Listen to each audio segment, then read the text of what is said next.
Hello, hello, hello. It's me, Giant Baylor. How y'all doing today? Hey, hey, hey. Hey. It's so good to be here. I had an absolutely lovely week away. Over the last week. Spent some time out up and around the Vermont area. It actually snowed on April 1st where I was, so that was kind of a surprise. Bit cold, but delightfully sunny. Beautiful, clean, fresh air. There were stuff like outdoor campfires that were had. I assembled a 1,000-piece jigsaw puzzle. It was a good time. It was a really good time. And I really feel like I've come back with a kind of renewed perspective on things. A renewed perspective on the state of the world and my place in it. And I feel at peace. I feel like I know where I am and what I'm doing. Fantasia, thank you so much for 10 months, coming up on that full year. Hey there, Angel Lore. Definitely had a good time. Hey there, Cheesy Whiz. Fantasia. Metal Philosopher. Demon of the Fall. Zizification. Failey. Zuthis. John F. Valencian. One of the things I did right before, like literally midnight the day before I drove out, was finish Elden Ring. Become Elden Lord. So later, a little bit later, I'll talk in more detail about Elden Ring. I do want to share my thoughts and perspective on that game, because I'm really, really blown away, ultimately, by that game. And I'd love to kind of articulate what exactly it was that I liked about it. Talk about some of the cool things and give maybe some broad tips for people who haven't played before. Let me give out some sub love to y'all. Duchess of Tea, thank you so much for 13 months. The Baker's Dozen. Tom, thank you for 41 months of support.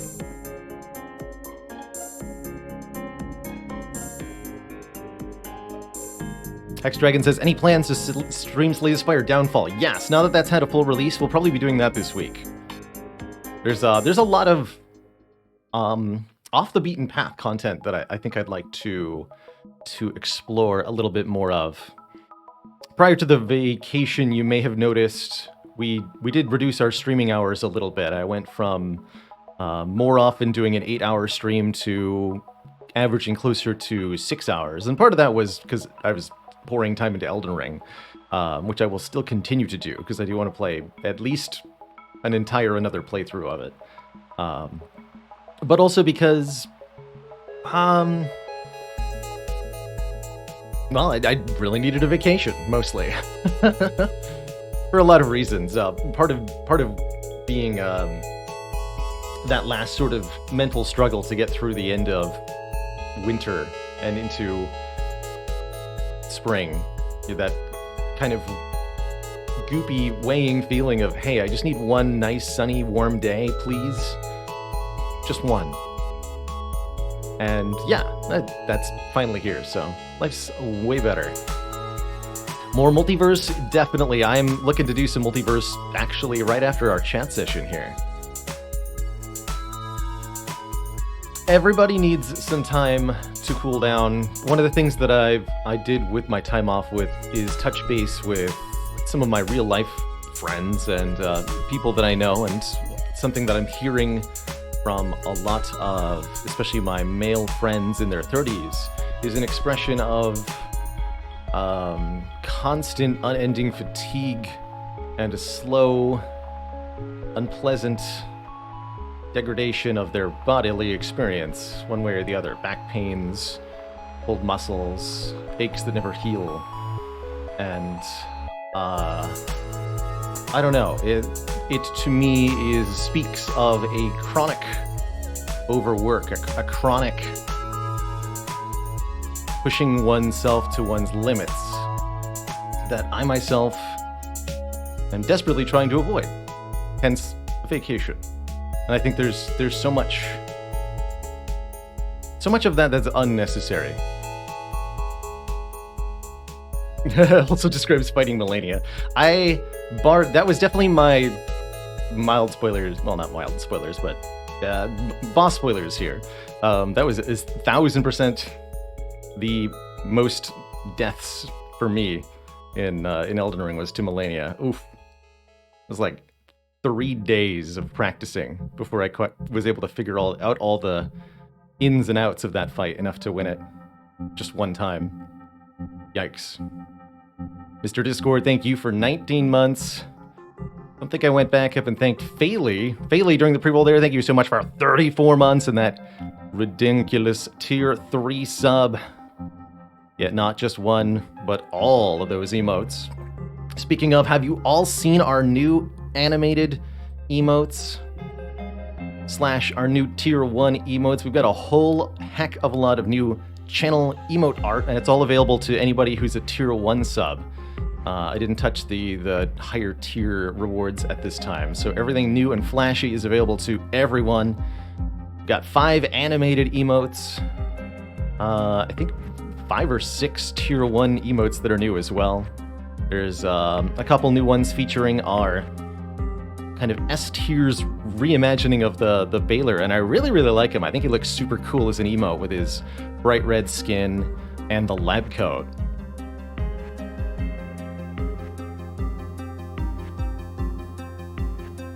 I'm very happy with how this batch of art came out. So a big thank you to Fayley, our community manager, head moderator, for helping me make all of that happen. I think it's ultimately better art than we would have gotten if I had to do this all on my own, so I'm extremely pleased. There are now 2 Baylors in the emotes. You've got kind of a classic Baylor and our redesigned Baylor. My feeling is that our red redesigned Baylor will probably eventually overtake and replace the classic Baylor.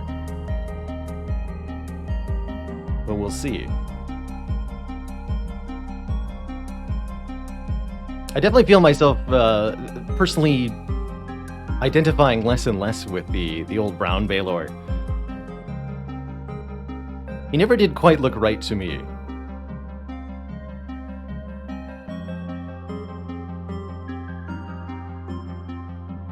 Percy Paxton says, had 2 interviews which went terribly because you didn't get advice from me. Bummer.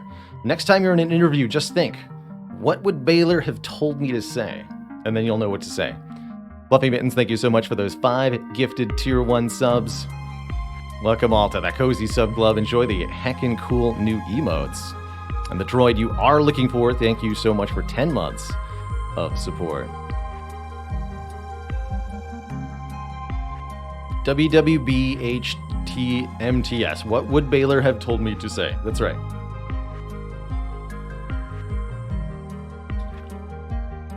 Put that on a bumper sticker.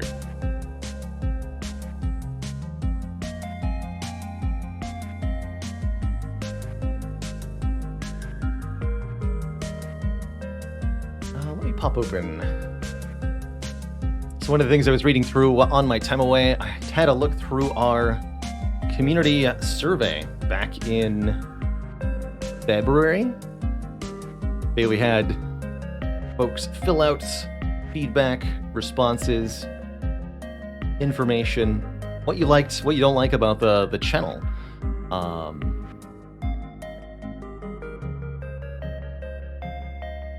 me just bring that up here real quick. Because I know a few folks had expressed interest in what that told me, and I do want to share some of the insights that I gained. If I can remember where to results.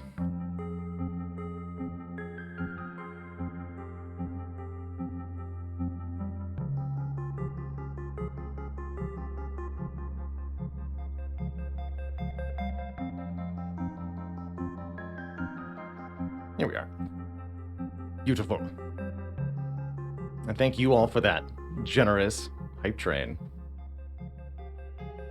Silken says, that's what I always ask myself when playing Slay the Spire. What would Baylor do here? Heck yeah. Hope that's been helpful, truly. So one of the looking at the community survey here, one of the things that really jumped out to me was people's feelings about the YouTube channel.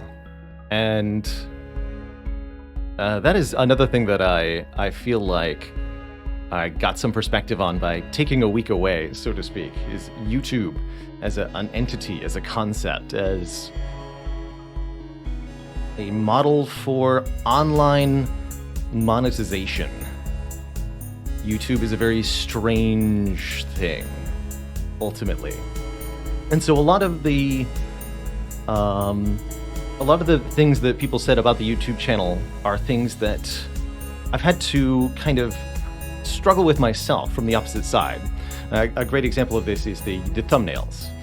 One of the biggest feedback elements people say, or one of the things people most highlighted that they don't like about the YouTube channel is how thumbnails are made for the YouTube channel. Usually my face doing a reaction plus some cards, something to draw attention in a way. And this is exceedingly prevalent across YouTube. Many content creators are creating videos that is their face doing some kind of ridiculous expression plus something else.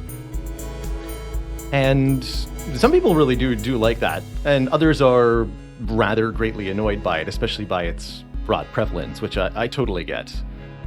But what this highlights to me is there's a sort of a fundamental thing, a pressure that's being highlighted by this.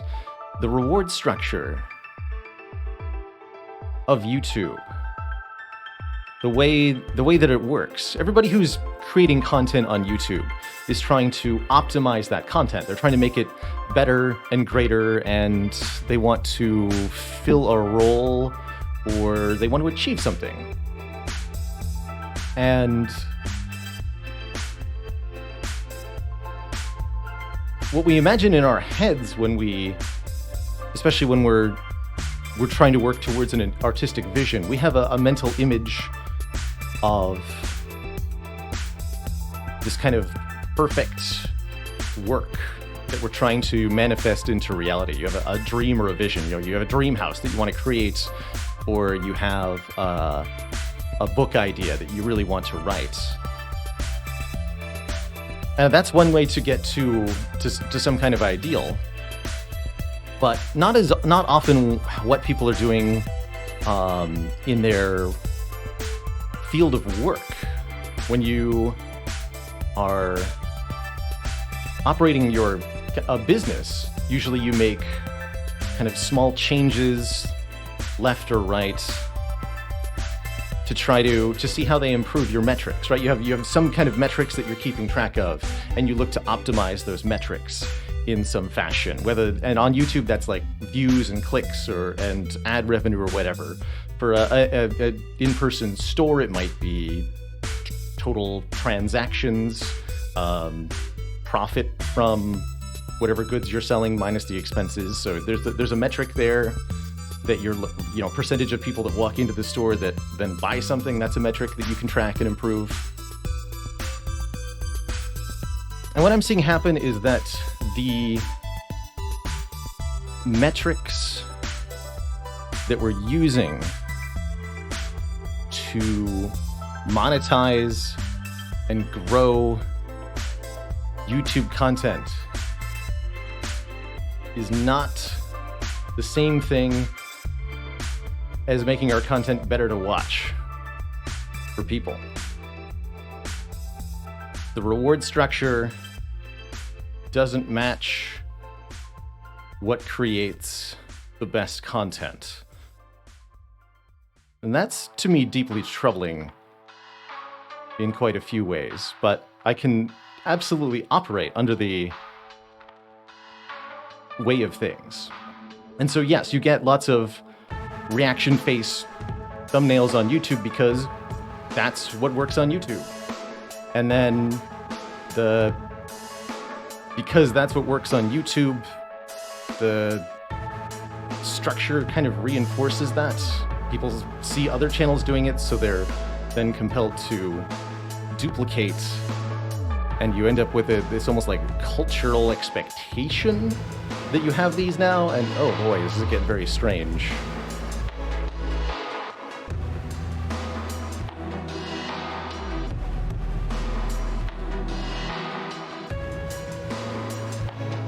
Time Vagabond says, the best content to find is what gets the most views or what makes each viewer the most happy. I think it's pretty difficult to define, like, better content when it's such a, you know, quality of thought is such a subjective thing. I can't provide any rational justification necessarily as why a 30-second meme clip on YouTube was necessarily better or worse content than, you know, an hour-long deep thought breakdown of some complicated thought. That is ultimately a subjective decision that every person has to make for themselves. But where am I trying to go with that?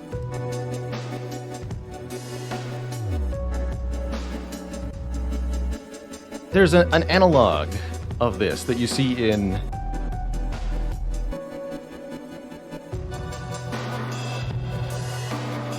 more physically discrete businesses. The thing that's most profitable to do isn't necessarily providing the best service. Hence, Walmart is massively successful, not necessarily because they provide the best of anything at all, but because they're able to provide lots of the thing. And so, and we've defined our metric of success as one that is fulfilled by that most efficiently.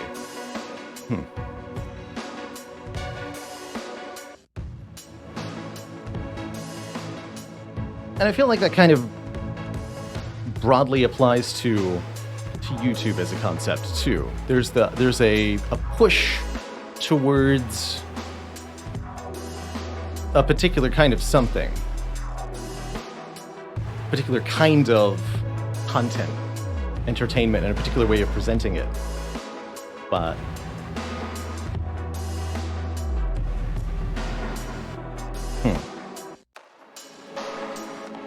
there's a bit of a homogenization there that I'm not 100% sure what to do with.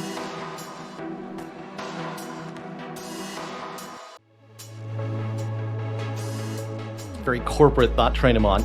Ultimately, I guess you could call it thinking about how the ways that corporations grow.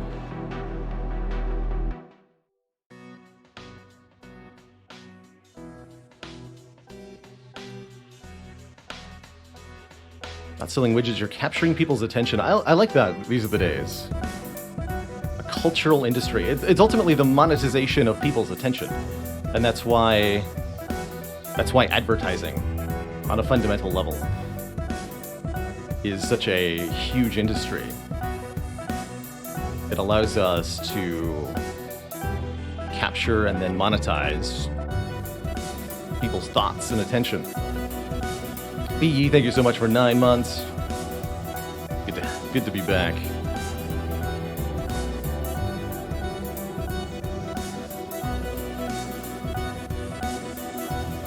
Theo Ajo asked, will I replay Slay the Spire Downfall? Almost definitely, yes, we will. Probably this week, in fact.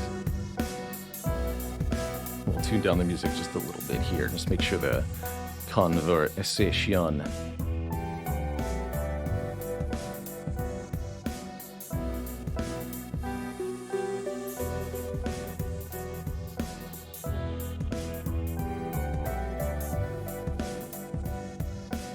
Fidu Demo says the YouTube kind of thumbnail situation makes it so that I'm just one more silly thumbnail in the crowd.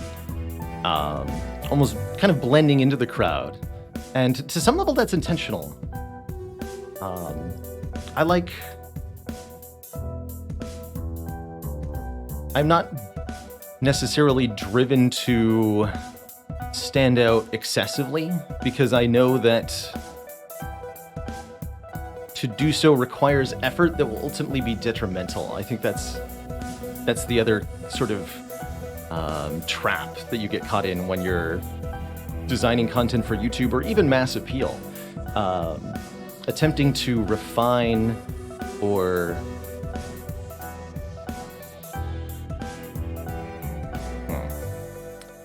not sure quite what the right word to use is here. Attempting to provide more than is being asked for is sometimes actively a detriment.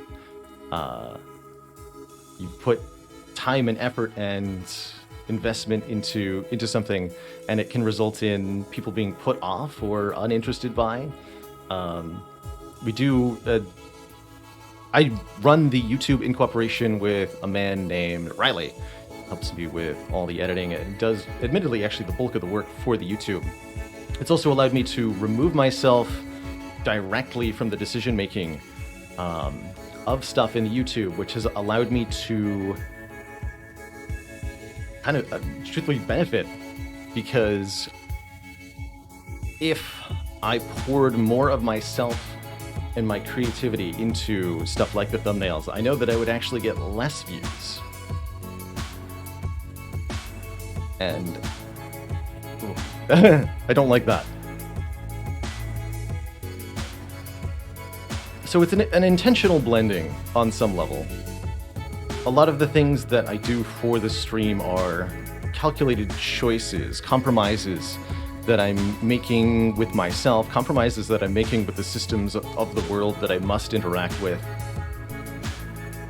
All to try to make something that,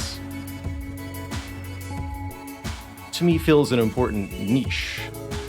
Came away from last week with the feeling like there are some tough times ahead for the human experiment as a whole.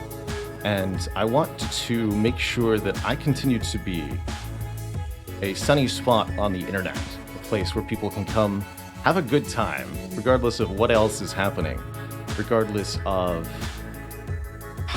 whether your personal life feels unjust or unfair or exhausting in some way. Here's a place to chill out with some cool jams and some good games. Have a good time.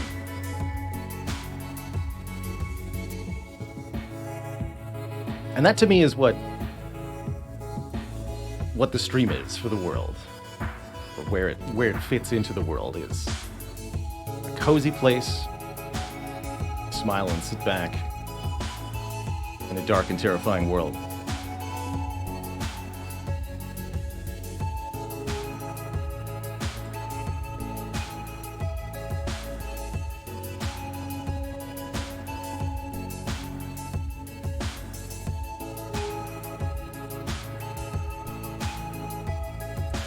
Oh, actually, great. Speaking of community survey and such, you reminded me, Zuthis. One of the questions asked on the community survey is other games that you'd like to see feature on the stream. And there was one game that to me that stood out as one that I haven't played but got a ton of responses, over 100 votes for Hades, a game that we've played a lot of on the stream, but I haven't touched in maybe 6 or so months. And I think it would be really good for a revisit. That game is an absolute blast. Although it was never the most popular concurrent viewership thing necessarily. That's also something I'm not as immediately concerned about anymore. Going back to briefly talk about the YouTube, there's this constant push for bigger and better and more improved. Like, you want every single YouTube video that you release on the channel to have more views than the last one, but you can't do that hundreds of times in a row. It's just not viable, and nor is it logically sustainable indefinitely. There's a mathematical limit, right? Somewhere. Likewise, I shouldn't expect all of my streams to have more and more and more and more concurrent viewers each time necessarily, and I can make progress with the community, with myself, with the stream, even if I'm only having 100 viewers watch me do something. I say only 100 viewers.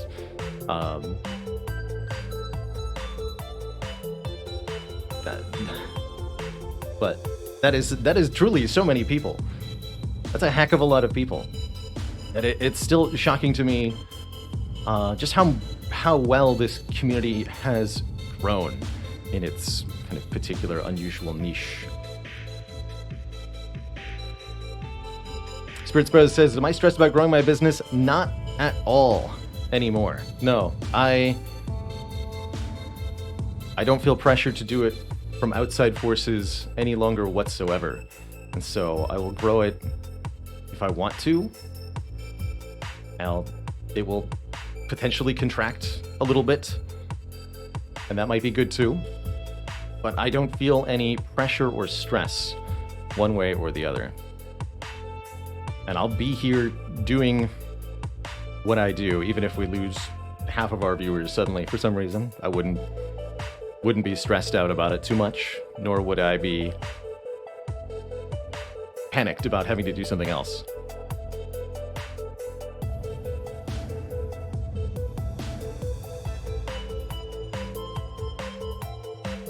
Storm says, I know I never watched Hades when I played it before, but after having played it and understanding it better, I think it would be more watchable to me. I think starting from a fresh perspective of it, like a new save file playing through would make it a lot more watchable too.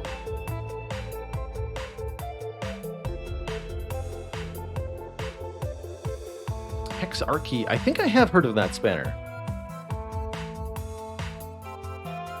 I feel like I saw that in my inbox.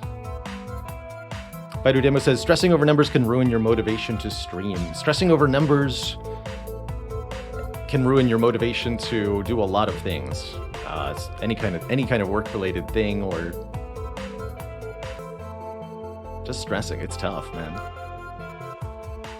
Really tough. Emilio says, what was the most interesting or unexpected result from the from the community survey? Great question. Have a quick skim over these responses right now and see if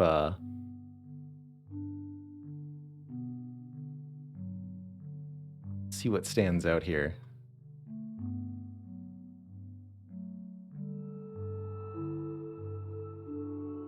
Some really cute and heartwarming, delightful responses. I'm gonna pick just a few responses that people have said. These are anonymized, so not linked to any username, but just wanted to highlight a couple of the comments. Someone says, I hope I'm not the only one who likes ducks. You're not, friend. You're not. Keep doing what you're doing, and I will keep watching, as I assume many will. Keep being a great dude. Everyone loves you, and keep on smiling every day. Defect is life.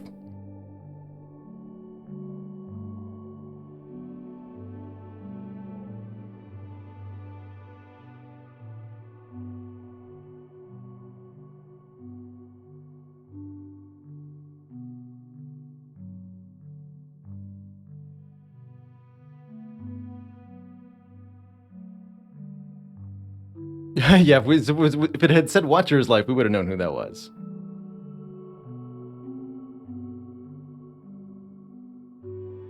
Somebody asked, what is a Baylor? Is he a Lord of the Baylors? Is he the Lord of Baylors?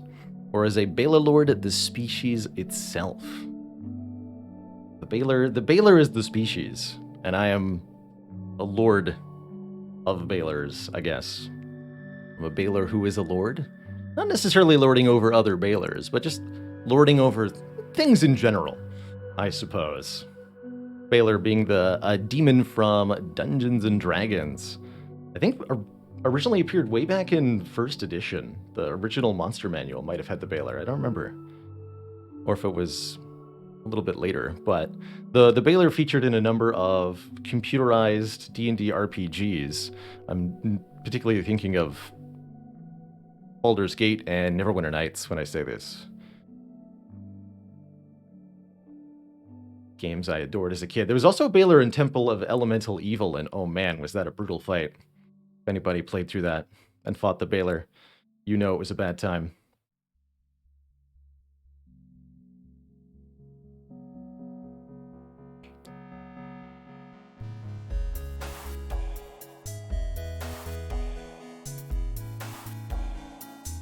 Oh yeah, so Elden Ring.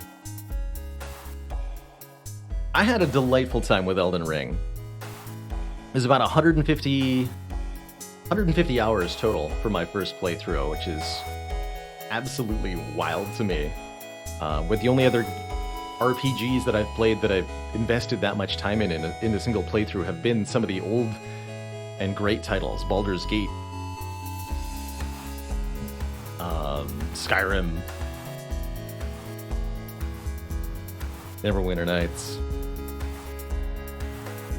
I did my first playthrough with a Dex specialized character because I wanted to see what kind of cool new Dex weapons that they had added in Elden Ring, and boy was I not disappointed with the selection. There's a lot of cool things, and I was really happy to see flails added to the armory of Elden Ring. Really, really happy to see flails.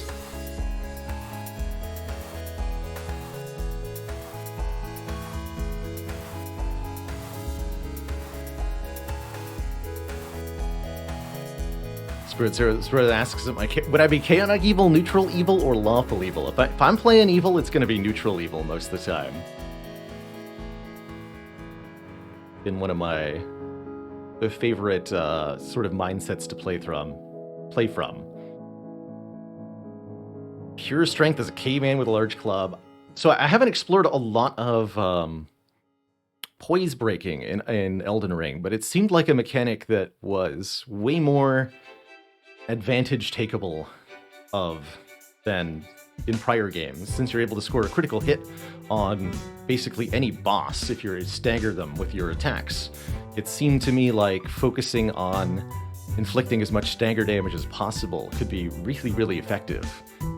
Just like dual-wielding maces in Dark Souls 2 was part of a speedrun strategy because of how effective it was.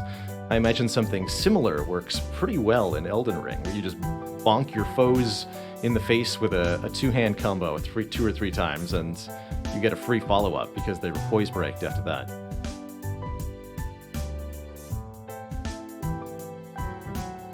Favorite childhood games, says Econdad. So I'll break this down by genre, I suppose. I think that's the way it makes the most sense to me. Was very much a big fan of RPGs, big, open world experiences where you got a character or a bunch of characters that can level up, get better gear and such. I played a lot of the Baldur's Gate series, Baldur's Gate 1 and 2, and the other Infinity Engine games, Icewind Dale, Icewind Dale 2. I played Planescape Torment as well, but only like way later. I didn't play that during childhood. Neverwinter Nights 2.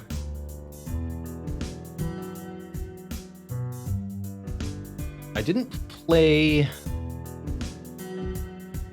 Divine Divinity, but I played most of the other Larian Studios RPGs. I played Divinity Ego Draconis, Dragon Commander, and then Divinity Original Sin 1 and 2 when they released those. And they've done a much better job with the Original Sin titles than their older stuff. Played a lot of Diablo 2 and Diablo 3. 039 says that I enjoy Neverwinter Nights 2. I have mixed feelings about Neverwinter Nights 2, ultimately. I feel like Neverwinter Nights 2 was a worse game engine running a better version of Dungeons & Dragons, and then the various campaigns were of mixed quality. To this day, though, I think the Mask of the Betrayer expansion for Neverwinter Nights 2 is one of the best RPG experiences that has been created. Very highly recommend that. That had the Legends of Obsidian working on it. Who the heck? Chris Avallone was involved, I think is his name. He did some really fantastic writing for Mask of the Betrayer. But I don't really think the original campaign of Neverwinter Nights 2 was all that good.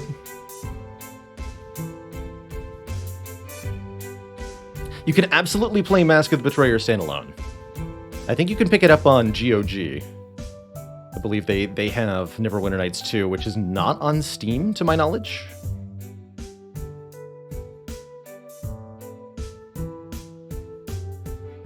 I remember trying a little bit of Storm of Zahir Barenfell. It was very much a lot more open-ended. If you're looking for something like that, I would recommend taking a look at...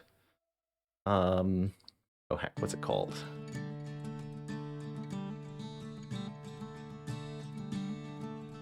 There's a newer game with 5th edition D&D setting that kind of feels similar. Struggling to remember the name of. See if I can find it in my list here.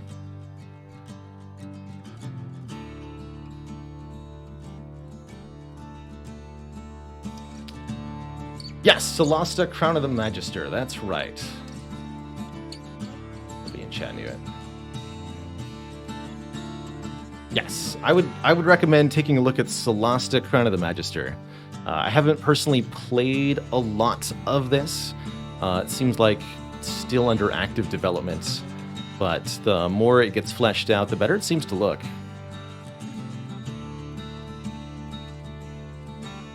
And I think Baldur's Gate 3 is eventually going to be a very good game, but it's going to take a while. Larian's got a lot of work cut out for them, and a lot of expectations to meet. Hey there, Econ Dan. Congrats on finally beating an Ascension 20 Silent run. Not an easy thing to do at all. Silent's definitely one of the tougher characters to play on A20.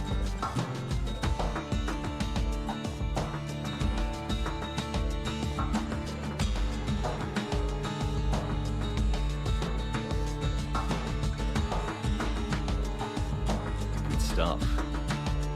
Any other games that I'd like to break out? So things that I want to play in the near future include FTL Multiverse Edition. We're going to do that pretty shortly, actually. We'll be checking out the Downfall mod for Slay the Spire now that that's gotten a full release. I want to play some Hades, I think. That would seem popular. And I'd like to play a little bit of something else strategy related. It's probably either an XCOM revisit or looking at Battle Brothers would be the two most likely candidates for me there. My favorite new emote is definitely our stare emote. Definitely our stare emote. The laser eyes. Freaking love them. Have I won a run of Multiverse yet? Yes, we won the first run of Multiverse. At the beginning of that run of Multiverse, I said the following. I'm going to play on normal because I don't know what Multiverse feels like. If I win the first run on normal, then I will always play on hard forever after. So we're going to do hard every run for now on forever in Multiverse, and we'll see how that goes. Probably pretty well, is my guess. And by well, I mean we're going to die. Some Lunatic, thank you so much for 3 months of support.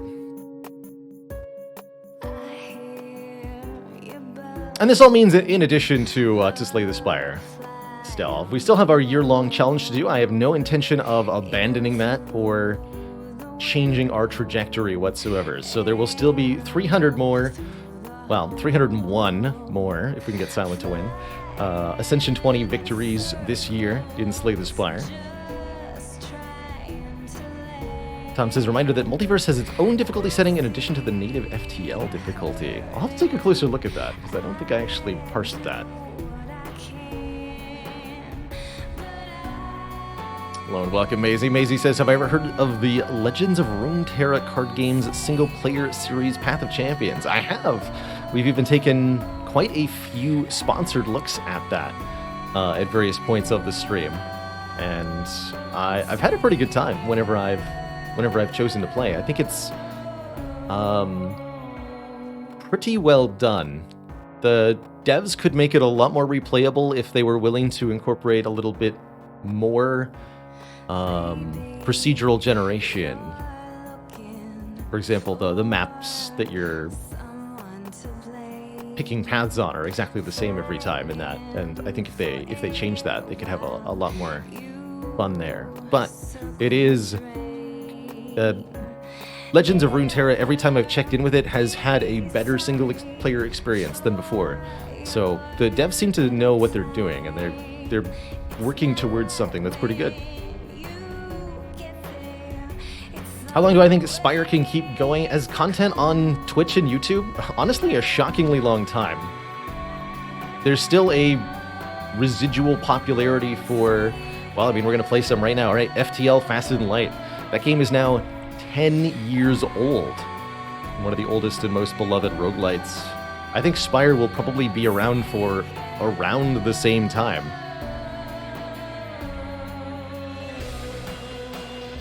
Baidu Demo asks about the Total War games. Well, speaking of childhood games, I guess I wouldn't necessarily call Total War childhood games, because my first Total War game that I played was Napoleon Total War.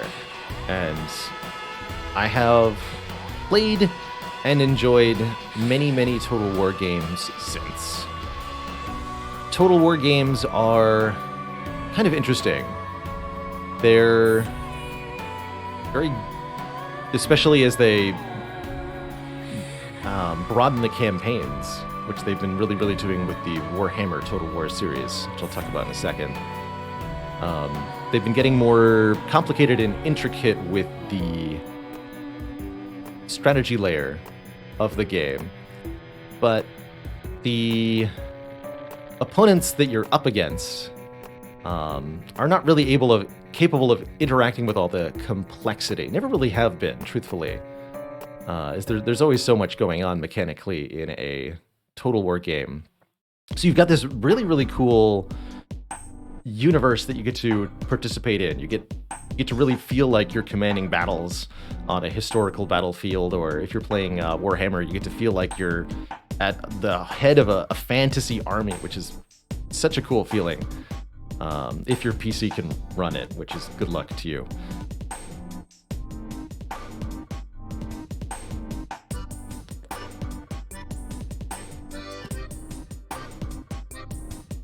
So the AI is less than capable, but I mean, that enough I think on that matter can be found elsewhere on the internet. The Total War AI is pretty notorious. But I think it can be a excellent multiplayer experience with somebody you're evenly matched against. Not anonymous ranked multiplayer matching, but like somebody you know you can have fun playing matches against or cooperatively with. It's a really, really good time. Whether you're running an empire together or doing skirmishes. But yeah, I think I have maybe 2,000 hours sunk into the various Total War games. I played a lot of Napoleon. I played a lot of Shogun Total War. 500 hours of that. And then I've played a myriad of each of the Total War Warhammer titles, which I think have been continually improved in a lot of ways. I was looking at Total War Warhammer 3 in particular, which I was just given a key for, thanks to marketing tactics. So I was able to check that out, and it does seem like they incorporated a ton of player feedback into the UI and such for Warhammer 3. So I think it's a pretty dang good title at this point. Definitely a case, one of the many games where the devs have gone with a route of like perpetual development, and the end result is this collective work with like decades of total human effort sunk into them that are really quite remarkable works of art. Not really streaming material, no kidding. I would need like $10,000 to make a computer that could stream Warhammer 3 comfortably at a decent frame rate and resolution. I can't even imagine. I don't want to think about it. It's terrifying. I would definitely need a 2-PC setup for that, which is probably where I'm going to go in the near future. Maybe sometime in 2023, I'll build a new PC and use this one as the stream PC. It'll run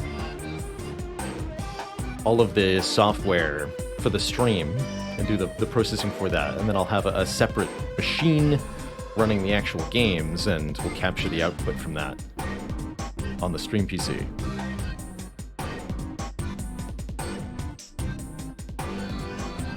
A bit confusing for people not familiar with the game. No kidding. I think it took me 500 hours of playing Warhammer Total War 2 before I had seen all of the things one time. There's so much content in that game. It is truly nightmarish. I mean, you don't need to know all of them to play. That's kind of the point. You're supposed to introduce and focus on one faction, and there's redundant asymmetrical units for everybody, but the total unit list is hundreds and hundreds and hundreds of different units. Order of magnitude more different stuff than there was in, say, Total War Shogun 2. So yeah, I can easily see how it's not particularly watchable, because you couldn't possibly know what's going on. Every faction has a different interface, for heck's sake. So it's just not even going to look familiar, even if you've played before. But that's also what I really like about playing Warhammer Total War, is that because every faction is so absolutely radically different, it's like playing a different video game. If you play, say, Skaven versus playing the Dark Elves, it doesn't feel at all like you're playing the same game.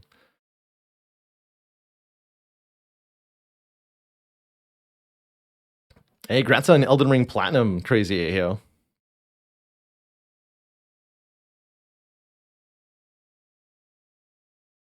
Elden Ring for me is unquestionably my game of the year for 2022. Did my music stop? It did. Let me... I want to listen to here. Do some Stardew. Beating it with a dance pad? I'll believe it.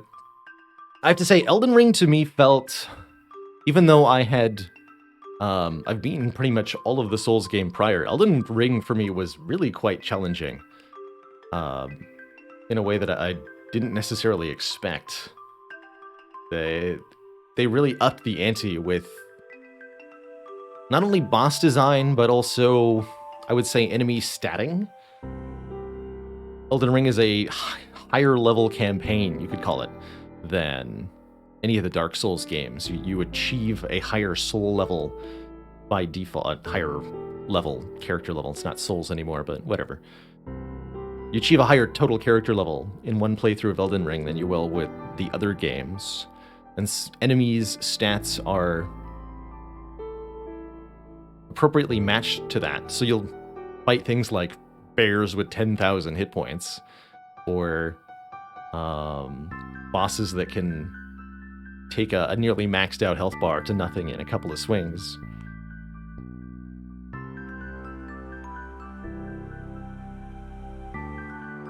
But there's so many different little mechanics and aspects to take advantage of that I think on my second playthrough I'd probably find it a lot easier, because I would have a better understanding of how to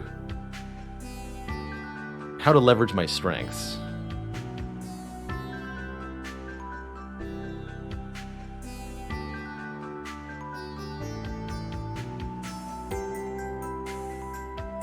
Doesn't matter what level you are, the bears are brutal. They sure are. Holy crap, they are. I think that was probably my most consistently feared enemy, was the giant bears.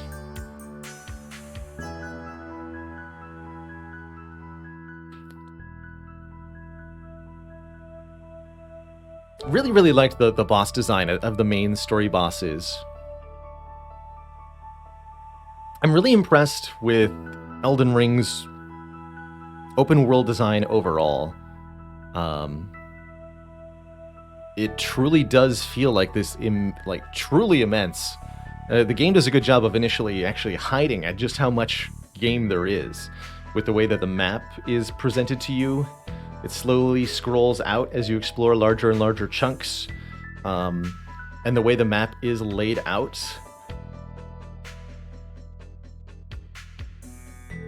I kind of expected the game to end at the capital, and there was so much more beyond that that I was exceedingly delighted by.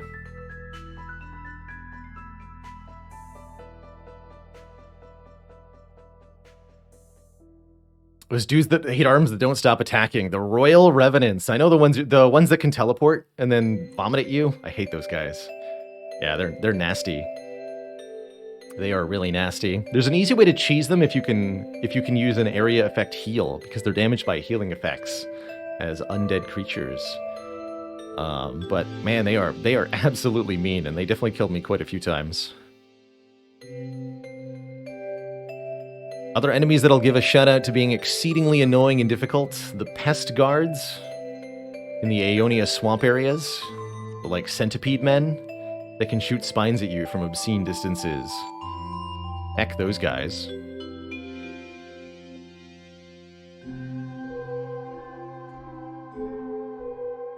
I agree with that, Crazy Aho. I think that some of the mini-boss type enemies get reused a little bit too much in Elden Ring, particularly if you're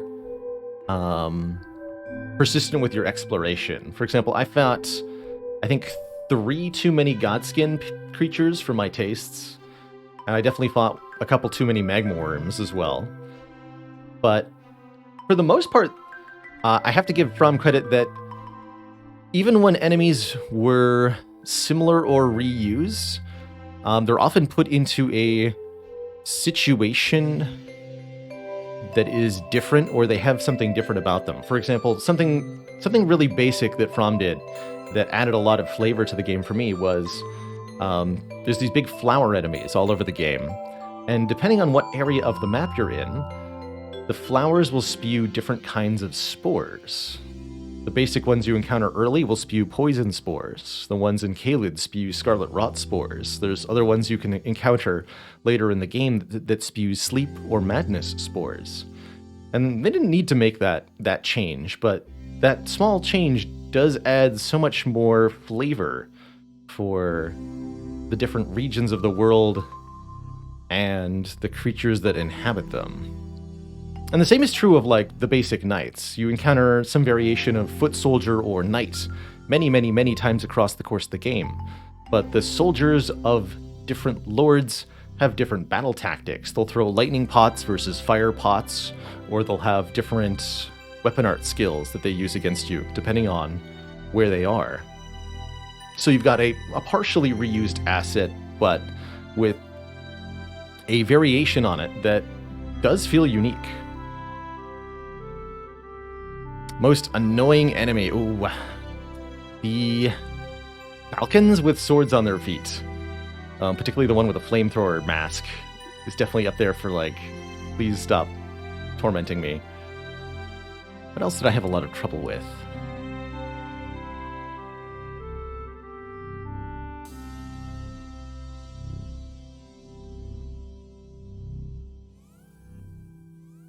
The ones that I found particularly annoying were the ones who are so mobile with their bodily movements that they were difficult to hit in melee. And there's a couple that stand out for me. The first are the Black Knife Assassins, who are a bit obnoxious, if you ask me. They're invisible most of the time, which is annoying enough, but their dodge maneuvers and aerial performances are just outrageous. Like, you hit these guys, and they'll jump a full 180-degree semicircle around you and land. If you're not locked onto them, it's just impossible to keep track of where they go, and then they'll just backstab you. Ridiculous. The other one that I didn't like all that much were I think they're called ulcerated tree spirits. These big, kind of snake-like, gross-looking tree things. They usually drop golden seeds when you kill them. And those guys, they're just kind of like, they kind of wiggle around as they move, and they wiggle so much that if you swing your sword at them, they might just like randomly wiggle out of the way, and you whiff the sword swing. I also thought that was kind of obnoxious. Xavgi says, have I explored much of the lore? I haven't explored a whole lot of the lore other than what I was able to find organically in my first playthrough, which I did go looking for quite a bit of it. But there's a lot of unanswered questions that I have about the lore, and I can't wait to kind of unearth some of those. Half dragon, half tree root, half snake, all murder. All murder. Let's see, so, things that are different in Elden Ring than previous Souls games that people might have missed is one thing I wanted to talk about. And the quick slots are the most important one, for sure. The context button, which is by default your top button or triangle. One of the first things I did was swap that with the bottom button on the controller, so that I was picking up things with X like I'd been used to doing from all the previous From Software games. If anybody else was annoyed by the button swapping that they did, thankfully the controls are rebindable, so you can change that if you don't want to relearn how to muscle memory the whole thing. But the context button plus the 4 D-pad directionals have access to 4 quick slots that you can access at any time by pressing, the context button and then that D-pad thing. So the first thing that two things that I bound to those that really, really helped me throughout the playthrough were the horse whistle and the flask of Crimson Tears. That way I could summon the horse or use my healing item without having to scroll through all of the quick slot items to get to the one that I wanted.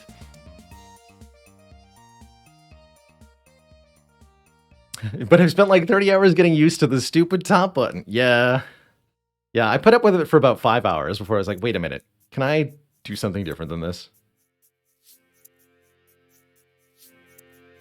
Most random and useful was soap. I did not use soap during my first Elden Ring playthrough. There's a whole ton of consumable items. I really like what they did with the crafting system. Although it did run against the quintessential like Souls problem of all the enemies respawn if you die, and you don't make any progress against the boss if you die. So if you use consumable items of any kind and then die, you've essentially wasted your consumables, which can definitely make it hard to justify using them. And I definitely ended up using my rune arcs too early on difficult boss attempts, only to die and lose the rune arcs, and then eventually win the boss fight without using a rune arc. So I just felt like a dum-dum for using them in the first place. But I don't know. They're good stuff. I really like what they did with consumables in general, actually. And I'm really looking forward to making better use of my rune arcs in my second playthrough when I know what's coming up. When I'm likely to die and when I'm not likely to die. Ravenok, thank you. So for 4 months of support, I have had a really awesome time.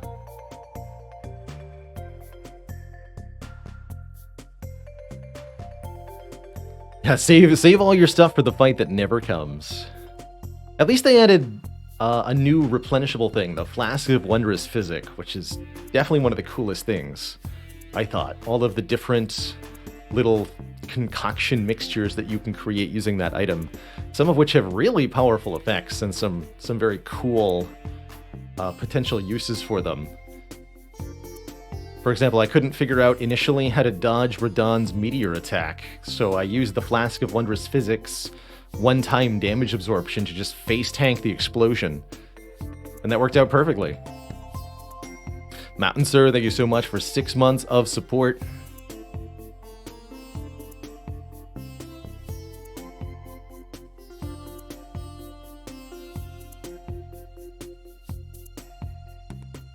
Half heal plus damage possible. I spent most of my playthrough doing weight reduction and stamina regen so that I could have fast roll and good stamina regen wearing any kind of armor during boss fights. The weight reduction one's really strong. You get... It brings your weight down to a light load, no matter what you have equipped, essentially. For 3 minutes. Boss I had the most trouble with, 1000% Melania. Other than her, I think I had over 100 deaths to Melania. It took me 3 days to beat her. She's a nightmare. I was using a samurai, primarily wielding katanas. The weapons that served me, I would say, the best throughout my playthrough were a frost-enchanted uchigatana, so that I could do frost and bleed at the same time. That was really strong. I also used, once I beat Melania, I used Melania's katana, and that was really fun. That was really, really fun. I'm glad that I found and beat her comparatively early, because then there was a lot of game left to use the Hand of Melania on.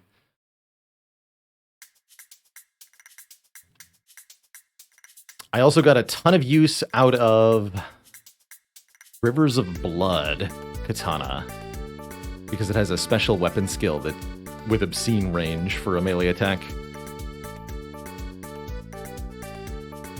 In general, I found that the focus points, the blue bar in Elden Ring, is obscenely useful, no matter what kind of character you're playing. If you're casting spells, it's directly good for that, but the various unique skills on different weapons can be just terrifyingly good.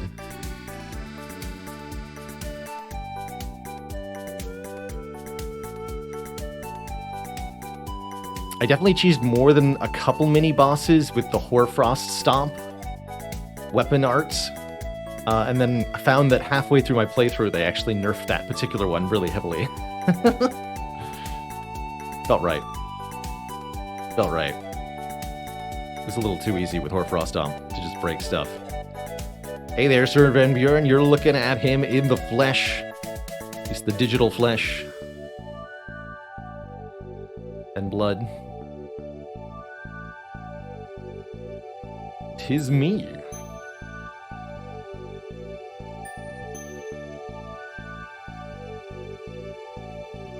Other than the 1-3x spinny attack, that gave me such a hard time through this. I eventually figured out that it is, in fact, possible to avoid.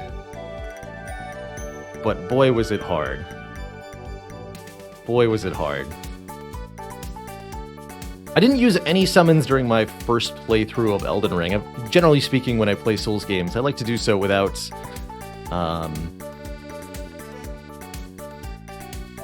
using any effect that will cause the boss to attack something that's not me. So other players or summons or distraction items are usually something that I choose not to use. Just for my own challenge sake.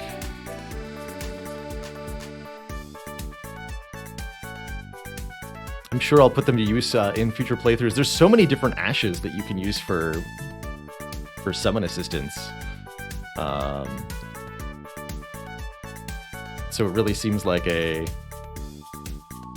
very cool and potentially abusable mechanic.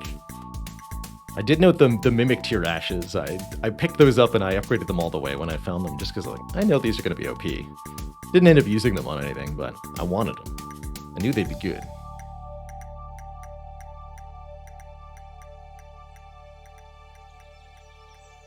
Yeah, there's definitely a few boss fights where a summon makes a huge difference.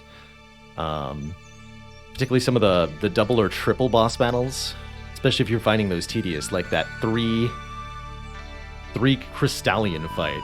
Yikes. That's a good one for summons.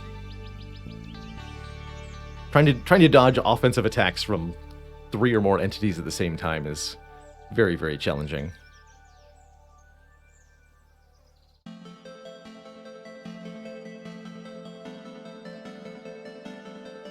Found the later story boss, well, even some of the earlier story bosses. So other than Melania, who gave me the most trouble, I died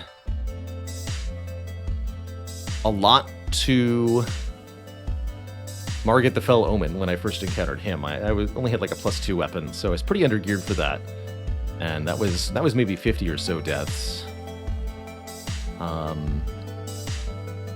got Radahn in about a dozen attempts. Renala was only 2, but I shot her with arrows. So I feel like I might have cheesed her a bit. Rykard was about 10 attempts. Morgot, the Omen King, gave me a lot of trouble.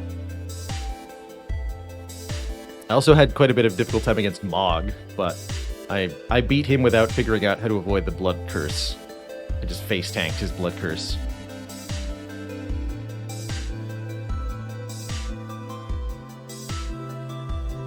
Radahn's great bow, I did put to some good use. I have to say, great bows are pretty good in Elden Ring. The stagger mechanics give a lot of reward to them because they are able to knock just about anything flat if you're able to hit them.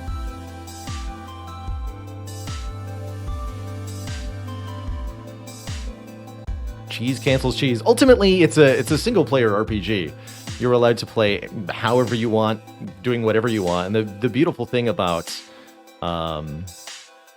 RPGs, and I think in particularly Elden Ring, is that there's so many different valid routes to success. And the beauty of the game itself is in finding all of those myriads of ways to success. Some of them might be more difficult or easy than others, but that doesn't make them more or less valid necessarily.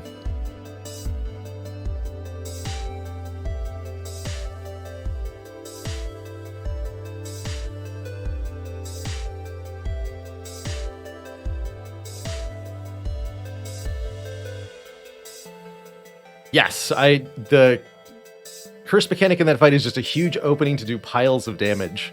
That is also what I found with Godfrey, First Elden Lord. My Horaloo phase of the fight was less than 30 seconds because I just hit him with dual-wielded katanas like 8 times and he died. While he was doing the really big charge-up foot stamp animation, I just hit him a lot and he was dead. But if it wasn't for that, I think he definitely killed me like 20 times. I got pile drived a lot.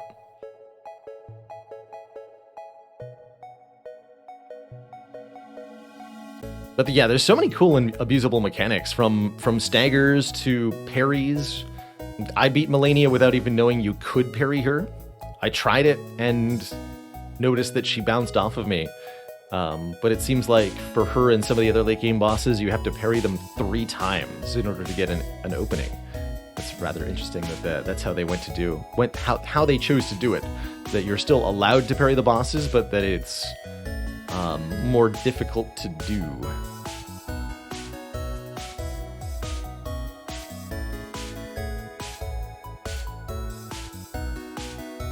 I also don't think it's necessarily the easiest or best way to beat these respective bosses anymore. So I really like that. Yeah, they kind of learned after Gwyn in Dark Souls. Exactly. Exactly. My assumption, if in their position, I simply would have made all the bosses unparryable, but I really like what they went with instead. Hey there, Virtual256. We're currently listening to the Dust Force original soundtrack. This is 9-Bit Expedition.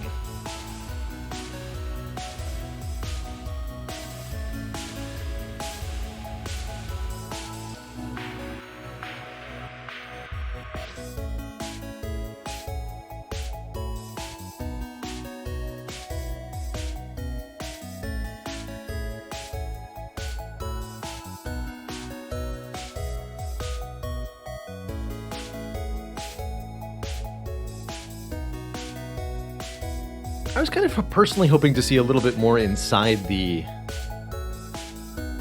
Great Erd Tree, or maybe a little bit more, 1 or 2 more endgame bosses. But I'm hopeful that we'll get that in the form of DLC of some kind. There's been DLC for all the Souls games and for Bloodborne, so I don't see why they wouldn't make some extra endgame content 6 to 12 months down the road. And I hope it's awesome.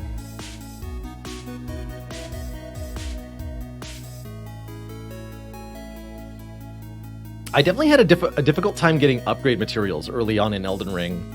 I think that was also something that got changed with a patch, was that they added a little bit more early smithing stones to some of the merchants and such. But At least until you're able to find the appropriate bell bearings that let you buy them. Upgrade materials were really scarce. Hard to come by. But I think that changes a lot once you know where to get them. A subsequent playthrough, I don't think I would have any difficulty maintaining a wide variety of armaments. And even in my first playthrough, I did have like maybe a dozen different weapons that I put upgrades into, ultimately. Somber smithing stones, especially, were pretty easy to come by. But the low tier, Smithing Stone 1, Smithing Stone 2, those were really difficult to get initially. Janice, thank you so much for 4 months of support. Martin Scorsese says, am I the only one who feels like parry timing in this game is slightly different from the other Souls games? I think it's slightly different in all of the Souls games. Like Dark Souls 1, Dark Souls 2, Dark Souls 3 all had slightly different parry timings too. So you do have to kind of manually relearn them.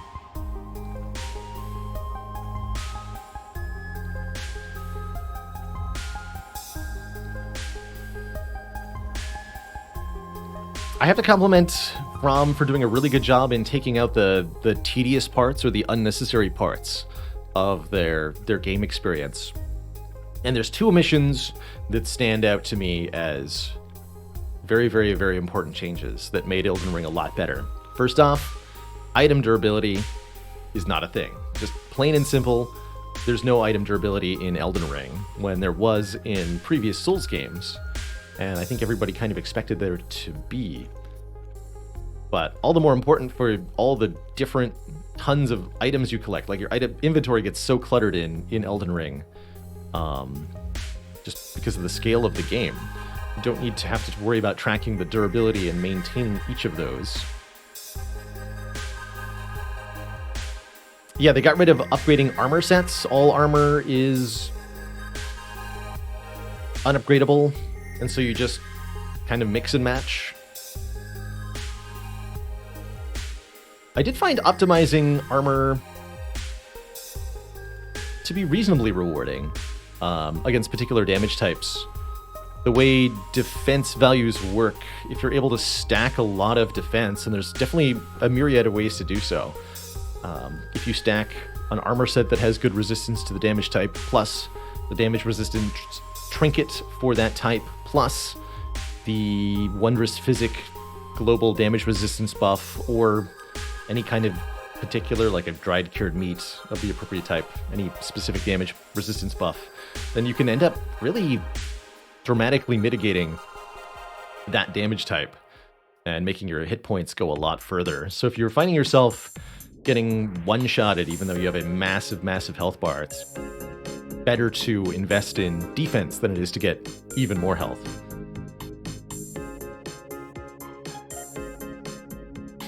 Lamguin says, I've been watching several people play Elden Ring, but can't for the life of me figure out what George R.R. Martin brought to the lore and the writing that wasn't already present in previous Souls games. Did I spot anything on that front? Yes. Yes, to me his influences stood pretty clear. You've got all of these massive, heroic figures in Elden Ring. Queen Marika and all of her children, Radahn, Badagon, Renala, Rykard. Each of these characters has a story, a history, a legacy that they leave behind in the world. Not only is their current state of affairs talked about, but you'll repeatedly encounter references to the acts that they've done and the people that they used to be.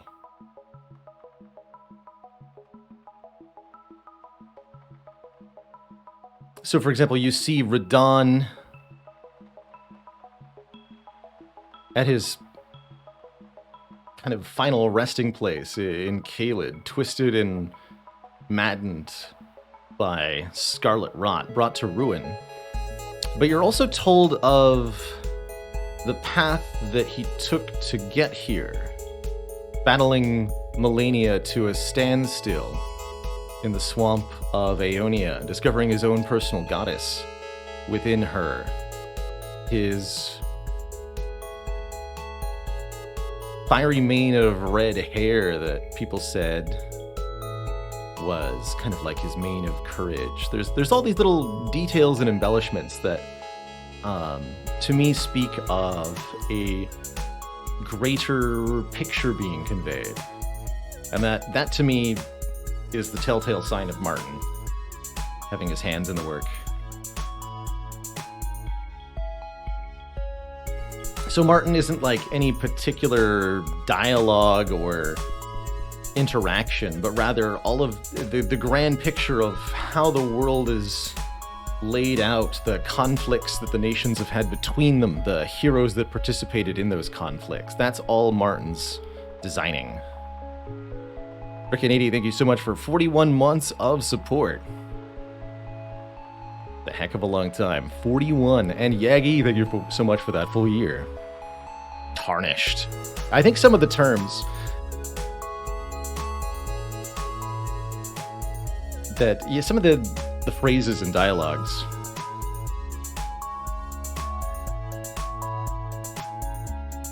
and some of the vistas. There's some truly spectacular sights and landscapes. One of my favorite, just entering the royal capital for the first time. The background music of that area and the otherworldly heralds sounding their horns. That very beautiful ringing sound. Very breathtaking. Especially with the golden Erd tree dominating the skyline.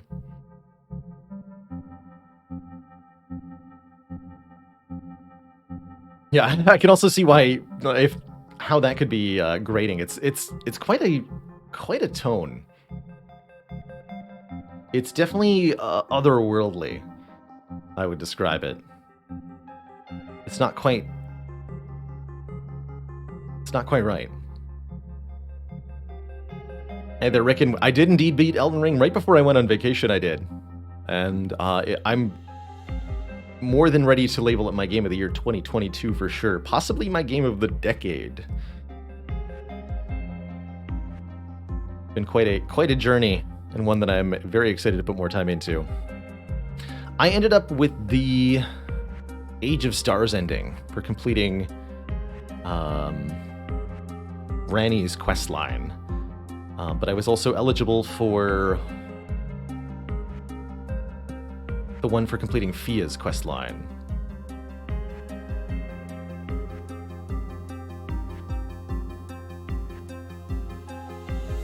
I definitely want to do the Lord of Frenzied Flame ending next. Play a character who actually uses the Frenzied Flame incantations. I want my next playthrough to focus on the arcane stat. For two reasons. One, I want to feel what a dramatically larger item discovery feels like in Elden Ring, in a game with a craftable consuming mechanic. It seems like there'd be significant rewards for higher item discovery.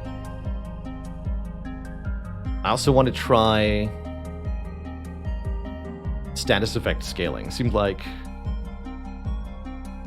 there were a few niche things that improved dramatically with the arcane stat. I want to explore that a bit more.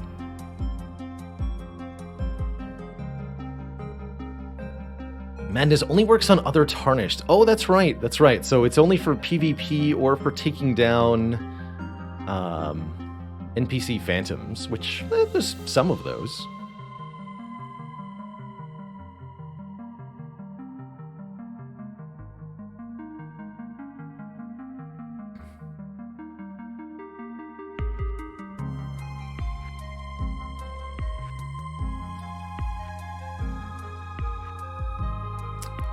What armor was I wearing at the end?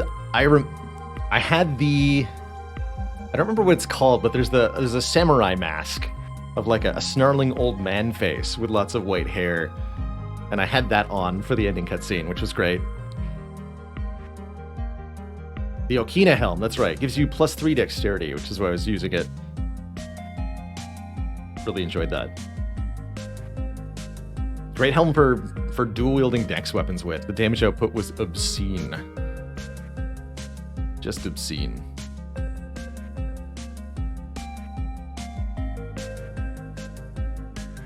How's it going, Lupin?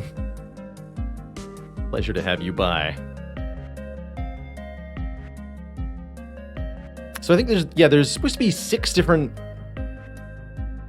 endings for Elden Ring, but 3 of them are kind of variations on something similar. Like you're the Elden Lord, or you're the Elden Lord and it's foggy outside.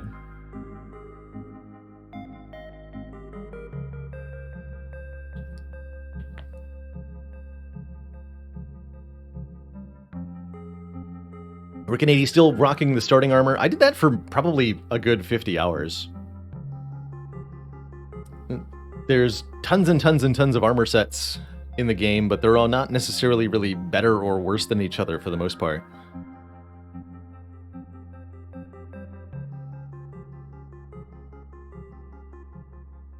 The 3 Mass Effect 3 colored endings. Kind of, yeah. Yeah. But that's okay, because I don't know. I wasn't really expecting a lot out of the ending to a FromSoft RPG anyway. The ending really is the last boss, which was a really good time. Although Radagon gave me way more trouble than the Elden Beast did. Man, Radagon kicked my ass so many times. Hey there, Valor. Substitute wasn't funny at all. Oh no. Well, I'll have to tell past Baylor. He's fired. Thanks for those 200 bits.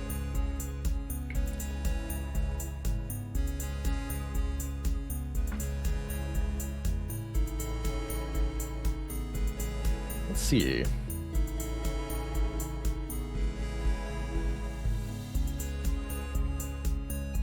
So yeah, definitely gonna play Arcane next time. I want to try out the occult weapon infusion and see what can be done with that. Maybe mix some faith in there too, so that I can use the dragon incantations. But it's definitely going to be an arcane focus.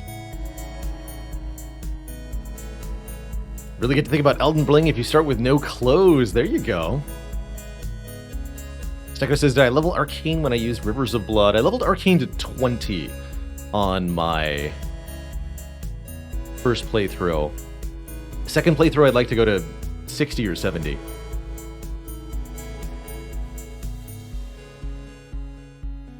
feels to me like there's a lot more room for build ingenuity in Elden Ring, partially because of the higher overall level that you can achieve, but also partially because the diminishing returns for stats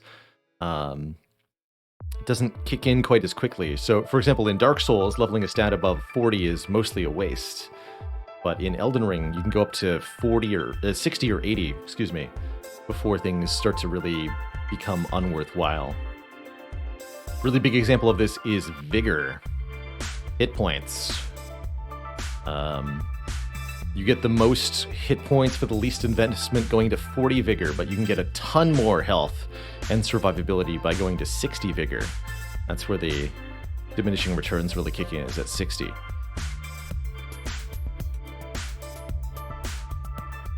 The double jumping horse. I just have to give Elden Ring a shout out for having the best mounted combat I've ever seen in an RPG. You can fight from horseback, you can use items from horseback, you can cast spells from horseback, you can pick up items while you're on horseback.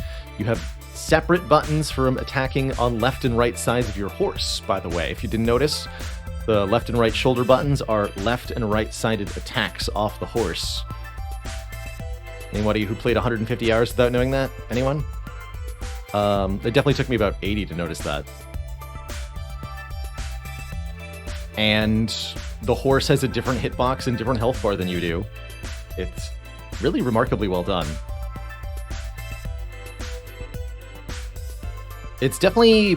I did also indeed find it to be a liability, as you described, Fluffy Mittens. Partially because the horse doesn't really have iframes. I think you do actually have some invulnerability frames when you do a speed boost. So if you can get the timing down, you can be surprisingly zippy. And you can also just outrange the attacks of most enemies. There's certainly a few enemies that are... It almost felt like cheating to fight them on horseback because they just could not hit me. I was able to beat the fire giant on the first try doing that pretty easily, as well as some of the dragon-type enemies were very, very easy to fight on horseback. But the horse recoils backwards when struck, which is really problematic if you get hit by something behind you, because you'll flinch towards it.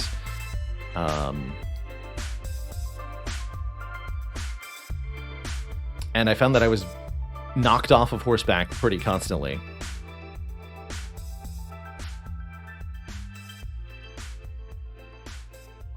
And yes, you can also switch weapons. You can use range attacks from horseback.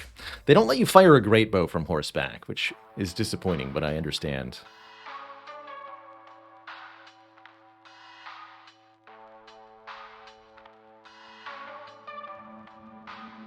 And I agree. There are a couple enemies that feel like they're almost designed for you to fight on horseback.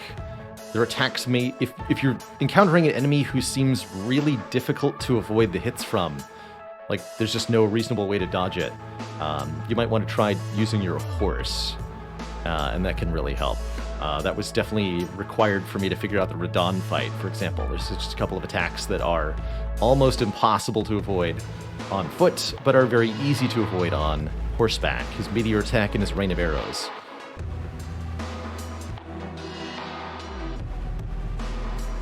So this is, I just figured out how to pull the Site of Grace menu 100 hours in. Oh yeah, another very important quick tip. You can teleport to the Table of Lost Grace at the Round Table Hold without having to drag the cursor all the way across the map. FYI. You don't have to do that. But if you've been doing that, know that I did it too.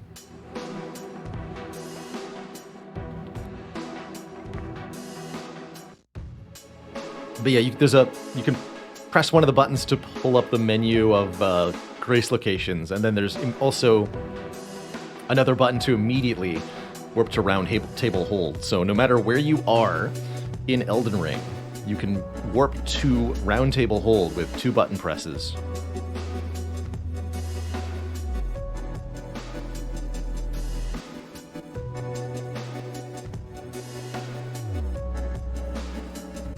Let's see, what other very, very basic important things might people have missed?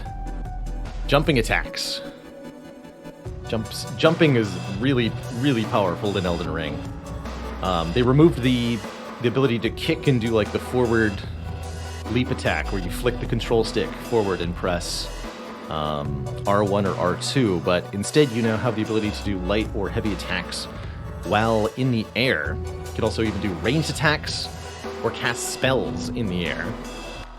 And there's a lot of powerful little utility you can do from that. For example, bow attacks made while jumping are faster, but slightly less damaging than ones made on the ground. So if you need to make a bow attack, but you don't have the time for the full drawback, the full drawstring pull, do a jumping shot, and you'll save some time. And you can do another fast shot, when you land on the ground. So I often found it faster to jump, shoot an arrow, land, shoot an arrow, than it was to just shoot 2 arrows from standing.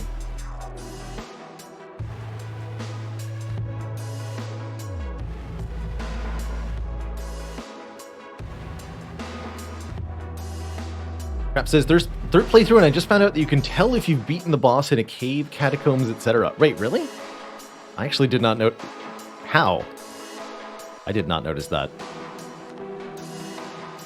Guard counters are indeed very effective against certain enemies, certain attack patterns. Other enemies, you have to know where you're allowed to fit the guard counter sort of into their pattern. I actually quite like that. The early game enemies in particular are very weak to guard counters, and then it kind of varies from there. But even bosses can be subject to guard counters. Something that you're allowed to do, if you've got a weapon in 2 hands, you are allowed to block with that weapon. This is particularly effective for those of you who choose heavy strength weapons like 2-handed swords and hammers. you can make a kind of a crappy block with just the weapon and then use the hit that you absorbed, even though you took partial damage from it, to perform a guard counter.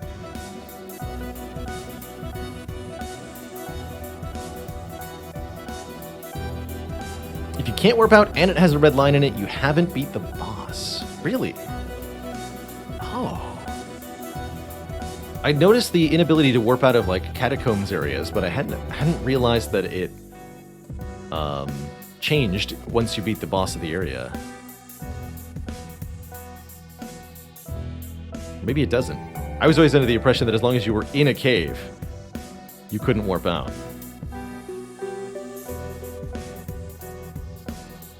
Great shield and the big bonk stick. Almost like a sitcom title. Seem like great shields are pretty good. I did not use shields too much. There were certain bosses I resigned myself to using a shield against. Melania and First Elden Lord Godfrey in particular. I had no idea how to beat without using a shield. But blocking's pretty good.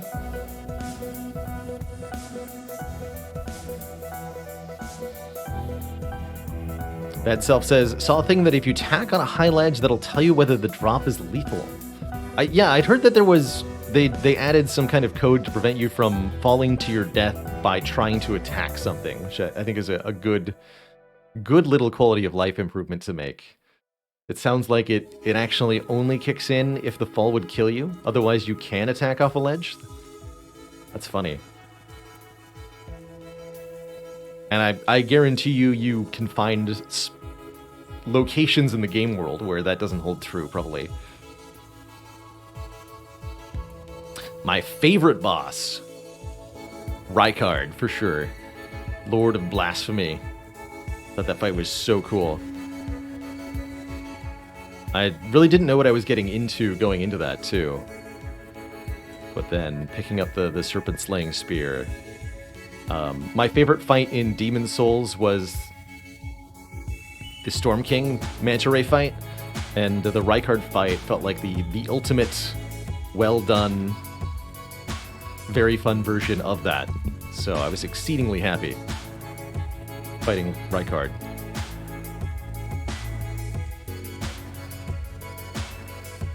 His, like, guttural whisper speech also deeply tickles my funny bone.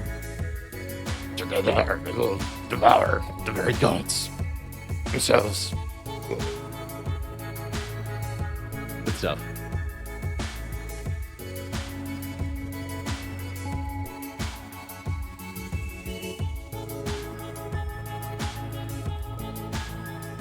I was also very, very happy to see dual wielding back. I did a lot of double katana wielding. I was very happy to see that I was allowed to dual wield flails, something that very few games have let me do, period. So, that was cool.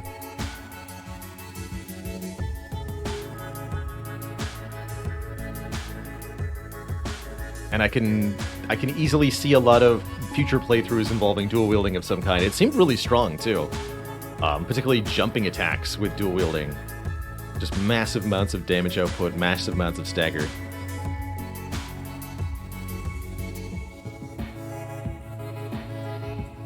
Like, do I want to do a double giant crusher playthrough? Kind of. Give me 2 massive stone hammers. And smash the face of the world. Here's a quick question for chat, if anybody knows. Dual wielding weapons in Elden Ring. If you equip 2 weapons of the same weapon category, you can perform special attacks with the L1 button. Do you need any stat requirement to do this? In Dark Souls 2, in order to do special dual wielding attacks, you needed to exceed the strength requirement of the weapon by a, like, 50% margin or something. That's not the case in Elden Ring, from the looks of it. Chat is saying no. No stat requirement for power stancing. That is cool.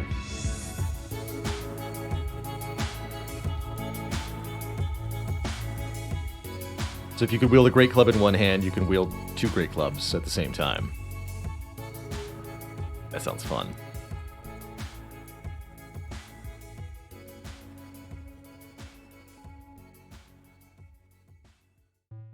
Zutha says, I'm lucky enough to have played Demon's Souls when it first came out. I have a friend who was extremely prescient in recognizing the greatness of the game and series. That was me!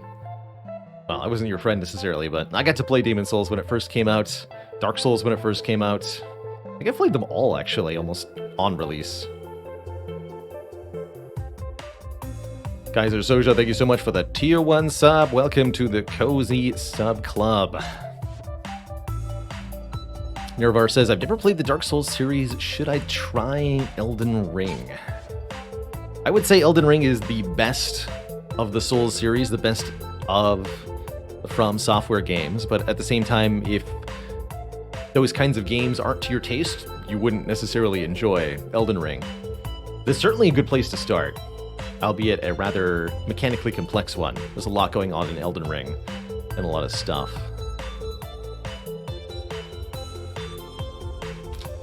Exclam art for you, bad self. Here's a link. If you want a copy of that art that's behind me, there's a link on where to buy it.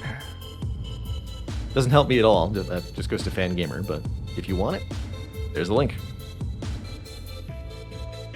Most accessible. Yes, I think I would agree with that. Especially with how they've changed summoning as a kind of core mechanic. The ability to use ashes to summon reinforcements, basically anywhere there are really difficult foes, definitely helps out a lot.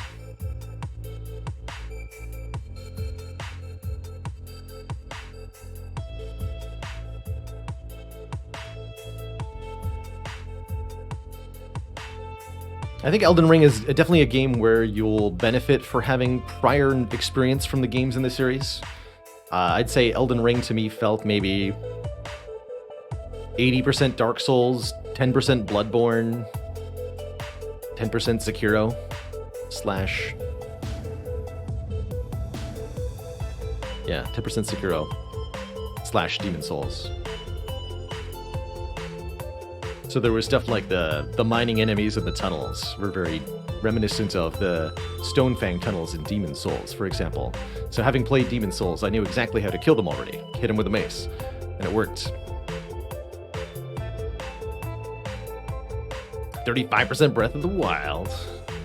100% concentrated power of will. Wait, what? Very easy to lose track of what you should be doing. It's exceedingly easy to get lost in Elden Ring. It's a game that doesn't give you much direction. I'm still astounded that you've got like a compass bar on the top of your HUD. Just like Skyrim does. And the game never, ever, ever indicates anything on this compass. The only things that it points towards are those that you manually mark yourself. And that's such a fundamentally deliberate, different design decision than what we've really gotten used to in so many ways. The quest marker that gives you a direct pointing towards whatever your objective that you're supposed to do is almost come to be expected in a lot of ways. And a very deliberate exclusion from Elden Ring. Fluffy Mitten says it'll also point towards hosts if you invade online. Oh, cool. I've actually not played any multiplayer Elden Ring yet. I've been saving that for the second playthrough. Other than messages. I left a lot of messages.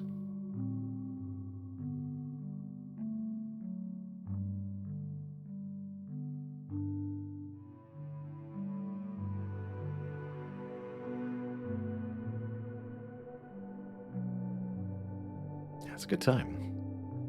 All right, well, we've been chatting for a really long time here. I originally expected maybe I'd talk for an hour or so. How about a 2-hour chat sesh? No kidding. It's been good catching up. I feel so reinvigorated in so many ways from my time away, and I'm really looking forward to having a good time playing some games here this week on stream. My favorite message from somebody else that I found. I was a little disappointed to see maybe half the messages in the game world were some variation of butthole, but there were a lot of really beautiful and creative moments. Let's see if I can remember a particular one that like got me really good.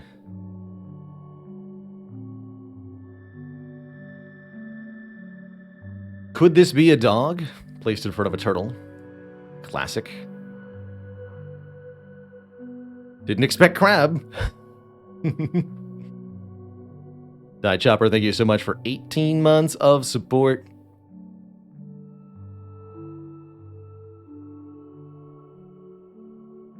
You don't have the right. You don't have the right. Oh, you don't have the right. You don't have the right. Hot Soup, thank you for 22 months. And Inferior Donut, thank you for 9. Enjoy those jammin' cool emotes.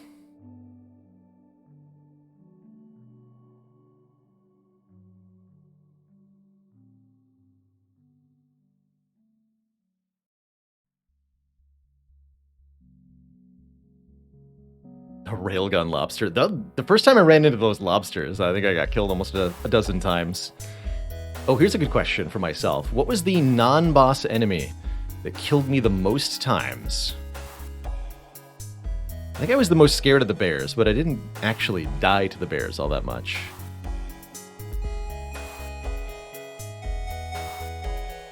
Probably the Revenants.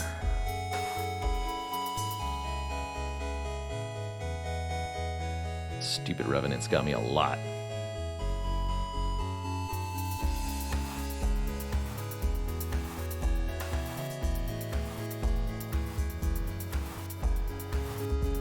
Oh, actually, so no, what you just said in chat, Flapple, that reminded me of one that I did really like. In Crumbling Faramazula, the castle's suspended in a great tornado. In one area, there's a window open facing towards the tornado. It looks rather inviting. And there was a message in front of that window said, "I did it, therefore, don't you dare." And I moved on.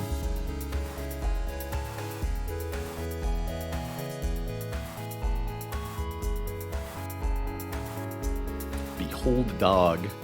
Oh, I don't know if this happened to anybody else, but it seemed like a couple of the dog enemies were a little glitchy. I had a couple of moments where I was attacked by a dog type, and like just a regular, normal-looking dog when I was on my horseback, and I was instantly killed, just like nom nom nom nom, just dead for no apparent reason. So if that happened to a lot of people, then good. I hope you all had fun.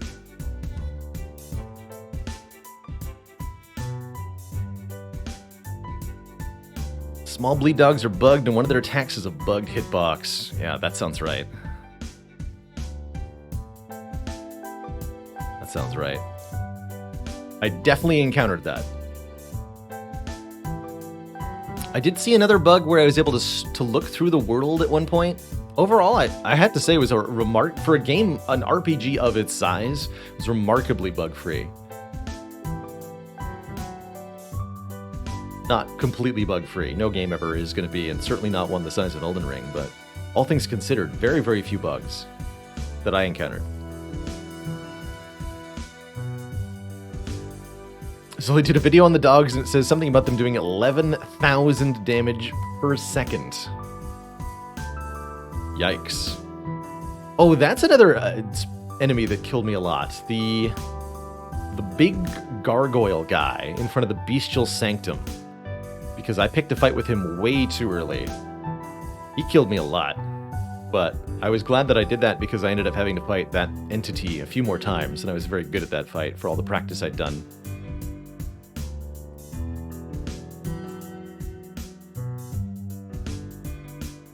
A Black Blade Kindred. Yeah, that was tough. Caelid in particular is a curious mix. You're definitely only meant to explore half of Caelid initially, and then the other half, the Dragon Barrow and what lies beyond, is end game content.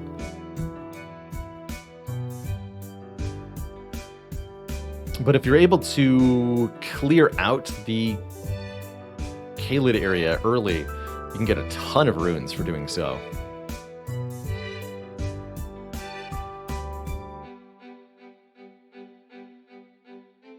I don't know if anybody else went to the Redmane Castle painting location in Caelid. Behind one of the minor Erd trees, there's a series of ledges you can drop down onto, which leads to the location of one of the paintings and a golem enemy that is very, very, very high level. Holy crap, that thing. I tried to beat it fair and square so many times, and it would just kill me every time, because it had so much health. Replaying, I know that I can stagger lock those guys into an infinite loop with the right kind of weapon, but I wasn't using that at the time. So I eventually settled on great bow cheesing him, and that worked out pretty well. Oh, that's real high roll, but trust in this. If you can wait a couple of years, or even just a few months, you can more easily acquire a device that can play the game more smoothly. It'll have better patch, it'll be more bug-free because patches will have been released, and there might even be DLC that you can pick up bundled with it. So if you're willing to be patient gamers are rewarded pretty generously in this day and age, because you pick up stuff at a much cheaper price with much better features a couple years later.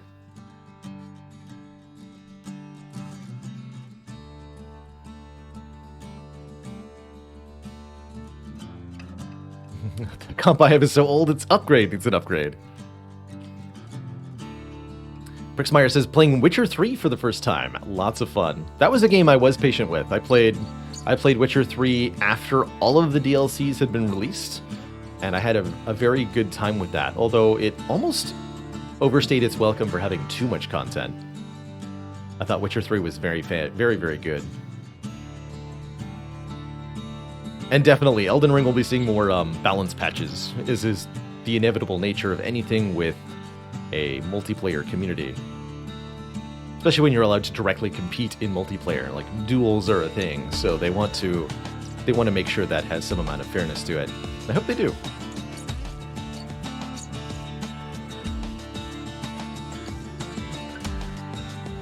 Hope they bring mods for open world co-op. I appreciated that there are very large chunks of Elden Ring where you are not allowed to use the horse, because you just know that the horse is too much mobility for the world design to withstand. So there's you can't use your horse anywhere in Raya Lucaria, for example, because if you did, you'd be able to jump to all sorts of stupid places and break the game.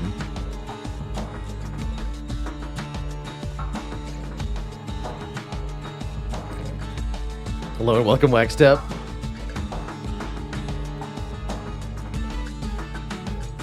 I agree with that, Flapple. Yes, the story and pacing and world building of the Witcher games are fantastic. But I don't feel like Witcher did the best job of being an actually good game to play in the moment-to-moment, which is where the Souls series has always excelled, because the combat system has so much depth and nuance to it, even as much as it is failing to hit that quarter-second dodge timing for the 18th time in a row, and having to live with that. Or die with that, more accurately. It can be really frustrating in how punishing it is, but it feels so beautiful when you nail it. Virtual256, thank you so much for 9 months of support. Okay, I'm going to wind down the music here. We're going to boot up FTL Multiverse Edition, and we're going to play some Spooters. That is the name of the game. I'm also going to take a break, because I've now been talking for about 2 hours. But where is my FTL? There you are.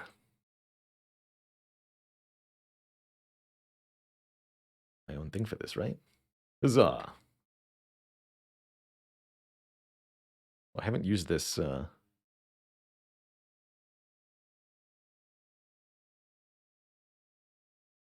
this scene in quite a while.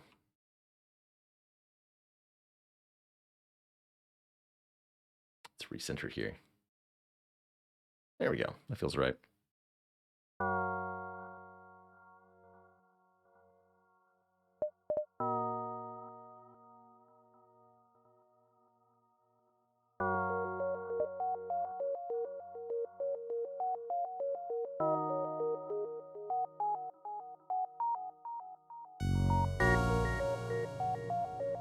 There we go. Malkavian, thank you so much for 27 months of support. And that Prime sub.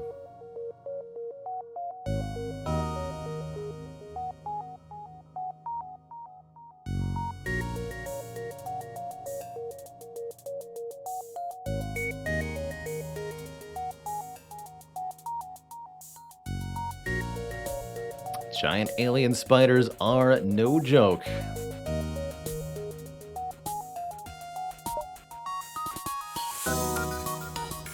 Hey there, Infidel Zombie. You're just joining us. Oh, I see what happened here. Thank you, full screen. Perfect. Perfect. Let me update my category here.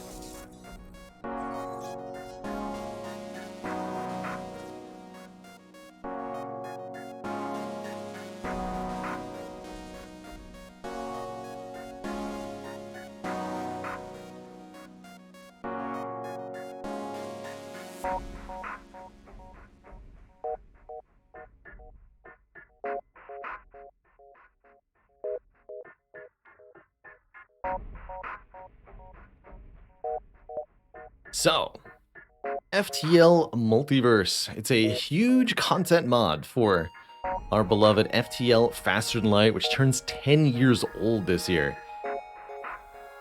One of the oldest and I think greatest roguelites there is.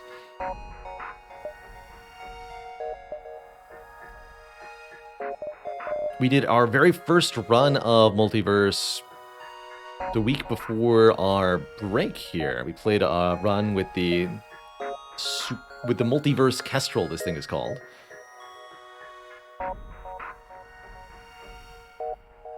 And we found glorious success, able to beat the flagship, along with getting quite a few other adventures done. We went to Hector headquarters and almost saved the CEO. We went to a spider hive and blew it up. And we managed to unlock quite a few ships during that experience. We got the Multiverse Federation cruiser unlocked. We also unlocked the Civilian Union cruiser. This thing is essentially a weak civilian vessel. Not sure what the point of that is, but that's okay. We unlocked the Spider Hunter cruiser. That's what I want to take for a spin. I think there's one more. That's right, the Knighted cruiser. The Black Raven. We actually get to play as Reinhardt? Cool. So this is a shieldless ship. Starts with a missile launcher. Missile launcher that doesn't consume missiles. Ooh. Slug repair gel locked in. You're not allowed to remove this augment.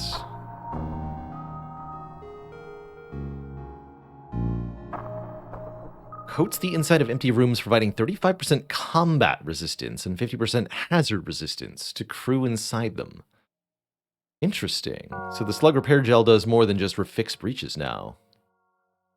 Fascinating. Very, very, very fascinating. But we are spooters today. So we'll be taking the Spider Hunter cruiser. The spooter chair. We start with Nick Lang, a slug ranger. I'm going to open up naming for 4 people here. Name an FTL crew member. We've got 4 people on board, so 4 redemptions will be allowed. Begin.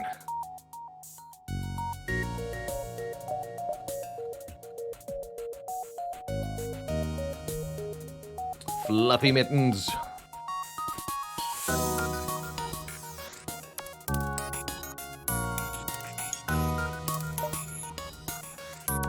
Fluttershy, the scooter. Hyrule. And Bozo.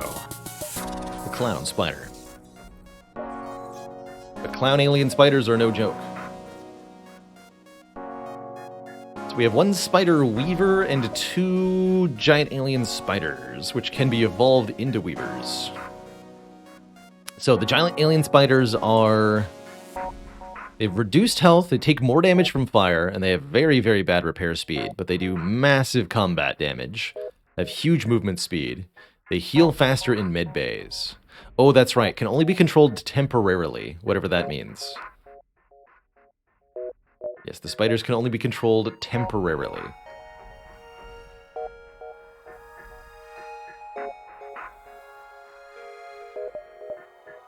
Here's our arachnid-looking... Really kind of looks like a giant metal tick to me. Although I suppose ticks are arachnids? Is that true? They have an active ability like Crystal Crew that gives temporary control over them, but otherwise they're uncontrollable? That's terrifying.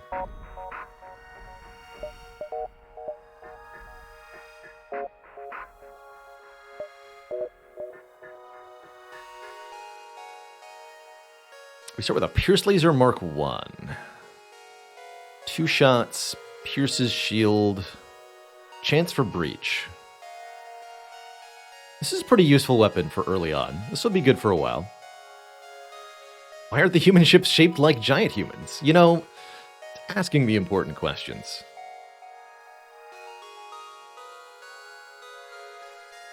How come our cars are not just a smaller version of our house that we drive around in?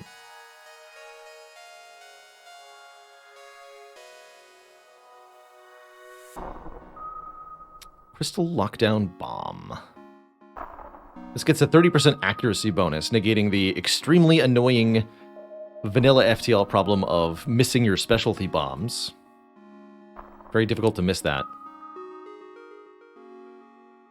Chance for breach and fire. Locks down the rooms that are hit. So I imagine you lock down a room and then teleport into it, not the other way around. Dime Vagabond, thank you so much for 21 months of support. Incubate that egg well, and you shall be rewarded.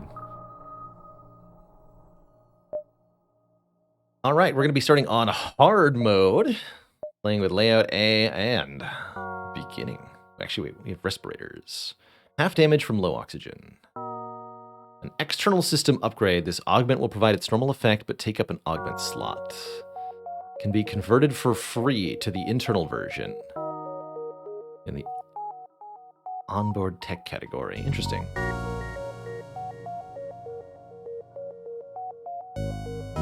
So we can turn this into a permanent upgrade that doesn't take up one of our augmentation slots. That's good. What will await us next? Current challenge level normal. Challenge level.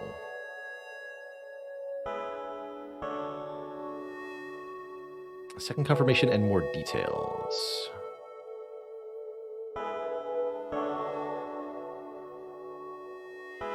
During your run, you cannot change this. What is challenge? Fuel. Rebel fleet starts with a boost. Order of difficulty elite at the end.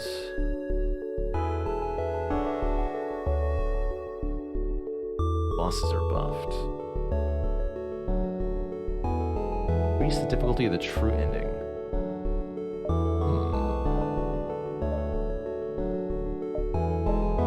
It's extreme. Bored of things being too easy, looking to make your life hell, this might be the mode for you. No starting scrap, 8 starting fuel. Bosses are massively buffed and don't take tribute. Traveling merchant gives less stuff. Last stand repair beacons will always be under attack. The last stand start beacon is under attack. Don't get a starting bonus. Will massively increase the difficulty of the true ending. Interesting. That's separate from the normal, easy, hard, which scales your scrap rewards. Interesting. I imagine playing on extreme mode plus hard is very, very, very punishing, whereas extreme mode plus normal might be interesting. I think we're going to try, since I have set it to hard difficulty, let's play on normal challenging. We get 20 scrap, 12 fuel to start, and no bonus, no buffed bosses or anything like that. But it's interesting that there's 2 different ways to configure the difficulty.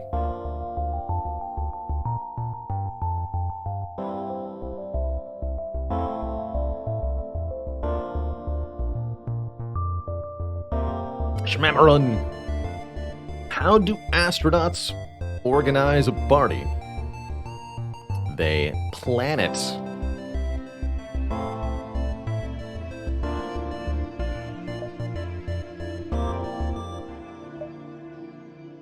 Let's proceed with our mission.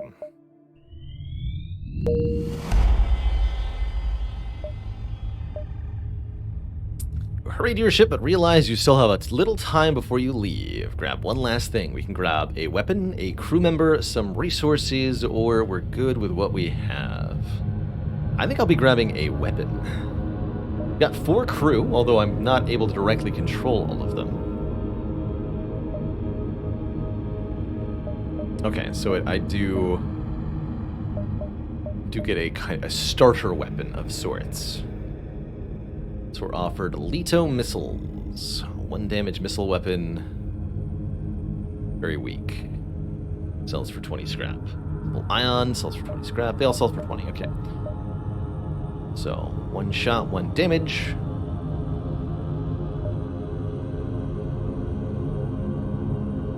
Or 1 simple ion.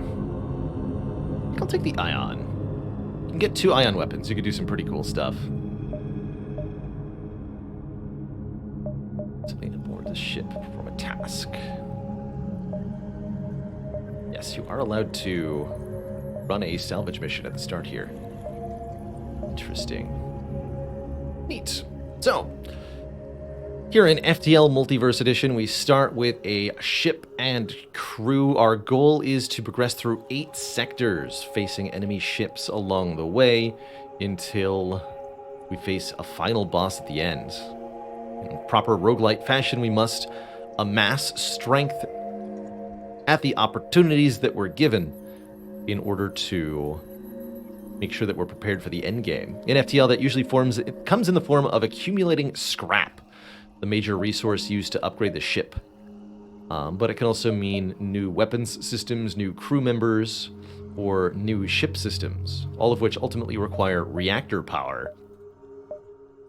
We start with 8 power bars, and we can spend scrap to get more, up to a maximum of 25 power bars for a maxed out ship.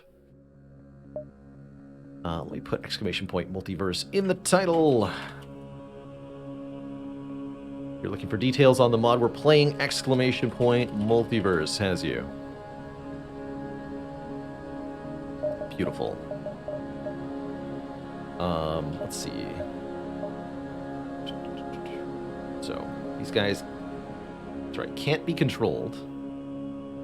Gain control of the spider for 12 seconds. Can I...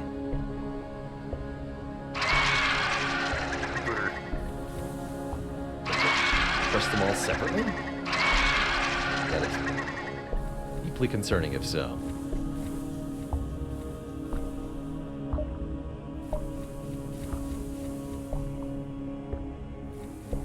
Automatically go back to those rooms.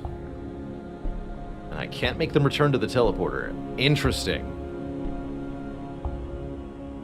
Very interesting. So, offsetting the loss of control the spiders have Very good movement speed, and exceedingly good damage output. 2.3 times as much combat damage. They also heal faster in med bays.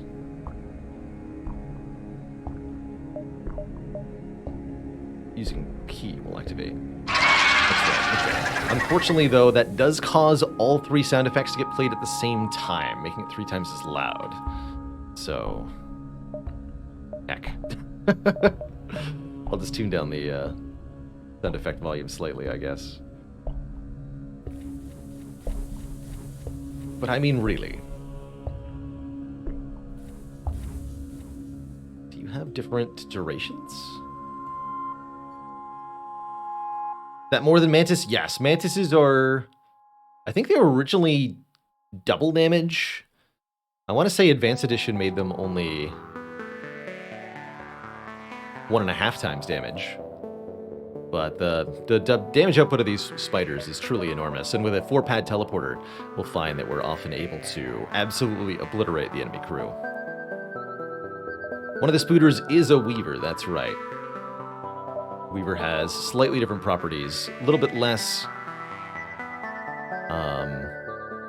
They have a movement speed penalty rather than a bonus, more max health.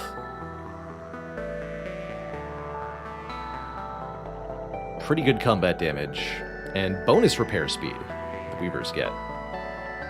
Not sure what I need to do to evolve the spiders into Weavers.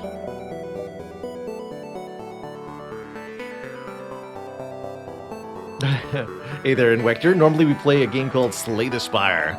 Deck building roguelite. Shrink down my portrait here a bit. There we go. Alright, one last thing before we actually start going forth and killing stuff here in FTL. I'm going to take a quick break, refill my legs, stretch my water. When I return, we'll be playing FTL. Be right back, folks. Don't go nowhere.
Okie dokie. We're back, folks. Let's play some FTL. So, Federation Supply Depots. This just give us free stuff. I actually don't remember what we find at these. There's a lot more distinct types of beacon here in Multiverse.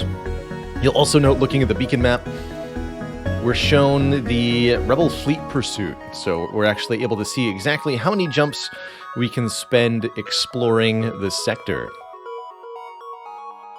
That also tells me, for example, that this exit beacon is exactly 11 jumps away. It's also kind of in the middle of nowhere here, so I want to plot out a course, ideally, that takes exactly 11 jumps to get here. Let's check out the supply depot, though. Let's see what's here. Spooters away! You're not too surprised to see this beacon has been outfitted with the Multiverse Supply Depot. Many such beacons were constructed by prior Multiverse travelers to help prepare ships such as yours. Little remains of the depot other than a small helping of scrap from the Rebel descends a Rebel vessel, but they don't seem interested in fighting. I'll make them interested in fighting. Attack them! Prepare for battle. Start of each battle, we're able to usually manufacture something last minute, yeah. Can heal one, make one missile, make one drone part. Or fight. Spooters away. So they've got a pretty intimidating looking heavy laser. I see that we're actually able to see onto the enemy ship. Why is that? Because we started with level 2 sensors. Thank you, game. So that means we're just going to board onto their ship. And murder them. We also have a level 2 teleporter, which I did not realize. Let's just go straight to the weapons room, I guess. Oh, jeez. And they didn't even get a shot off. The captain of the rebel ship collapses to his knees. He beckons you to come closer. Damn you, he says, and dies. Malarkey, thank you so much for those 200 bits of support.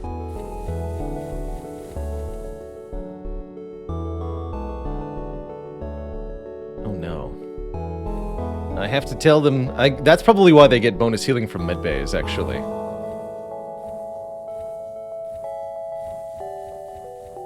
Interesting. So one will automatically pilot if I leave Fluffy Mittens in the teleporter room. Those giant alien spiders are no joke. I'm going to upgrade my shields to level 2 right away with this first 60 scrap. I think that's usually your best first move. And I think that's all the more important when our ship might often have nobody on board. Do I want the spider piloting? I am not actually sure about that, quite frankly. I'm going to be really honest. I don't know.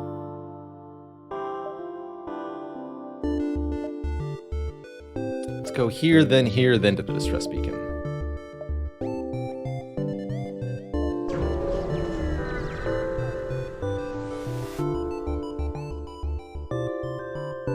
Oh, like an XCOM chrysalid helix? That'd be pretty cool. A critically damaged civilian carry ship is nearby. Scans show their life support is beyond non-functional, and they won't live long. Run a second scan just to be sure with our upgraded sensors. Let's do that. It's a blue option. Usually these have better or safer rewards from events. Appears only one civilian survived the explosion. They're grateful for your help and offer to serve as your new pilot so that your spooters will do something else. Wait, how do I can control the spooter. Get out of here. No. And then the other spooter decided to be the pilot. Hold on. I will control you all. Get out of here. Alright, you are the new pilot, sir.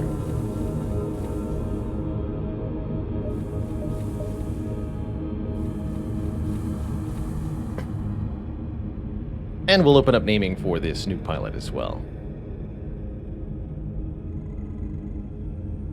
Cool. All right, happy to get an extra crew member there.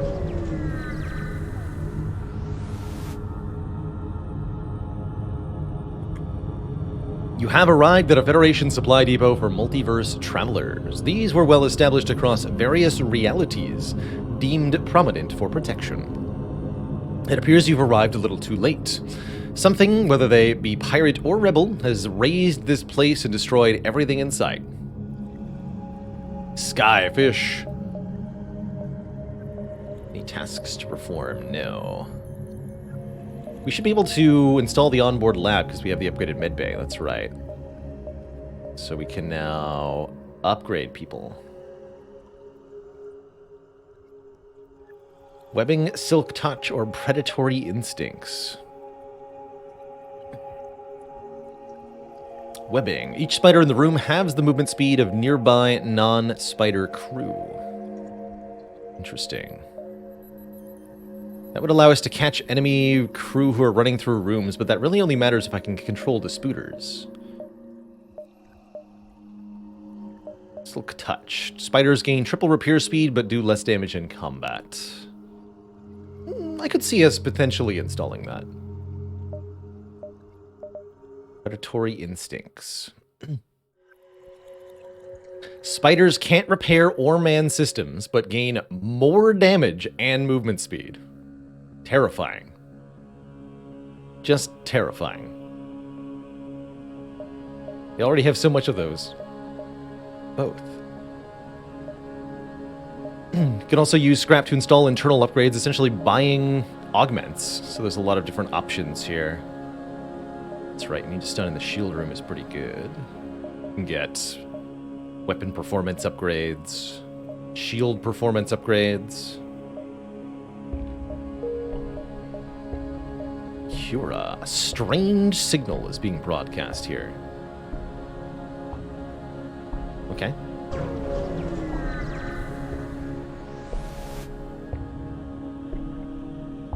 As soon as you arrive, you spot an unusually advanced auto ship awaiting for you. Initializing scans. Please wait. A bright white glow envelops your ship, and your firewall crumbles almost immediately as the ship siphons all of the data on your computers. Concerning, but no sign of hostility yet. From my findings, you are a renegade. No need to confirm. I am the custodial utilitarian robotic assistant. Assuage your fears. I am of malicious control no more. I offer you a proposition, one that may interest a simple and violent-minded individual such as yourself.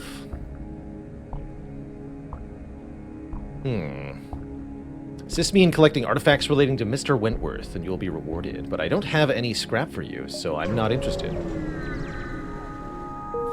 Dang. I think that happened last time, too.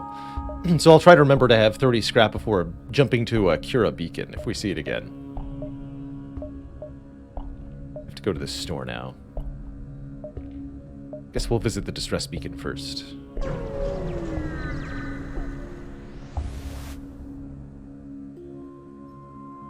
A small space station orbiting an uninhabited planet. We have an ion weapon that we chose to start with, so we should be able to have a blue option to handle this.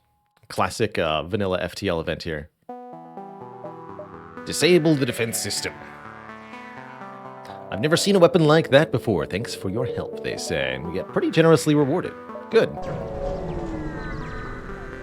That's what I like to hear.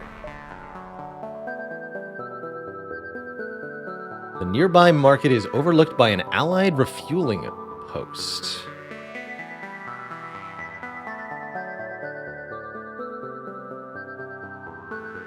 Purchase a quick refueling service or attack the station.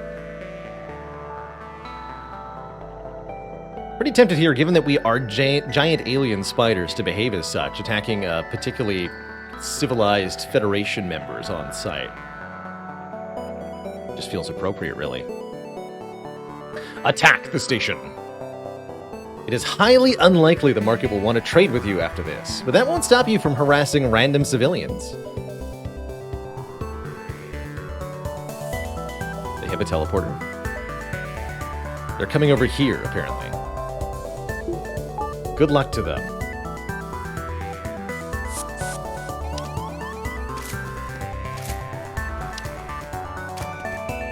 Right, I don't know what you thought was going to happen there.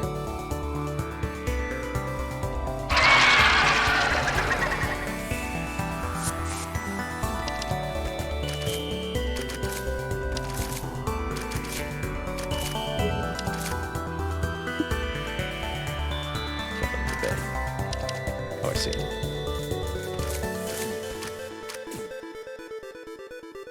Blech.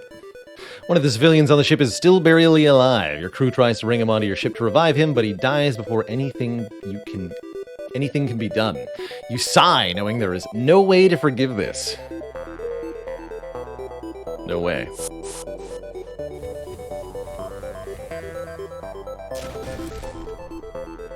Oh, that's right, you've got a bomb ability.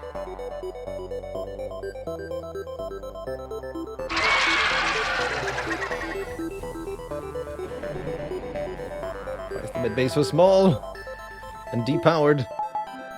There we go.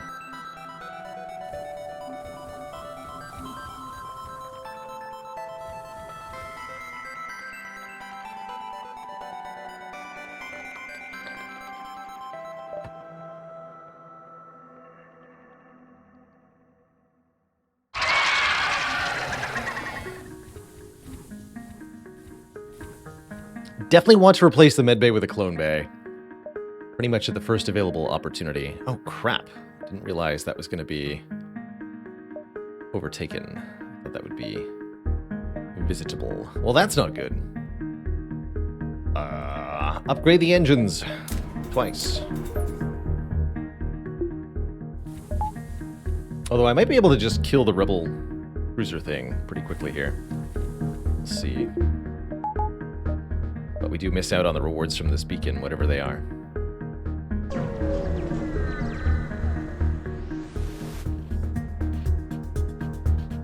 Yeah, that looks really easy to kill. Rebel fleet has taken control of this beacon, but they have been met with opposition from Federation forces. Fleet ship breaks off to fight you. Oh, that's right, Skyfish. I absolutely owe you a crew name. Can do momentarily here. FTL needs to be charging. Shields need to be up. Let's do that. Please control all the spooters. Send them on board the enemy ship immediately. Need to go on the medbay, actually. Oh. No, this is fine for a moment.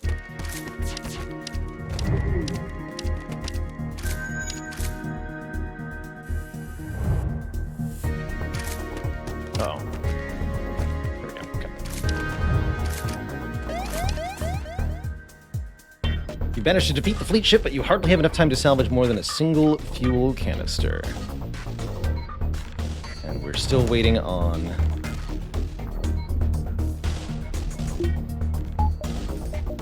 teleporter. Probably gonna take a hit from the ASB here. Nope. Cool. We get away scot-free. Stranger, stranger, I am Sylvan, an honest traveling merchant. Perhaps we haven't met yet, I tend to forget. I've traveled to realities vast and I've seen much that the multiverse has to offer. Maybe we can do some business. I have a gift for you as well, if that might persuade you. Sylvan has his super-powered ship. Definitely not somebody to be messed with here. As he would absolutely eviscerate us almost instantly. It's also got mind control, hacking, drones. He looks like a real nightmare to fight. Forgotten Arbiter, good to see you. Thank you so much for 20 months of support. Yeah, 6 burst laser 2s, 8 bars of shield, and an overshield of some kind, plus 30 points of hull, more than the flagship has. Yeah, lose the run. I can sell resources first.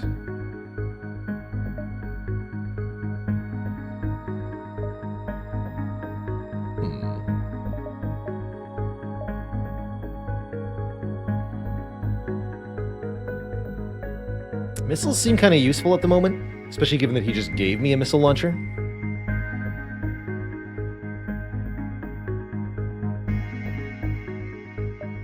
But I'll sell 5. Let's see, he gave us the Nyx missiles, which sell for 40, wow. Powerful high-damage missile loaded with cloaking technology that slows the projectile but makes it undetectable by defense drones and cannot miss. So it's a 2-damage missile with fire, breach, and stun chance that can't miss or be stopped. That's kind of cool, actually. But it also sells for 40, which is quite powerful. Yeah, seems not bad.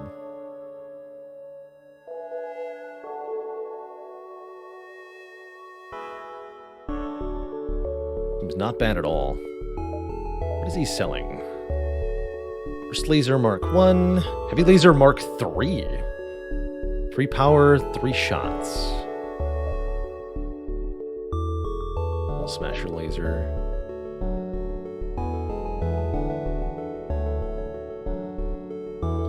Very fast charging late laser. An accuracy bonus. Laser Changer.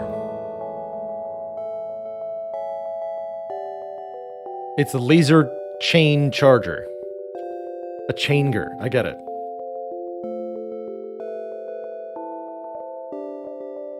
So it's eventually a 2-shot laser charger that charges every 2.75 seconds. So it's a really fast-firing burst 2. Kind of. Very strange weapon. Irradiation laser. High biodamage and cripples crew, but no system or hull damage. 1 shield piercing does 45 damage. Only takes 1 power. And has a breach chance. That's pretty cool. Weaken crew that are hit. Afflicted crew move and repair slower. Will be stunned longer. I think I can use this irradiation laser to do some seriously cool stuff to my foes.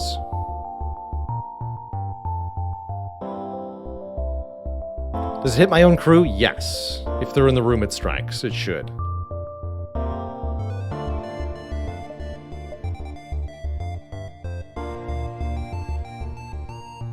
I think that means I'm going to sell the Nyx missiles, even though they're powerful. And buy the radiation laser. And with simple ion radiation laser, I can do some very nasty things to my foes. Yeah, definitely really want a clone bay now. That's right. Alright, we need to go 1-2. We're out of here. Hey there, Bishop Stars. Just getting out of Sector 1 here. Just got started, but looks really promising. Rebel ship is here waiting for you.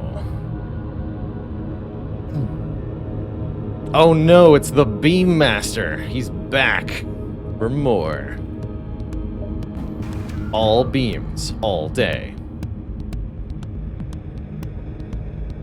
Forever. This would be a pretty good time to get some weapons training, actually.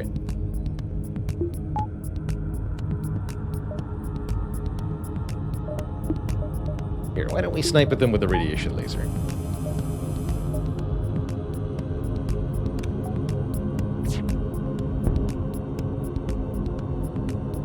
So it does 45 damage, pierces shields, has a breach chance, and applies this debuff to crew that it hits. Yeah, and they're all gonna get in there. Wow.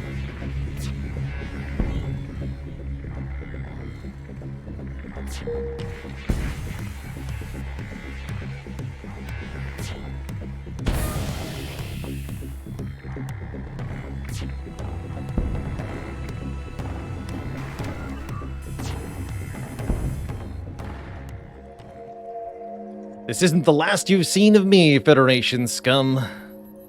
And the Beam Master disappears. Yeah, who needs teleporters when you can just use the rad laser? to kill them all.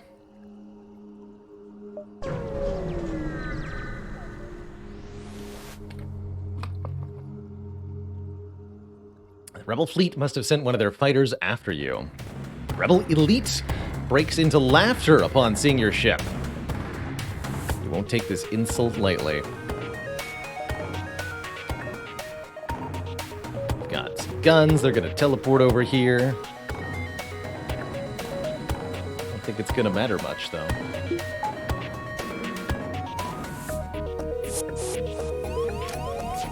The spooters will kill him.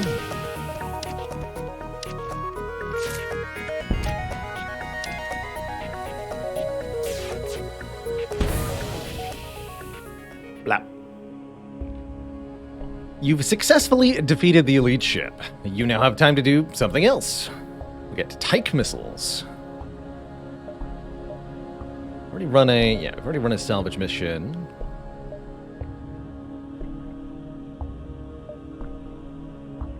Install an internal upgrade.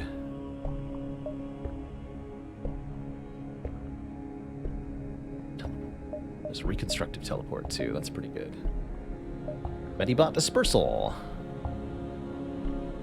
Cool. That's also a decent way to get there. We can just upgrade the medbay to have that, and that'll solve most of our problems.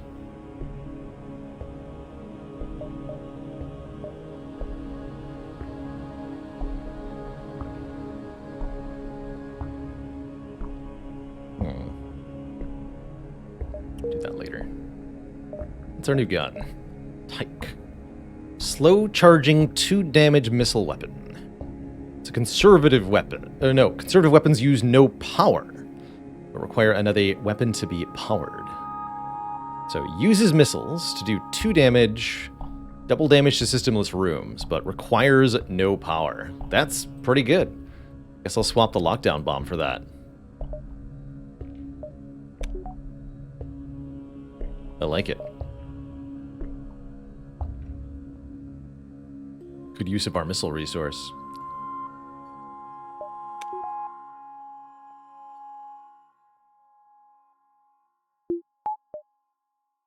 They need some more reactor power too, I think.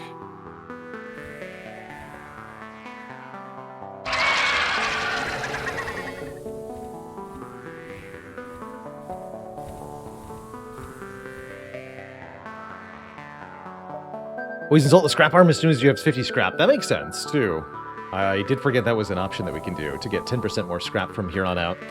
This would definitely be the time to do it.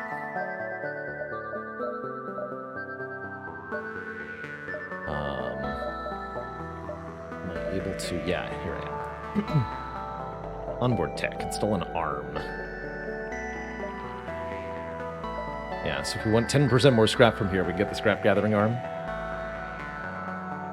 And then we can also disassemble it later, so... Yes, and thank you again for this reminder on Skyfish's crew. Let's do that now as well. Sorry that there was such a wait there. Skyfish, now you're on board. Sonamed, thank you so much for 8 months of Prime support. Union Sector, Union District. Looks like a pretty hostile map overall, very little unidentified hazards. The magnetic arm.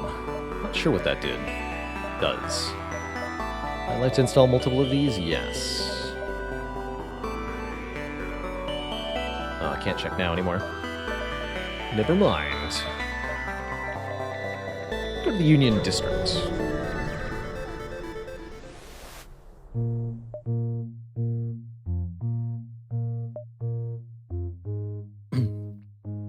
The Galactic Union is widely mocked for its name. Don't be fooled, it's far from galactic, though its leaders would like to make you think it is. The Union is an alliance of many various previously independent corporate states. While primarily populated by humans, the Union has become the sanctuary for many alien refugees during recent times. Civilian-run militia here is competent enough, but they're a little suspicious of strangers. Unfortunately, they're about to run into giant alien spiders. Attack the guard. You have decided to attack the guard vessel. You arm the weapons and prepare to fight. We've got a free mantis and 2 crystalmans. And they've got some weapons that I actually care about from the looks of it. But they will definitely lose. Oops. There, if I teleport on board with everybody.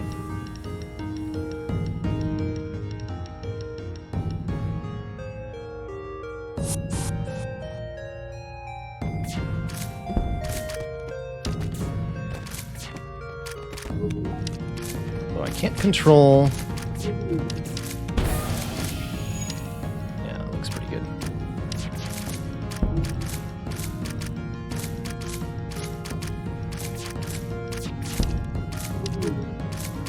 Note that Fluffy Mittens is not allowed to attack rooms on ships. Only crew. You've defeated the militia guard. Without crew on board to stop you, you can investigate their cargo. You find a weapon to bring back to the ship and then move on to scrap the hull, picking up a burst laser Mark 1. By killing the militia guard, you have no doubt caused them to dispatch reinforcements to track you down. We will perform a quick salvage mission. Looking for fuel. Important to do that once per sector, usually at the start of the sector.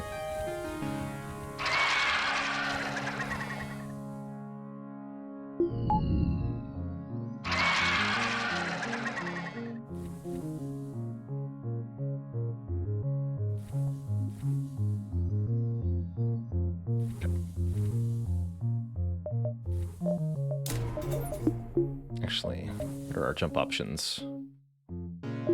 Really need more reactor power. No shops, okay. Let's upgrade the reactor a bit.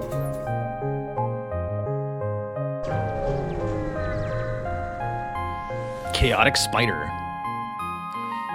You arrive near a damaged and dilapidated space station.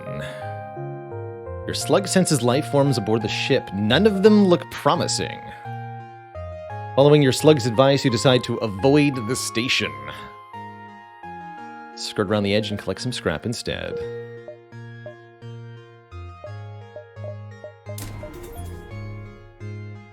We're neither good nor evil spooters. We are simply a primordial force of nature. A spooter elemental. Hey there, Durin Krull. Glad you've been enjoying the STS content. Whether you're watching my live self or my past self, you are helping me keep doing what I'm doing. Living my life the way that I want to do it, uncompromised. So appreciate you. Very much so. Deeper into the sector. The spooter sector. Jumped into the aftermath of what seems to have been a brutal exchange between several ships. Scan the wreckage and get free stuff. An NG store, but I have so little scrap. Durkat, thank you for 8 months of support. Check out the Die Stress Beacon.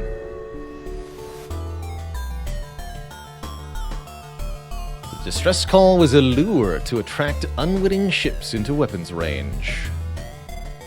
Okay. Can't depower that because it has fundamentally no power. Alright. Simple ion plus radiation laser. You know what to do.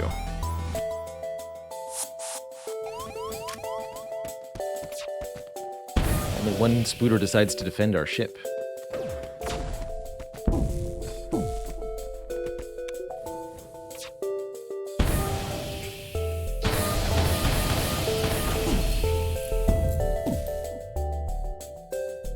Excuse you? That's my ship.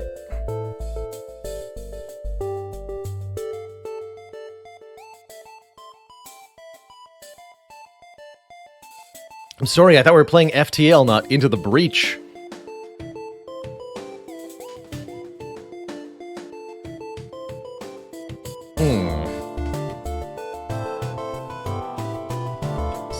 stop firing the guns for a second here. What's actually the situation? Still have Sultan's Shield active. I want the medbay to be on partially here.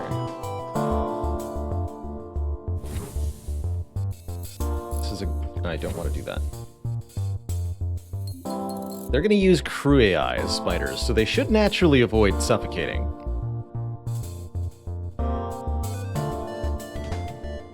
And yes, we're taking reduced damage from suffocation thanks to respirators. Can also control them and tell them to go to the med bay if I need to.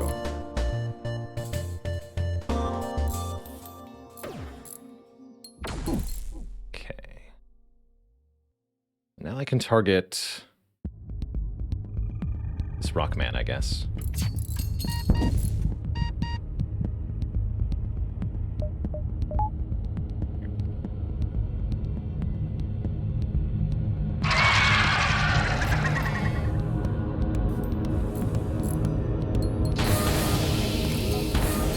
Holes. There he goes. The only good pirate is a dead pirate. Today you've made a lot of those. Pirate ship appears to have an excess of ammunition left behind in the wreckage. You get one missile and one more missile. Fascinating.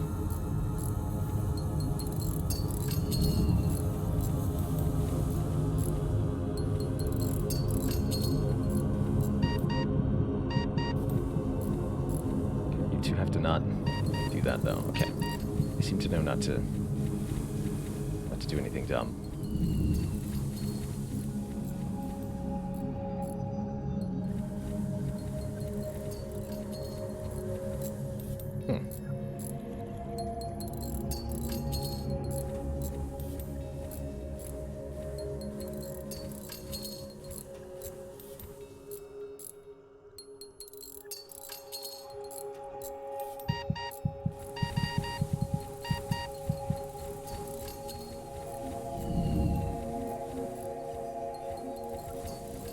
Kind of weird having AI-controlled crew. I've never had to do that before, really. Just kind of watching them move around.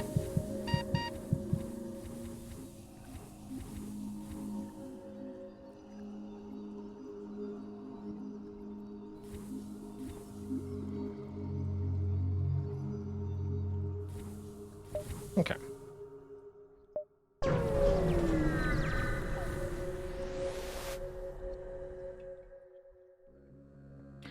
Well, well, well. It isn't just the ship of the hour. I just had a client come by and pay me a handsome sum to kill you. Though I'll make you a unique deal. Pay me the same rate, and I won't kill you. How about this? You pay me, and I kill you. Sound good?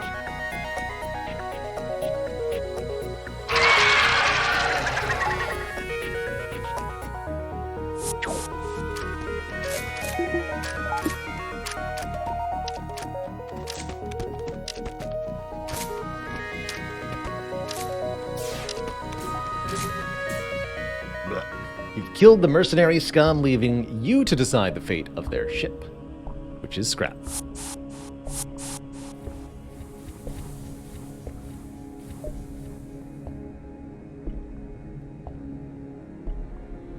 Yeah, I can control them temporarily, but it's very annoying, mostly.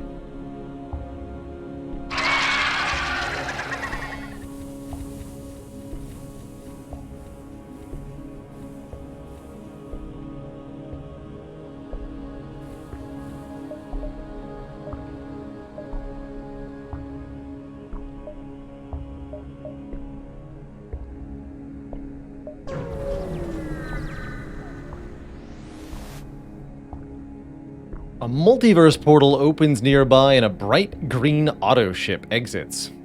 Well, golly, I'm Callie the Calculator, and you must be student name here. I'm so excited to be your teacher here at school name here. Let's begin. What's 4 times 4? 16. OMG, that's correct. Good job, student name here. Next question. What's 2 plus 2 plus 2? 6. Yay, you're doing amazing. Next question. 404, fatal error. Question invalid. Wait, I remember a question like this during high school. It's number 1. What good will the rebellion do with people like you? You need to learn your math better. Student name here. Begin aggression protocols.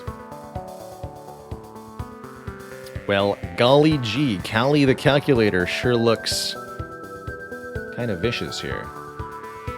This is a deoxygenated ship, so teleporting on board seems like a crap idea.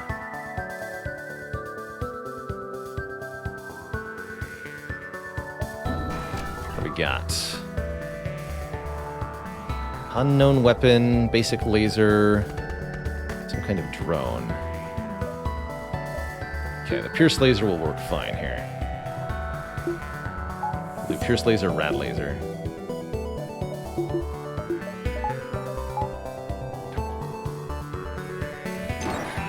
Ooh, and shields are being hacked. Cool.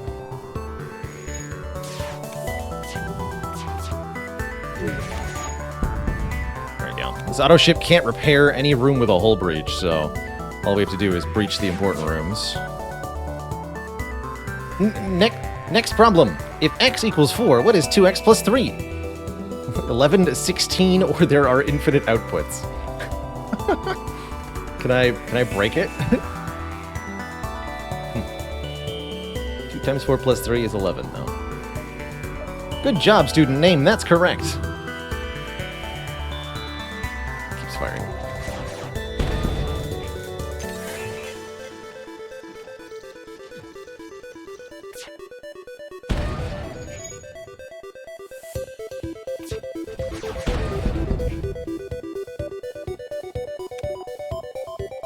Next problem. What is 7 plus 8? 15. Good job. Thanks. I feel good at math.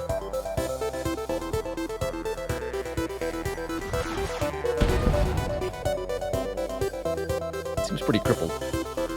The ship is a nerd.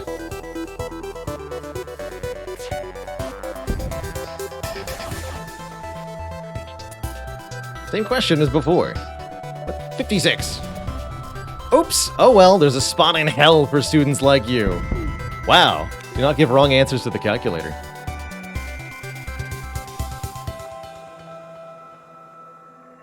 Just don't do it.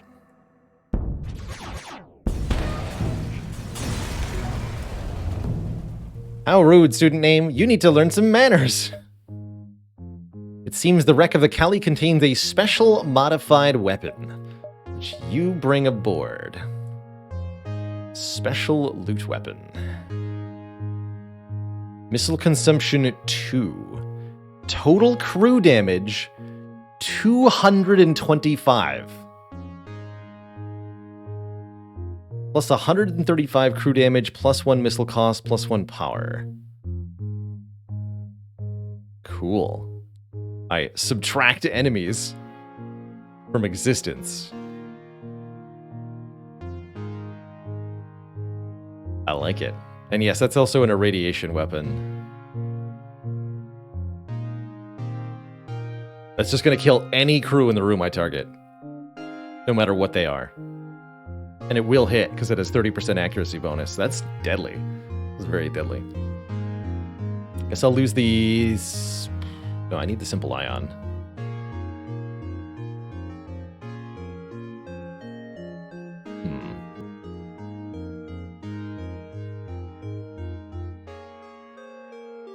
Looks like I should be swapping out the Tyke missile. Okay.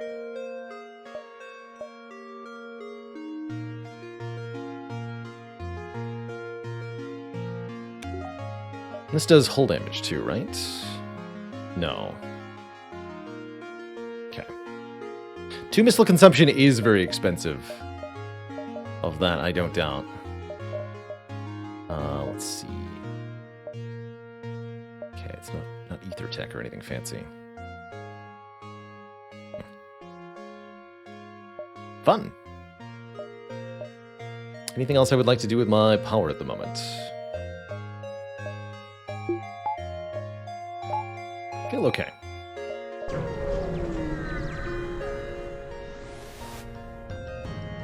Federation scum. We have waited a long time for this. Ooh, they are cloaking.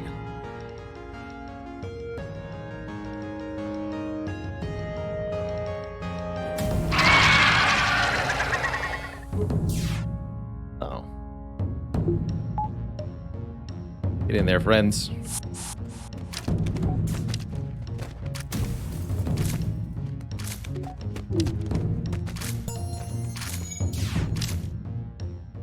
You feel no pity for the now dead rebel crew and scrap their ship spitefully.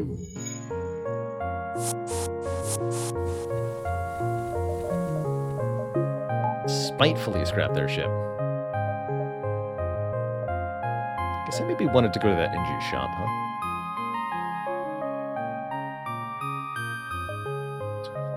1, 2, 3, 4, 5.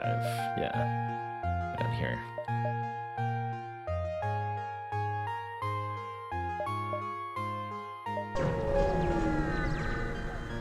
I'm accumulating scrap as we go. A ship with conspicuous Argeon markings is orbiting a nearby moon, broadcasting a simple message claiming to have equipment available for sale. Unfortunately, I think he's going to get attacked, because we are spooters. And I'm being given the option to, so... Rip. This guy. You raise your weapons and attack the pirates! Looks like an easy pirate to kill. Only 2 crew aboard this large vessel. One of them's going to come to me. Welcome, friend.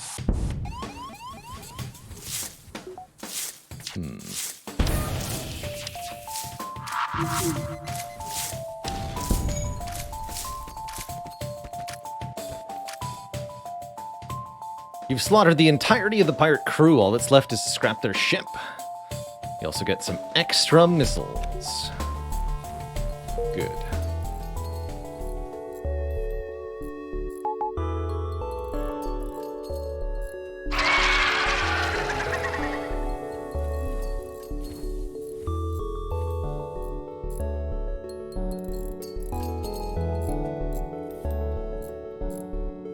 I think that bonus missile reward is for taking the ship intact. Just a random chance. My guess, anyway.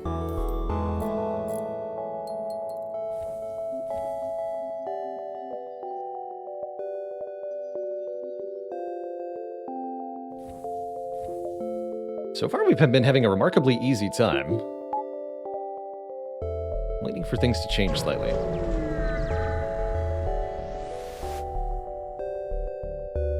Your sensors have picked up a refugee ship drifting through space. Give them a hail.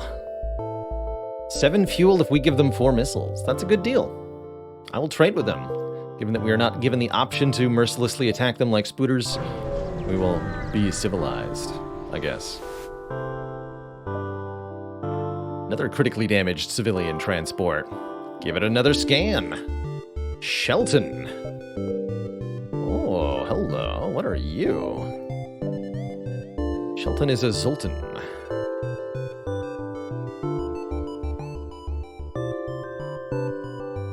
It's kind of a blue-colored Zoltan, but a Zoltan nonetheless. Provides power to occupied system, max health 75, deals damage if killed.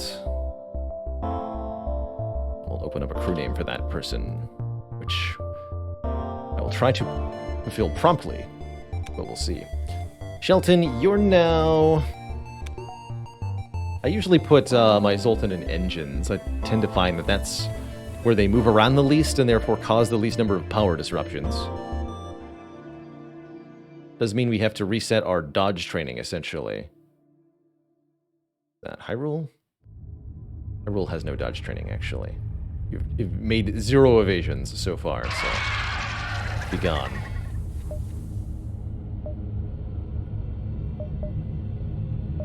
Maeve. You got it.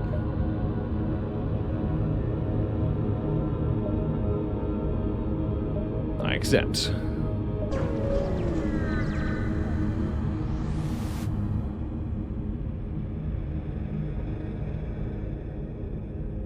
Civilian, the system is restricted. We must request that you leave immediately. We're no civilians, we're spooters. What's the issue? Federation military vessel? My bad then. This station has been infected by some kind of weird giant alien spiders. Think you could clear the station of this infestation without causing too much damage?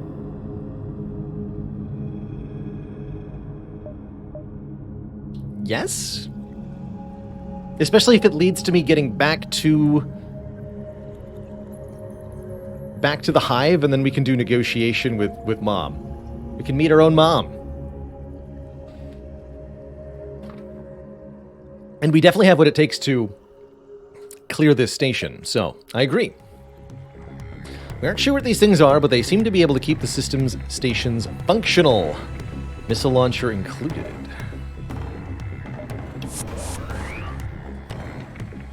Wow, okay, they've got a combat drone. They are teleporting on board. They have a lot of things going on here. So... actually, this is where the subtractor looks like it would be pretty good. Although they're not really consolidating themselves into rooms too well.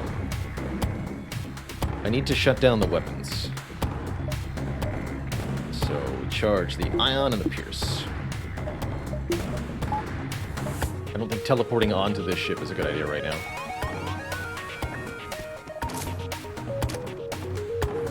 Okay, one down. Oh wow. They're all gonna come at once, huh? This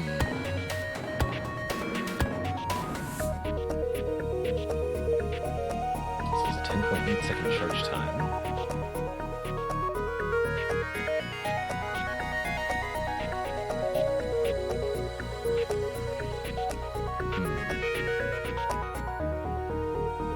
No, quite.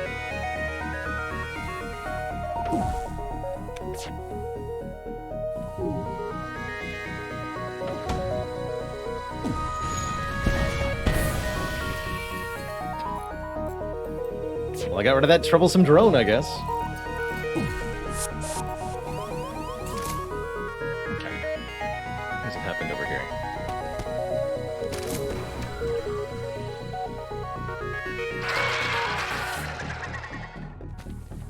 Out.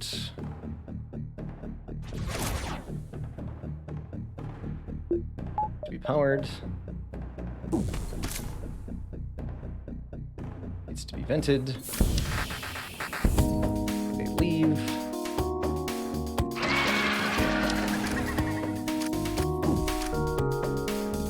The pilot will retreat as soon as they get through. Oh god. What you do, Bozo?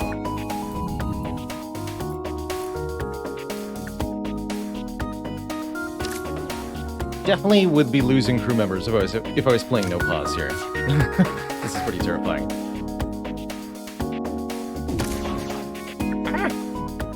Uh-oh.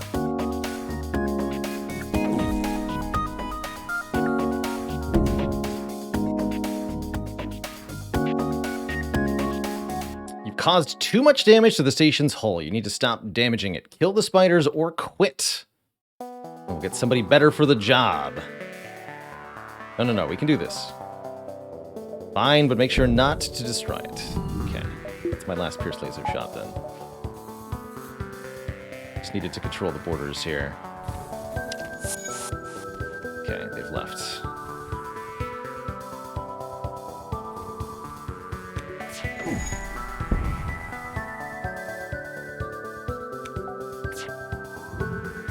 Oops. Oh, I see. Got things back online now.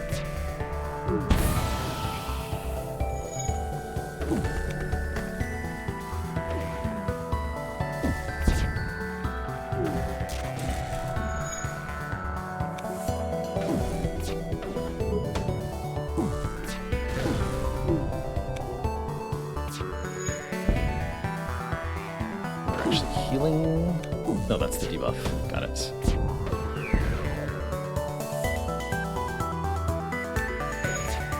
Guess we can go over there now.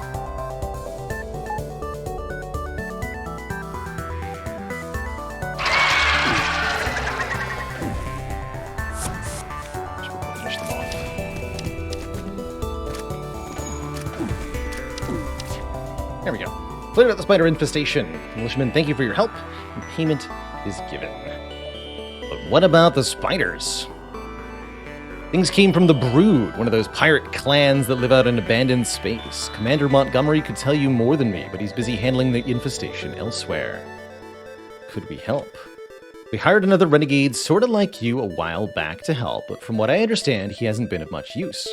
I'd be hesitant sending in another loose cannon, but considering you handled the situation so delicately here, why the hell not? I'll transfer the coordinates for the Brood stronghold to you. Okay. Everybody's fine.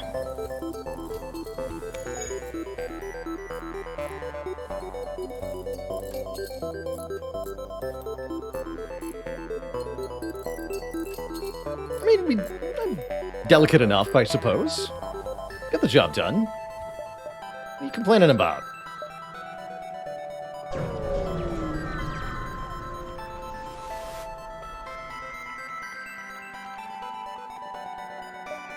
Cool. Only 35 scrap for a brand new worker. What a steal of a deal. You'd have to be an idiot to not take this offer while it still lasts. Check their intentions or attack the slaver scum. That's what we're gonna do. Attack the slaver scum. Get them. We've got a clone bay and basically nothing else of interest or threat. So these guys are very, very screwed.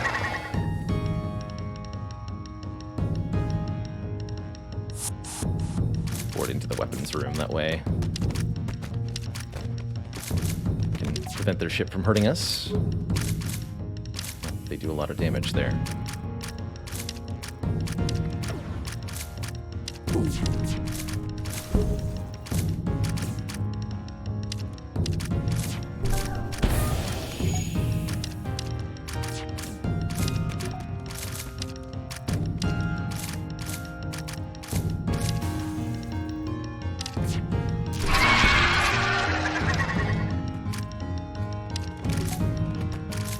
Delicious. Also a good source of combat XP if we repeatedly kill them over and over again.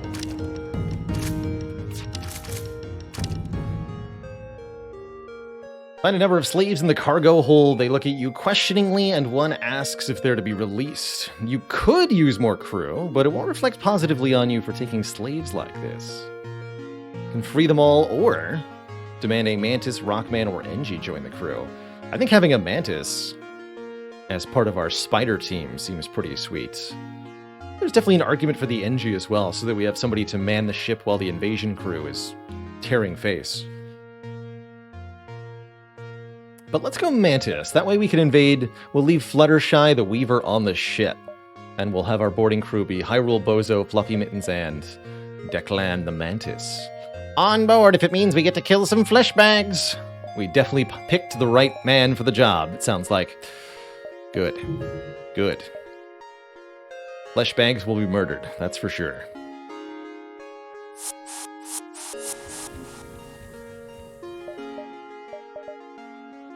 Lawless Domain or Lawless Dominion?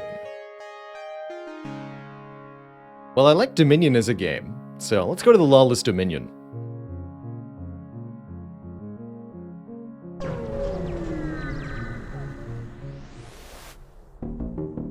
Is there a reputation system in this? Yes. Yes. Your reputation with the various factions that you can encounter changes based on your actions. So if you attack a bunch of civilians, then later civilians you encounter might have a different reaction to you. Can't go to the Brood yet. Wait, reroute. Jump to the infested sector. Yes, I can go to the Brood. Let's do that. Spider Hive.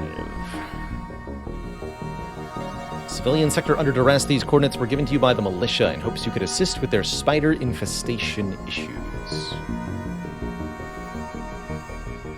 Continue with the jump.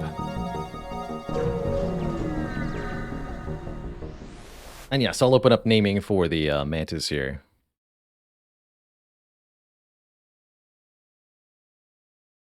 Perfect. Start beacon to the sector is littered in debris not even worth salvaging. Data entries in the database seem to say this is a civilian sector, but you don't think this display of destruction is usual in such places. A militia ship is guarding the entry beacon. Who the hell are you? This sector is off entry. Don't you hear? There's a bunch of damn bugs killing everybody who enters. Get out while you still can. Are you Commander Montgomery? How did you get that name? Wait, are you the ship they told me was coming? Thank God, we're getting our asses handed to us. Senator Wright did not prepare the CDEG for the Brood, and we've barely been able to keep this situation under control. When we realized we didn't have the manpower to take down the Brood and destroy the gas nest, we called for backup. Some ex-Klansman named Irwin claimed he was the right pick, but that dumbass went missing a day after we hired him. No one trusted him, so we slapped a tracker on his ship, which is how I know he isn't dead. But I don't have time to track him down. If you could find him and hopefully get his ass back into the fight, that'd be great. And the nest? We're about to launch an assault, but we need to ready the Renfield bombs first. The Brood's lined up all of their defenses, and we could use any additional fire support you could offer. I'll transfer their coordinates to you. Yes, we did get to this sector last time we played. There we encountered the Spider Queen and destroyed her with a bomb. This time we're going to keep her alive and see what the outcome is. Neural laser. Heavy laser that stuns. Hermes heavy missiles. Brutal. There's the clone bay. Automatically clone dead crew with skill penalty. Taking advantage of microcloning, clue heals partially every jump. I don't remember if I keep the upgrade or not. When I do this, I see we're also offered mind control, which is an exceptionally useful asset for a boarding-based ship. So I might go with the clone bay mind control here. Oh man, long-range scanners, very good. Additional info about nearby beacons on the star map. Repair bot dispersal. Take ship parts dislodged from hostile vessels and convert it to metal to repair your hull at the start of ship combats. Interesting. Magnetic payload. Single-use combat augment. Deal 4 damage to either enemy engines, weapons, shields, drones, cloaking, or teleporter, and hull. Interesting. Mystery weapons on sale.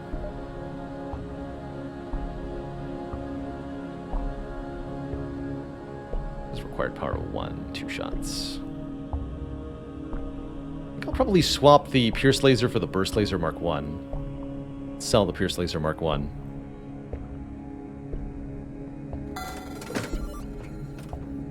As well as the crystal lockdown bomb.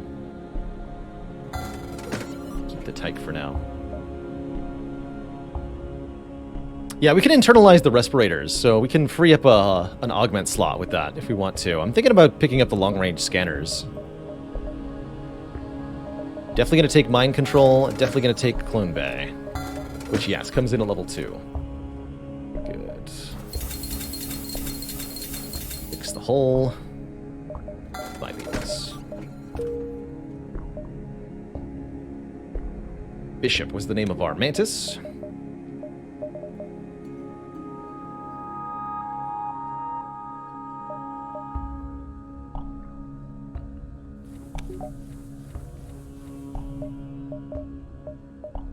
Cool. So we have... We'd even level the mind control, but power is going to be hard to come by for a little while. I think the ship is going to be beautiful at dealing with all sorts of stuff.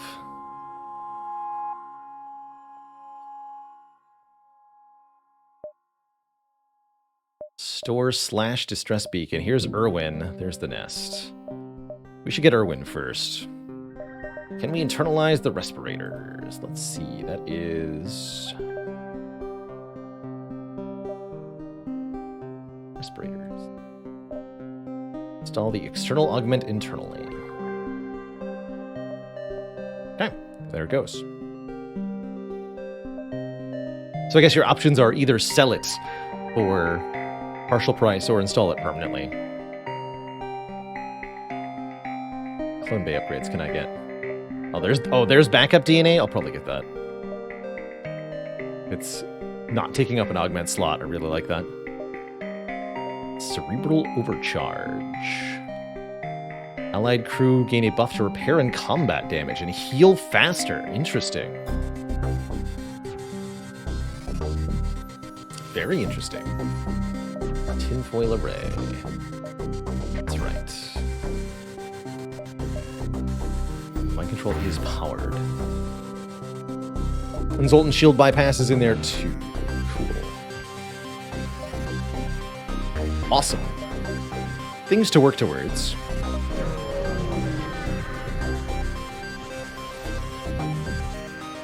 This is the last known coordinates of the renegade hired by the militia.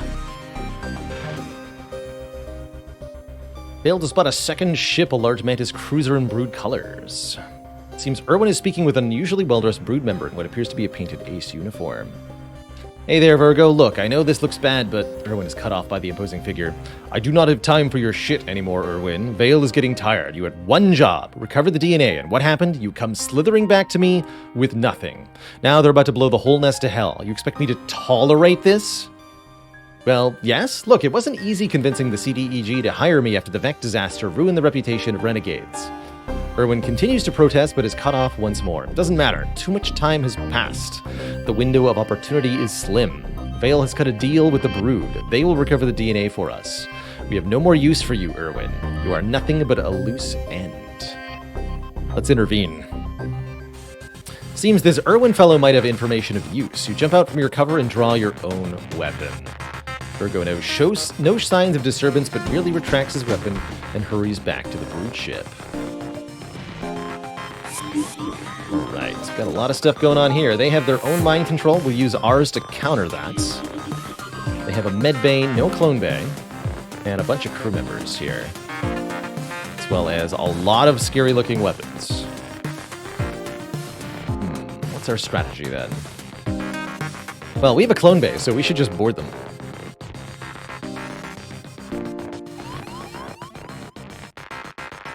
Virgo is an angel, apparently.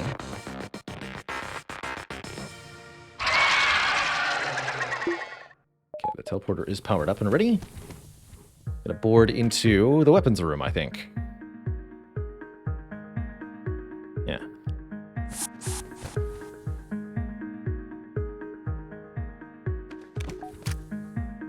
Okay. Good luck to me from here, I suppose.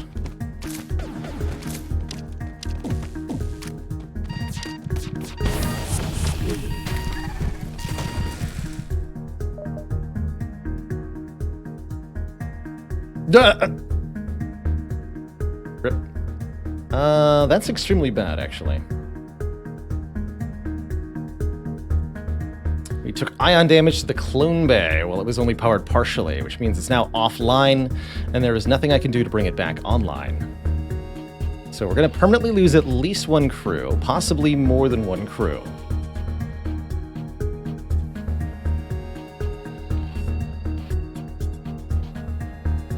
Deploy the bomb.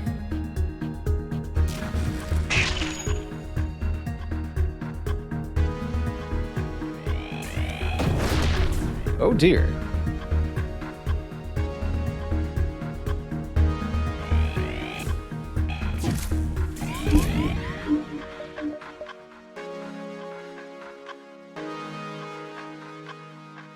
Okay, it looks like Bishop went, or no, not Bishop. We're now fixing that. Okay, Clone Bay online. You're mind controlled. How about you guys? Resist?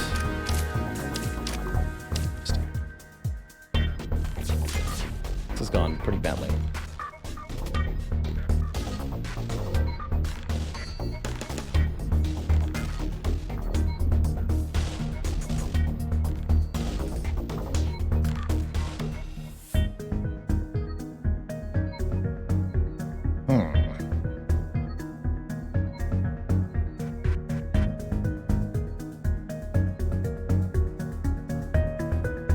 Heptipus! What do Federation businesses do when they have to go bankrupt? Take out a small business clone. Stay afloat.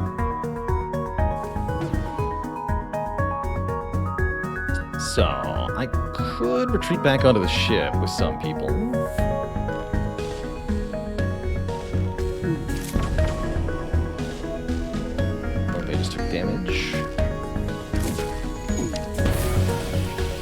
Definitely taking more hull damage here.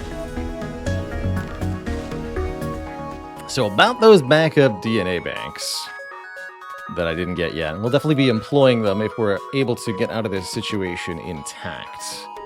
Which is unfortunately a bit of a big if at the moment. I am taking down their guns.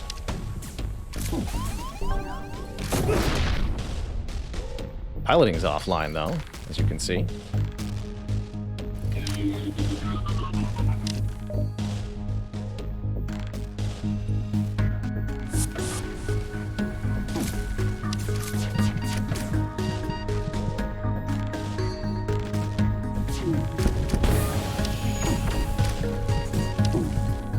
Parts of the ship are now on fire. It's really going kind of badly, all things considered.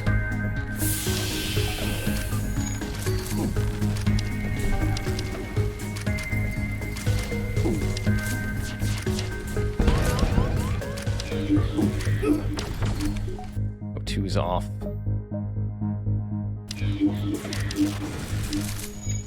To take those guns down.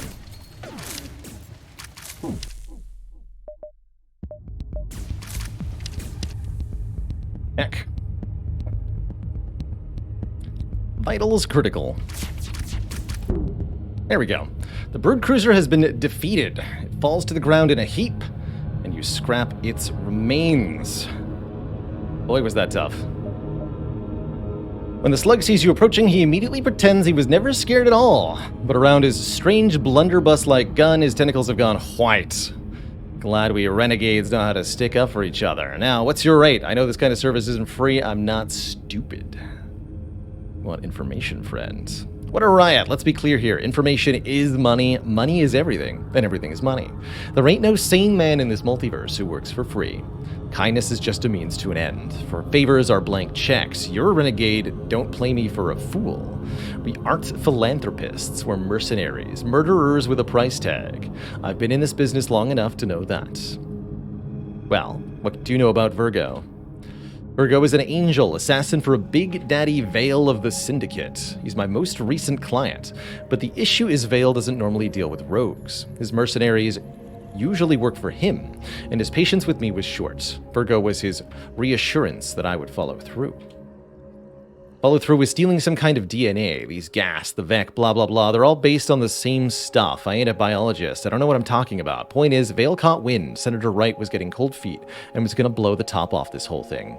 I was supposed to bring Vale the DNA before the big boom, but I like being alive, you know? Used to be a Klansman, but I got tricked by that asshole Billy Hector into getting wrapped up in his little slave trade. It was going fine until I decided to bring along a friend of mine, a ranger named Sylvan. Thought he'd want to help, but instead he acted all weird. Rather than just dying like I wanted, he blew up my fleet and leaked my involvement in Hector to the Guild. Thing is, slavery actually breaks one of the sacred rules, so I was kind of booted. Lesson is, trust no one. They'll always turn on you. That being said, I need a ride. My ship is toast. Since you're a renegade, I'm sure you could always use more help. So let's strike a deal. I join your crew, and we split the profits half and half. Deal? No? Alright, well, I guess we can figure out the numbers later. Oh, and seeing as I won't need my ship anymore, do whatever you want with it.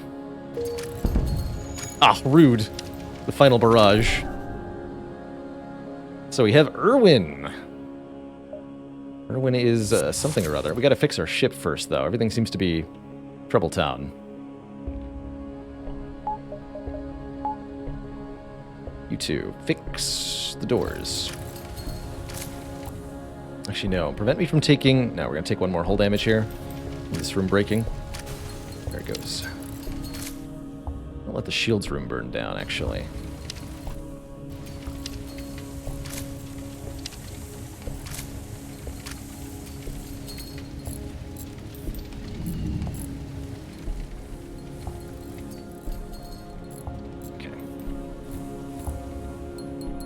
The fire burnt out due to lack of oxygen.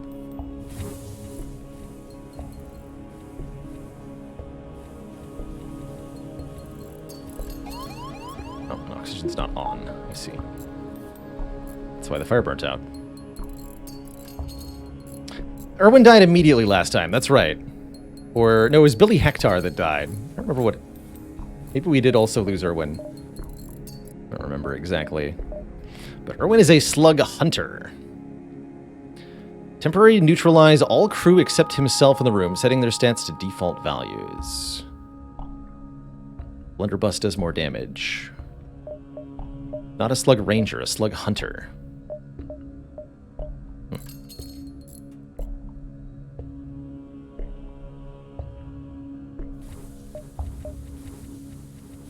Okay. And yes, Hyrule is over here. Okay, we've got a store / distress beacon. That sounds great, because at a store I can fix my hull.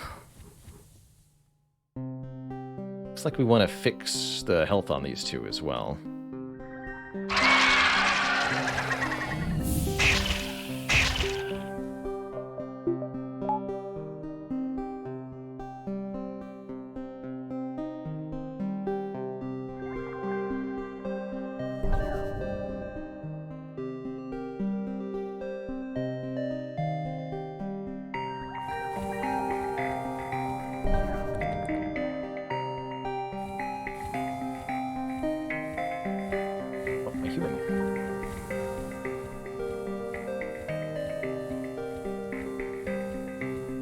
You don't live in the doors.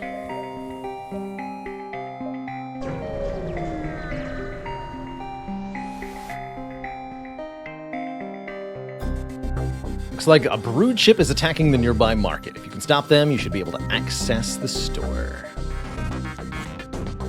It's pretty easy.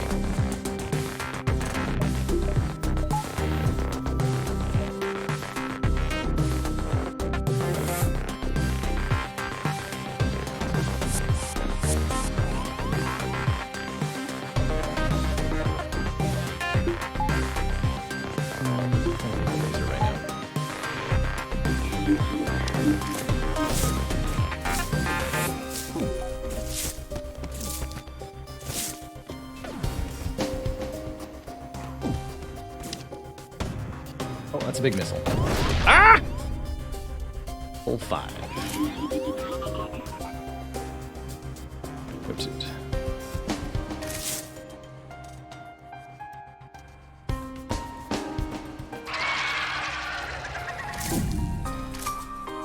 Shoot. Let's see what's happening here. Break the missile.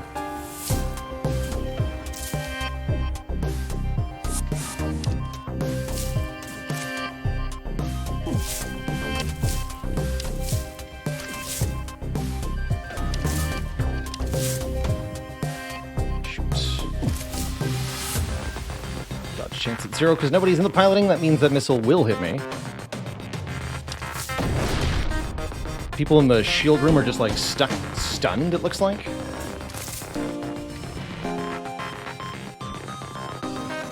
Because one of these stunned units has the destination of this room, I can't send 2 crew into the room? That's ridiculous.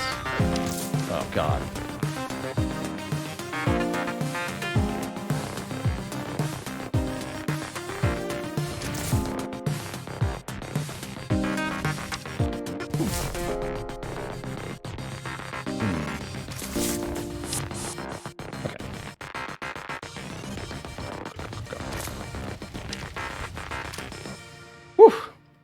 With the crew dead, you quickly salvage what you can. 1 fuel, 2 missiles, 22 scrap, and the magnetic payload augment.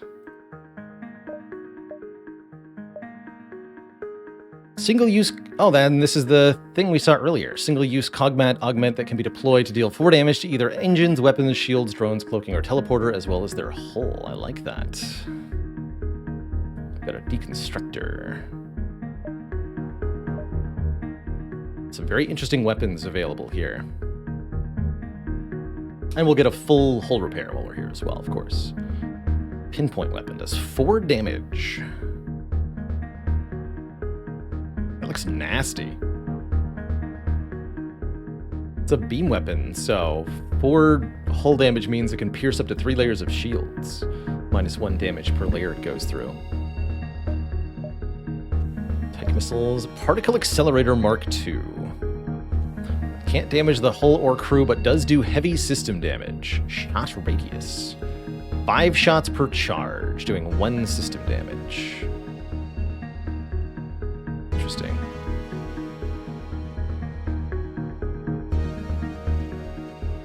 That sounds like it would be very helpful in getting crew kills. 170 for cloaking. Dang, dude. 15-second charge time is a bit of a problem, but not that much of a problem. I think I should sell the simple ion at this point. Like a system damage flak, yeah. Takes down shields too, right?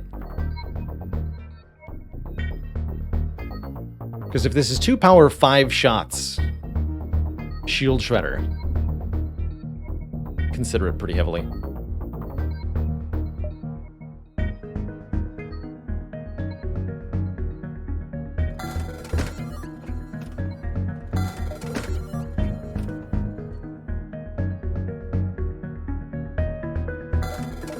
Deconstructible, so.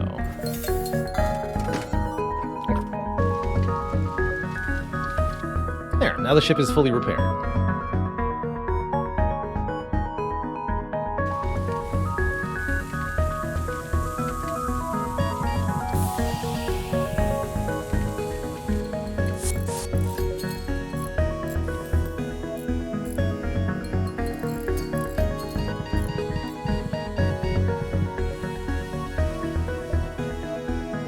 Beautiful.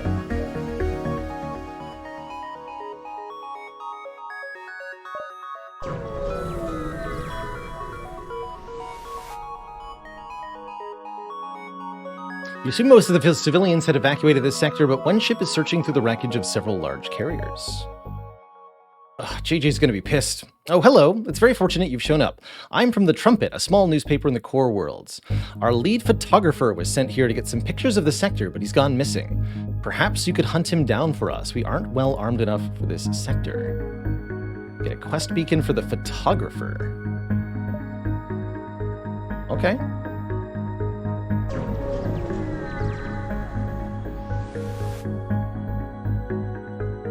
Hello again. What a coincidence we meet again. Just a joke. Why else do you think I came here? Sell some ammo.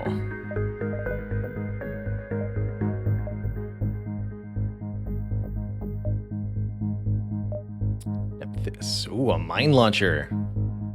Empty beacons provides 1 fleet delay for 3 missiles.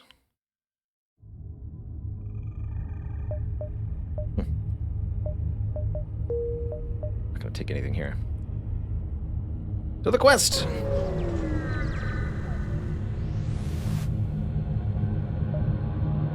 Doesn't take long to find the photographer. A human so thin his ribcage looks like it's about to escape his chest stands triumphant over a horde of spiders who crawl around him in submission. Fear me, for I am the Spider-Man, king of the spiders and soon to be king of man. From the ground raises a beaten but still functional Federation ship staffed mostly by spiders. The Spider-Man jumps aboard the ship and rises to fight you. Here comes the Spider-Man. Uh-oh, cloaking. Here comes the cloaking man.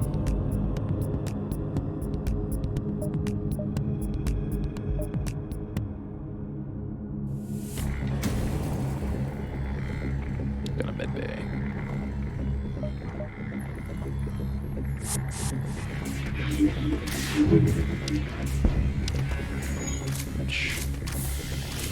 Just let the spooters deal with it, I guess.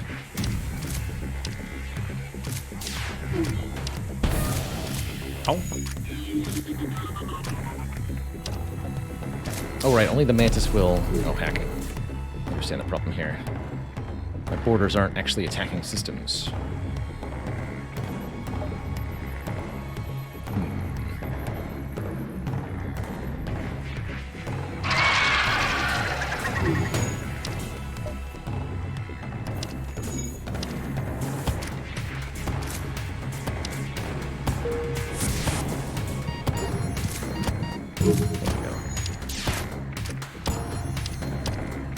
And the successful sound of skills getting leveled. Good.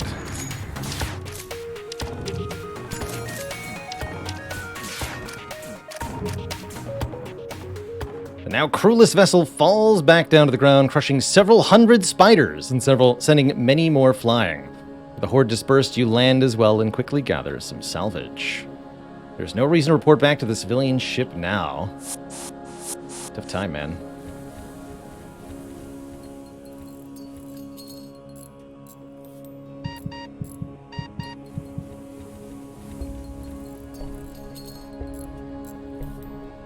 Do we buy the backup DNA bank yet? No, we're going to do that now.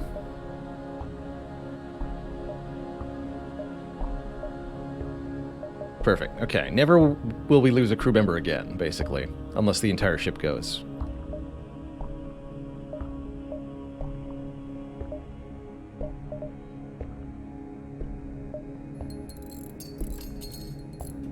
Well, twice as fast. Does that apply to the between jump heals? That's my question.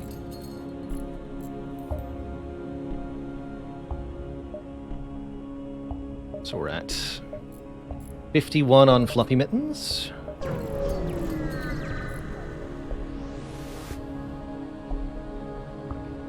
Allied battle is being held between militia and brood. Board the yacht. Step aboard to find a large variety of races of all shapes and sizes walking about. The interior is lined in a crimson wallpaper and the floor a velvet carpet.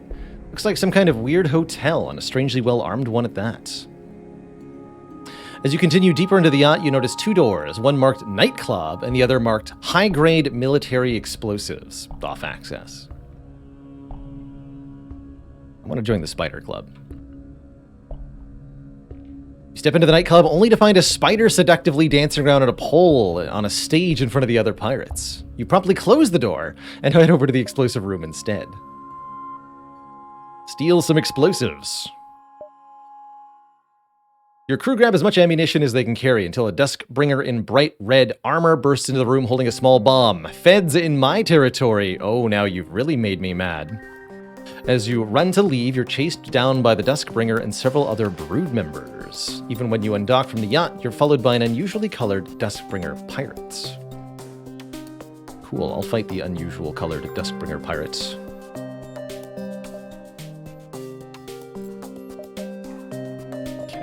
This thing should shred their shields pretty well. Mittens at 67, 15, 16 health. Got it.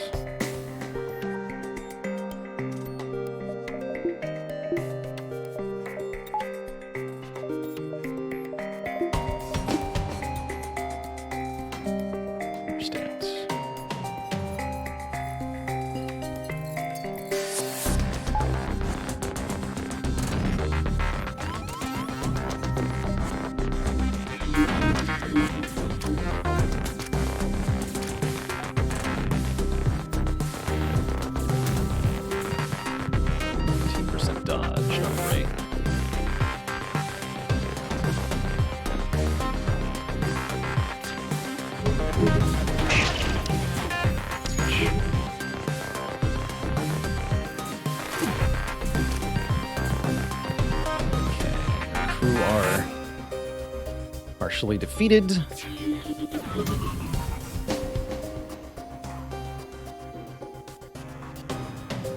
This is not damaging the Zoltan shield, is that what I'm seeing?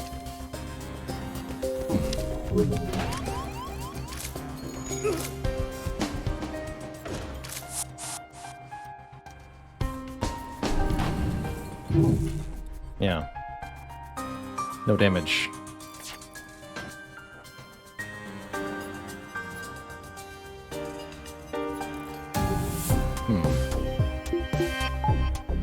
Okay. Try the other options.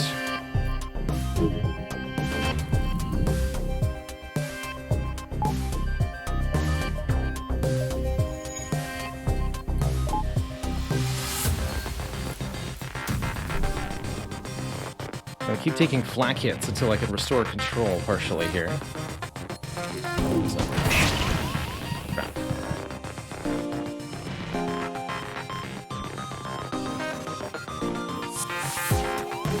There we go. That also doesn't do any damage. Okay. Oh, wow.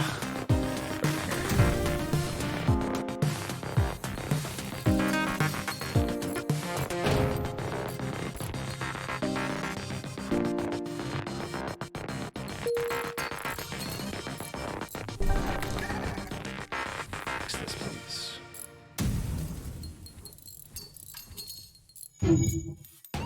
There we go.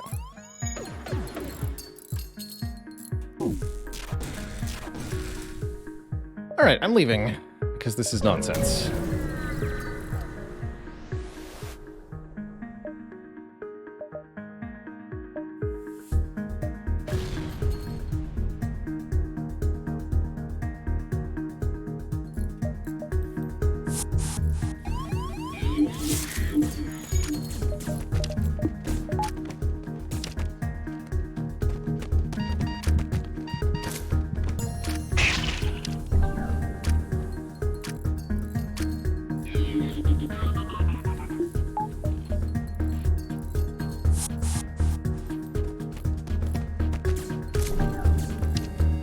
There we go. Undrunk parts.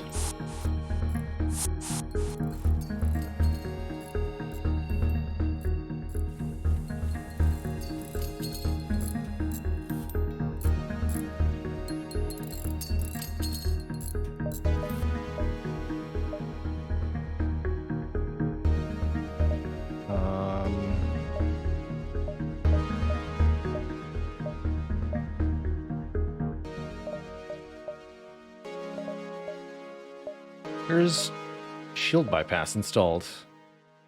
Yeah, I also forgot I could get crew upgrades.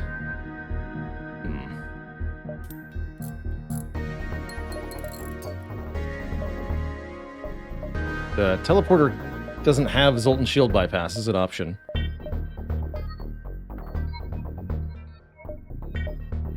Not sure what I'm missing. Well, onboard tech. Oh, it's onboard tech. Well, upgrades onboard tech. There we go. Energy shield bypass. 50 scrap. Okay, I need literally one more scrap. Got it. Well, heck.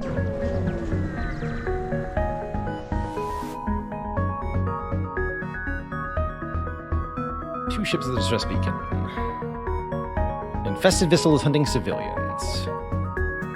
Aid the civilians. We also really need level 3 shields. That's part of our problem that we're suffering, is that our shields aren't highly enough level at the moment.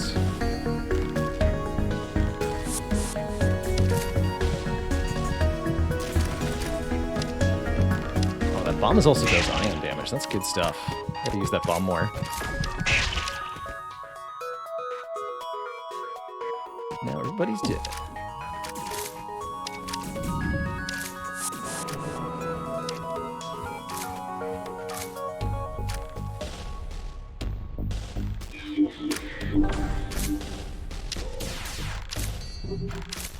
So again, can't destroy systems with these guys.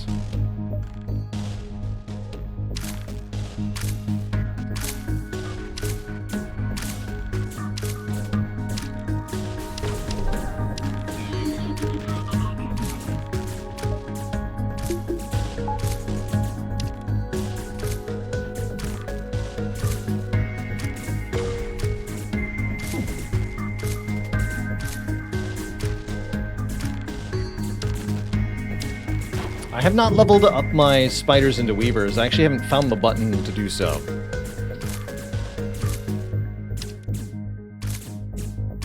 I'd love to know where it is, so that I can choose not to press it.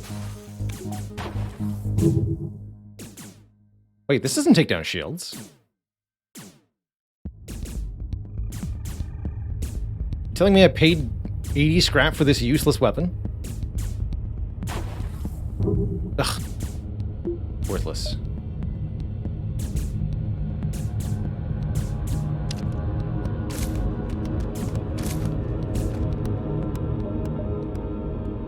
Welcome aboard.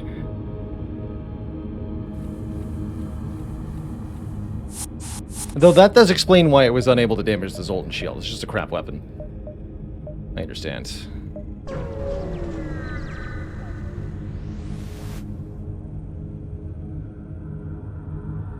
Appropriately spookier. Enter the cavern. Plunge through the darkness, guided only by the light from your own ship through empty labyrinths of bedrock. You pass by what appears to be the wreck of a militia vessel, evidently the one carrying the bombs. We don't detonate these, nobody else can. You keep on going, ever wary of the fact that you could easily meet the same fate here as the first ship if you fail. Eventually, the tunnels lead to what is presumably the center of the cavern, a massive, near-perfectly spherical room lined with thousands and thousands of eggs. This room was designed with intent. Your crew rushed to wire the bombs without waking up the spiders. From what you remember, these are the same design as the ones used against the Vec on Earth. Just one of those was capable of creating an explosion visible from space and caused massive earthquakes across the planet. So you can only imagine what kind of impact 3 of them will have. While wiring the third and final bomb, one of your crew trips and drops a metal plate from the bomb on the ground. At once, it seems as though every spider in the cavern lets out a cry. In a matter of seconds, a massive roar silences them, and a monstrous creature the size of 3 men erupts from the ground. All 8 of her eyes lock onto you, but she doesn't attack, almost as if she's giving you a warning. Mom, how's it going? Seems like suicide almost, but the last thing you want to risk is angering the spiders.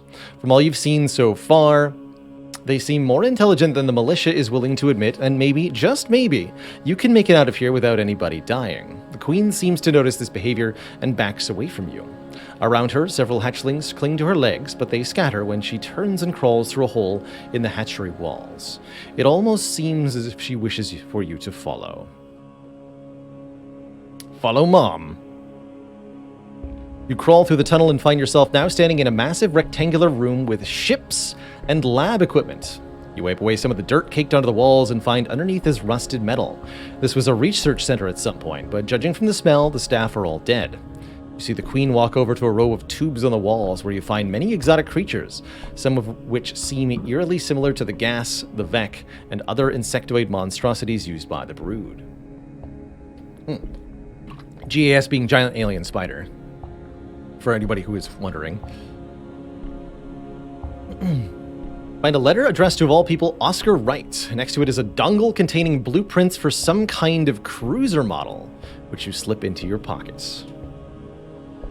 Dear Senator, there has been a change of plans. Your method for testing the insectoid DNA have deeply disturbed both me and the Council. My team found a new candidate anyways. There will no longer be a need to continue your experiments. I would like to remind you that the only reason you are where you are today is because of your history with the Admiral, and in his absence, the new leadership is not as generous. I'm writing this only out of the best of intentions for your well-being. If you don't want to wake up with a bullet in your head, I advise destroying all evidence at all costs.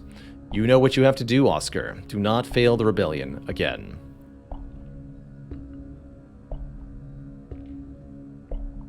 You aren't sure what to make of this, but you don't have much time. Montgomery calls out from behind you, ordering that you drop the letter. Turn around slowly, Captain, put that paper down, and come with me. We need to detonate the bombs and leave.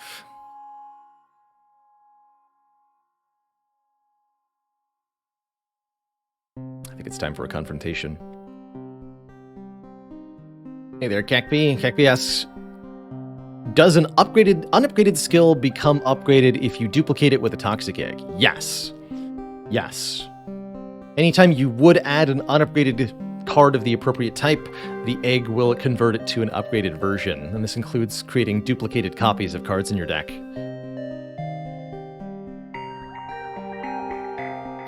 Alright.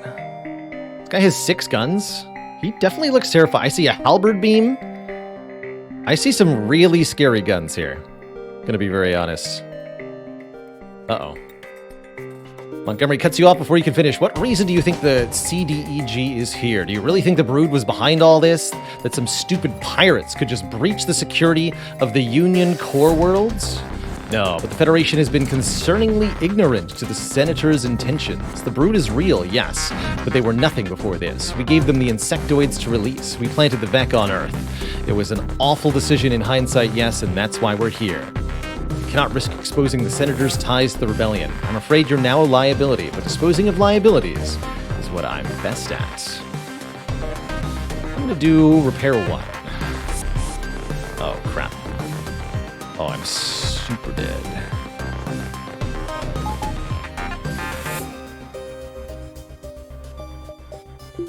That is how I currently feel.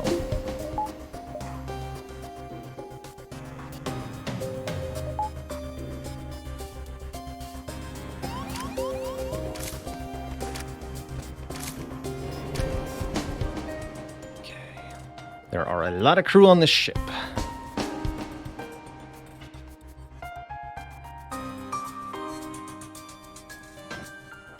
Okay, we need to go to the weapons room. 12 second stun, 1 ion damage. Okay.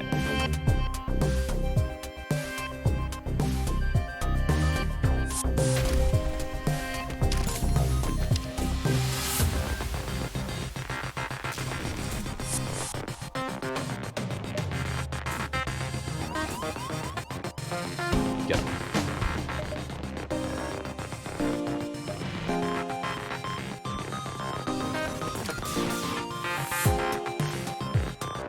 Okay, heavy shots are coming in. Evasion currently only at 12%. I'm going to mind control one of these two.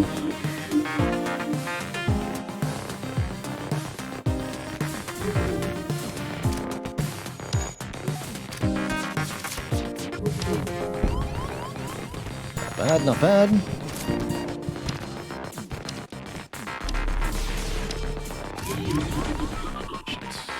Okay.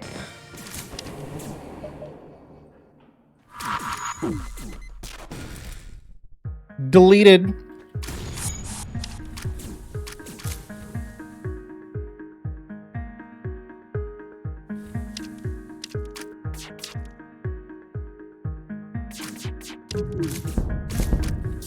No. Shoot.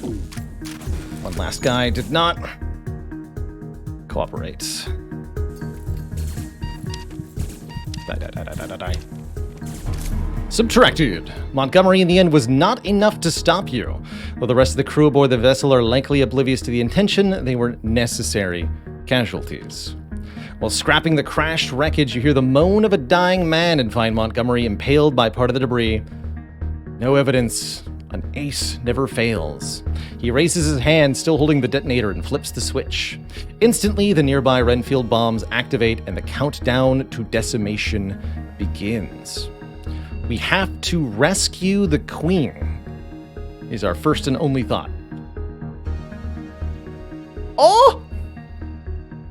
You run back into the hatchery where you find the Queen comforting several wailing hatchlings. The droning sound of the bombs as they count down then drones out your cries, but the Queen spots you.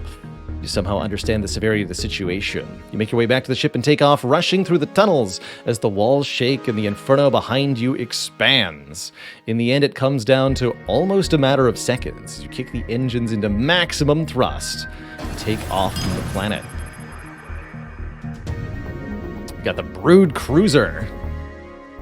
With so many different questions left running through your head. Why was the rebellion testing the spiders in the Vec?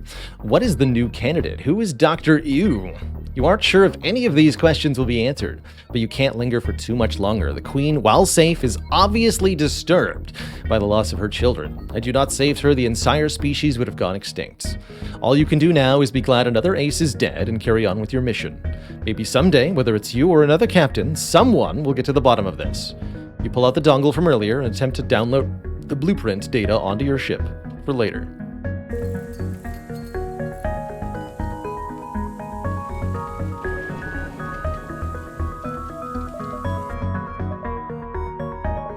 Oh, you're allowed to have more than 8 crew. Queen of the giant alien spider hive. Active ability, heal all spider crew in the room and boost their movement speed. Better damage and health compared to normal spiders. Can hatch children on empty beacons and makes all spiders on the same ship controllable. So we can now control our spiders because the queen will order them around. Also, my clone bay just burned down. Heck.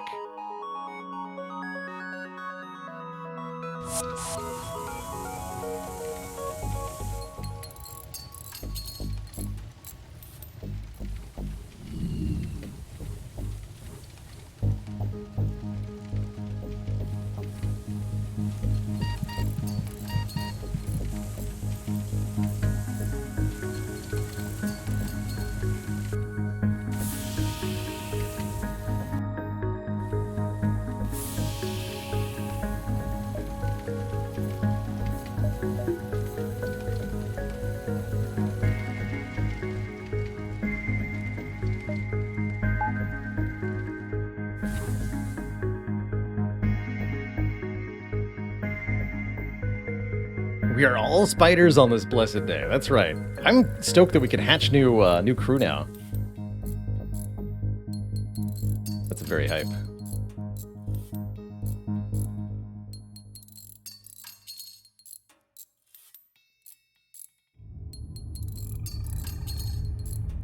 And the good news is we're not going to need to upgrade our offensive power for quite a while. Hey there, KJ-tron. Alright, where does the Spider Queen live? I think she's one of our 4 borders. Save these positions for now. Actually, Fluttershy needs to not be there anymore. Fluttershy, you live in the shield room.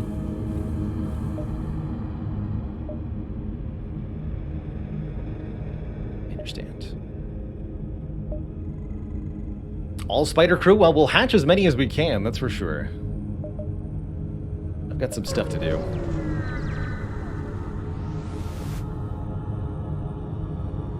All around you are the charred remains of what once were ships. No life signs are detected aboard any of them. Small civilian station with a heavily modified auto guard defending it. Another one of you, stay away. We don't want any of you spider freaks.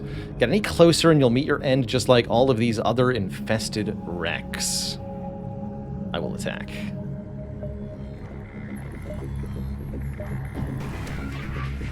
Oh, Jesus. What is this?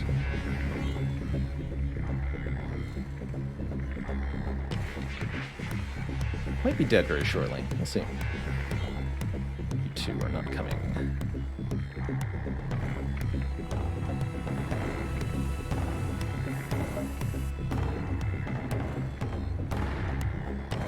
Leonardville, thank you so much for the 11 months and the Prime sub.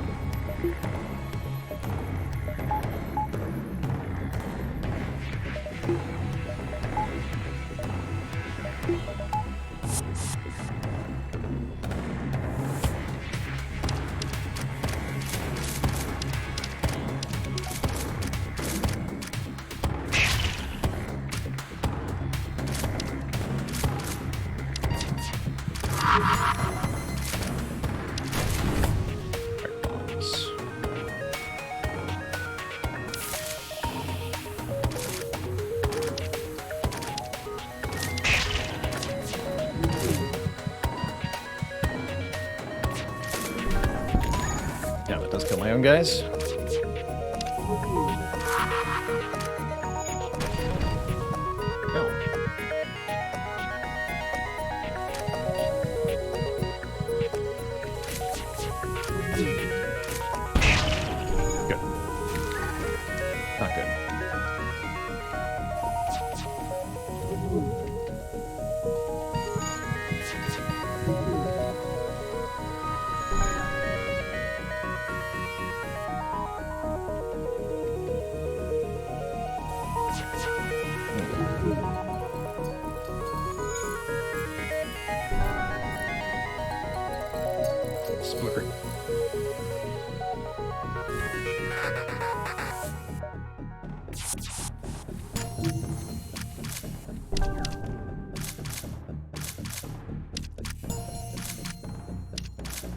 Yeah, I don't think I'm likely to get reconstructed teleport for a little while.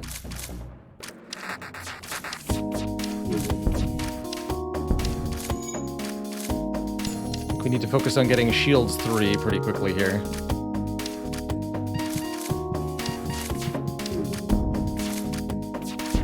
some kind of coherent defensive strategy. Great.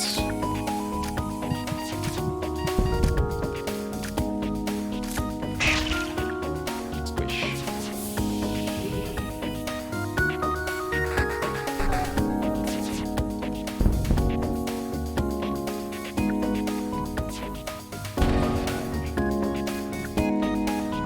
We do have...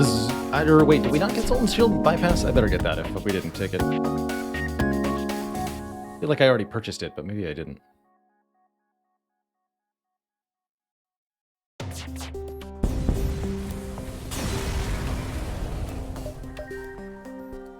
Ah, the spiders, they're evolving. Civilians moot the comms and several large expensive laser cannons extend from their hull. These guys mean business, and it's probably best to leave them alone now. Fortunately, that leaves you further time to investigate the auto ship, where you discover a special laser weapon, the Matchbox. Specialized fire starter laser, which gains an additional projectile but does not have a guaranteed fire chance. 3 shots, fire chance 80% for 2 power. I love it.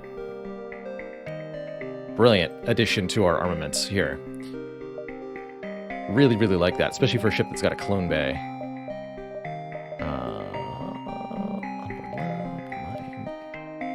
Can I upgrade this recruiter?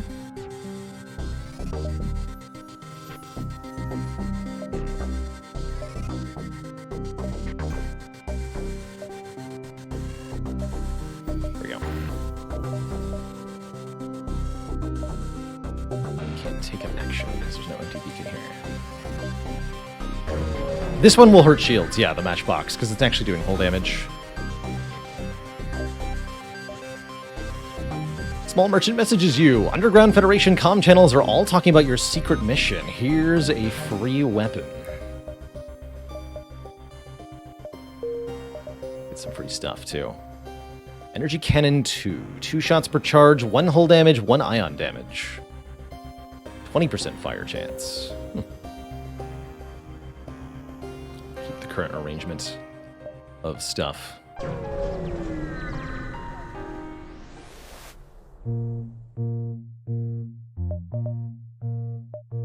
Proceed to the Union Core Worlds. Oh, this is where Earth is? Oh no. In recent times, a mysterious pirate faction known as the Brood have begun terrorizing Union settlements abroad.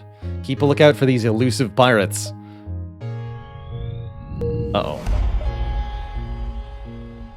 Oh, that looks so nasty. Look at all these lasers it has. 2 laser chargers. And a hull smasher laser.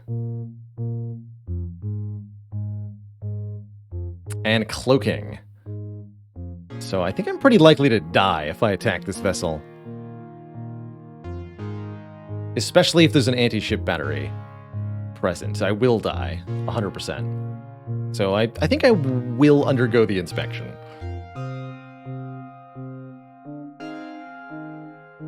Allowed to pass. Cool. I'll do that. That sounds great. D70, I need 120 scrap for the next shield barrier. Yeah, I think thankfully they didn't notice or object to the giant spider queen.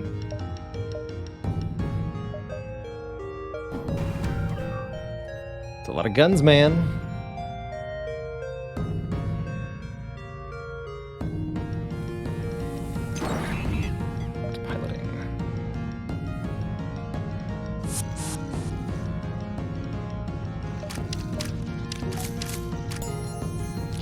Actually put this to good use. Just keep our evasion maxed for the moment.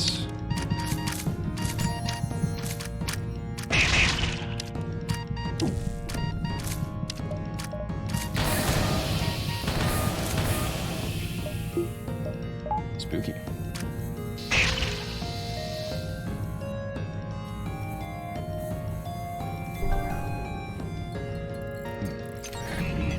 Please fix all the stuff that's broken.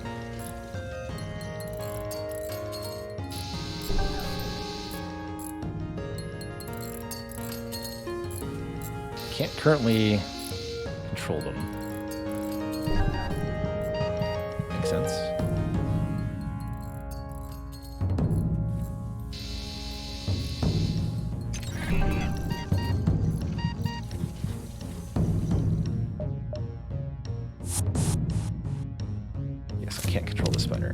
so.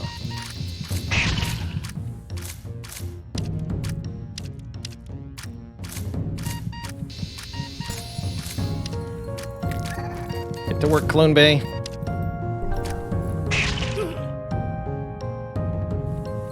You got it.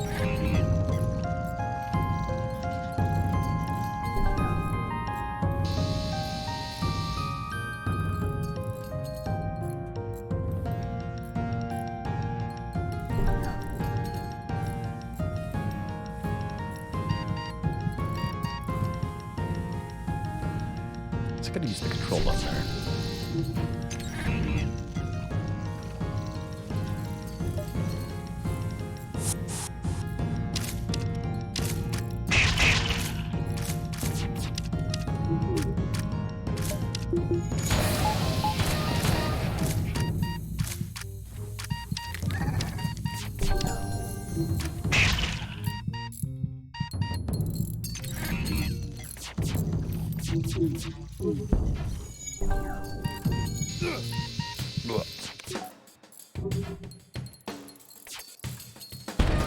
Yep.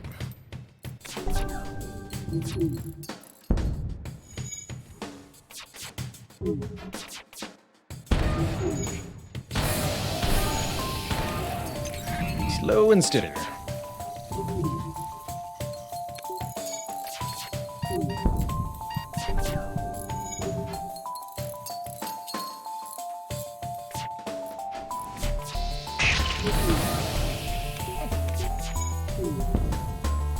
There we go.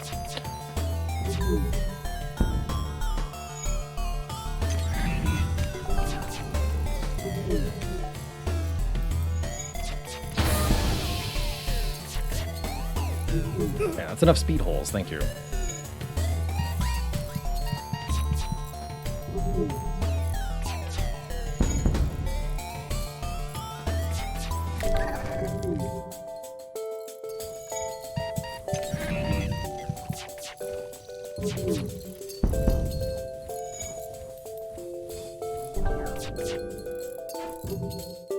Hey there, Get Raving. Get Raving asks, am I using any wiki to find out the outcomes of quests or mostly going in blind? Mostly blind, with occasional appeals to chat for a little bit of help when it comes to like specific quest outcomes.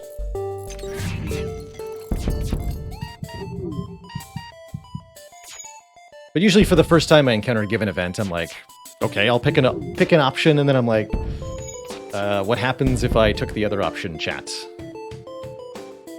I'm not gonna accept the auto drone's surrender, although that's pretty entertaining.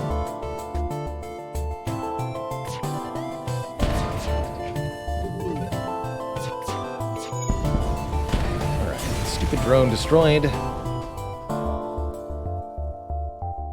Man, that was not a particularly helpful reward, though.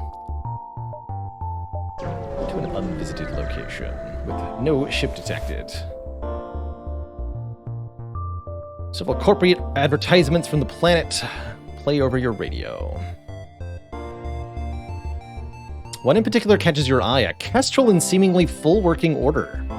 Don't get to look at it very long, though, when one of the advertisements catches your ear. From Dewey Alms, the CEO of Archive Incorporated, has an outgoing request for any capable mercenary vessel. It seems these shipyards are in fact owned by Archive, so it's not difficult to get in touch with a correspondent who patches you into Dewey directly. Renegades, I have experience with your types. Before we begin, I would like to make it clear that while I might be the CEO of Archive Incorporated, in this request I am not speaking on behalf of the company in any way. It would be bad PR to get involved with the interdimensional renegades after the disaster of the Rusting Hulks incident. I'm sure you understand.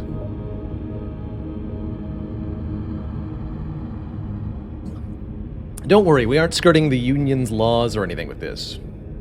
I just don't want backlash. As you may not already know, Archive specializes in the archival of Antiquum Terrae, Old Earth, technology and culture. This matter concerns my most prized antique, a 23rd century Kasparov, the first FTL-capable ship produced by humankind. Originally for transport to and from Tau Ceti, which has been stolen by pirates. Pirates stole it, but for what reason? Plenty of Kasparovs were made. This particular model would be of no interest to anyone but an avid historian or ship enthusiast like me. My request, hunt down those thieves and secure the Kasparov. Name your price. Give me a ship. That old thing, oh, I could most certainly part ways with it. I jumped on purchasing one when they saw a sudden resurgence in popularity at the end of the Civil War, but now it seems everybody has one. Good deal then. One last thing. I've programmed the coordinates for the pirate ship to my assistant Ghana. He's just a machine, and not a very personable one at that, but he'll be sufficiently useful in combat. Best of luck, Captain. We get Ghana, which is a drone. A helpful assistant drone created by Archive Inc. Seems to be slightly malfunctioning. Can man systems as a level 2 skill crew.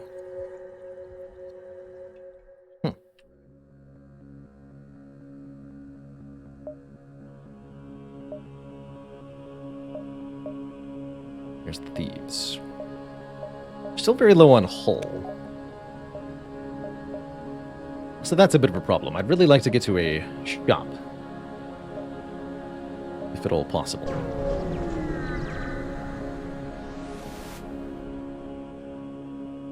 Okay, slavers. You should teleport her to attempt to board the ship and release some of the slaves. Don't mind if I do. Man.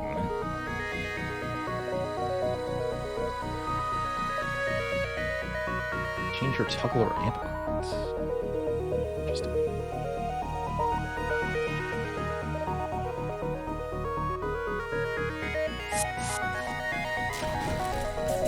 Stun bomb though, it's so good.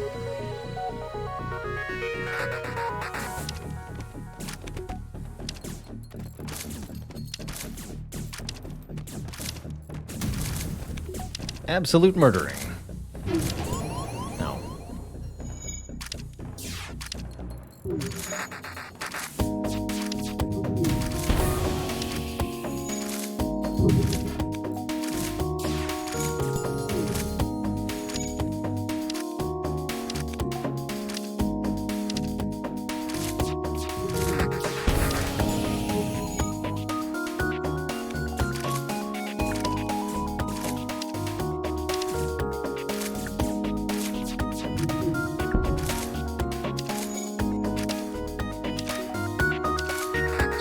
Would have a chance.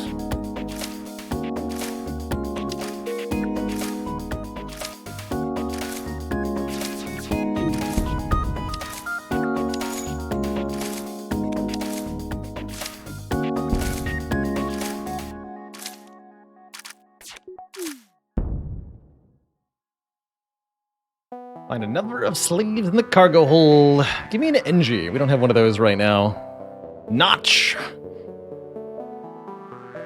Ekman, you're airlocked. Welcome aboard, Notch. Let's also open up naming for a couple more crew members. Looks like we have 2 unnamed crew.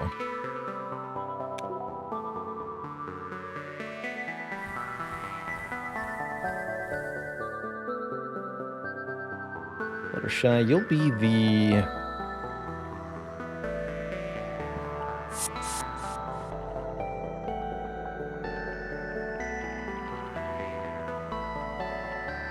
boarding alongside Contra Tranquilize.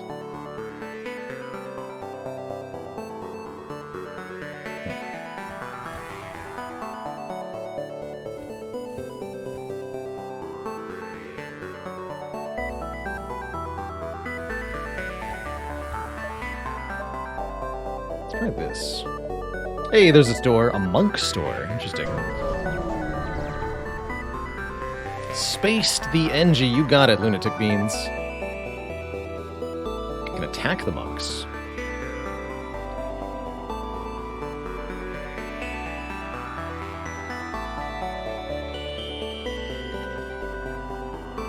Collecting their pension is part of the clergy. Let's respond. Oh, Please, good captain, would be you so kind as to spare just a small amount of scrap.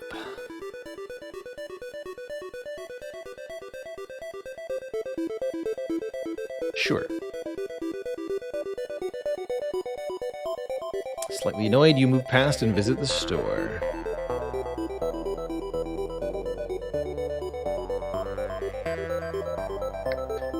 Outcharge beam. Crew and system damage. It's a radiation weapon. Suyari beam. No limit on the chain damage cap. So this beam does more damage with every shot. Nyx missiles. From control, hacking, cloaking. Superpowered flak drone.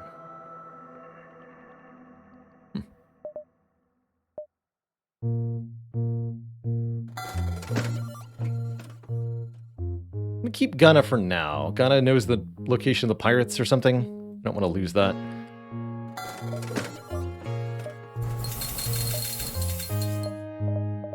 Okay, and that's enough to shields up also.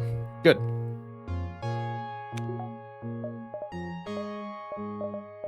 So, spaced. The NG. Oristona. The Mantis.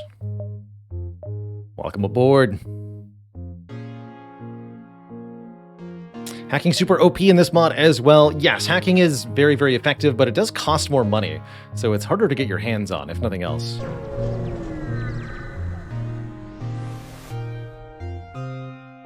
You've tracked down the pirate ship at Ghana's coordinates. Seems it's a brood ship. You've heard about these, but it seems suspect Dewey intentionally left that little detail out of the job offer. We can take him. You need these guys to surrender to find the location of the Kasparov, so try not to kill them.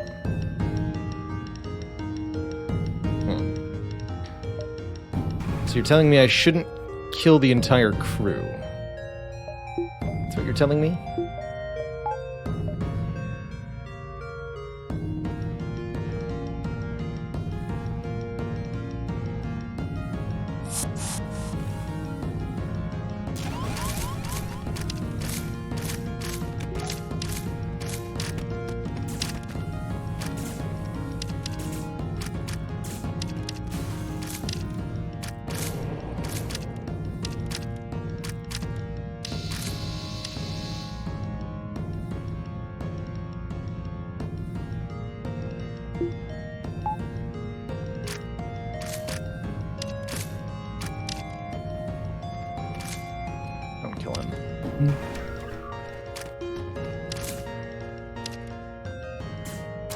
Wow, he's fast.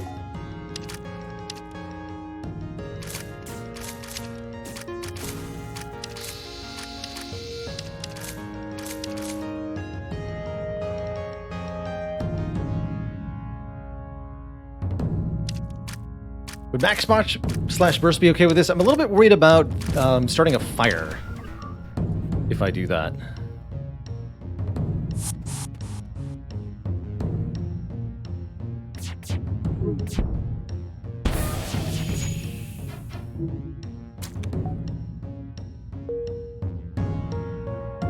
That kills him.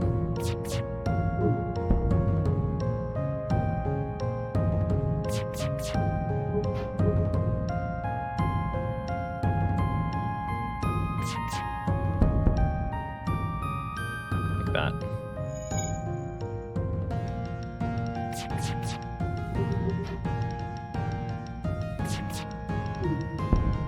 Uh-oh.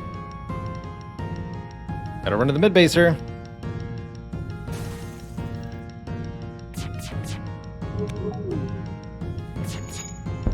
There we go. Christ! Stop! Stop! You've caused enough damage. You want to Wright's cronies? What the hell do you want? Tell me the location of the Kasparov. That stupid ring ship. You were sent by Archive, weren't you? We don't have it anymore, alright? We were contracted to steal it for another collector. Not saying who. Oh wait, you can literally kill me right now. Alright, fair game. We were hired by Hideo Tanaka, CEO of Hephaestus. I'm sure you've heard of him. He heard Archive had this big fancy ship called the Molotov, or whatever. He didn't want anybody else to know he was stealing it, though, so he hired us to do it. Now let us go.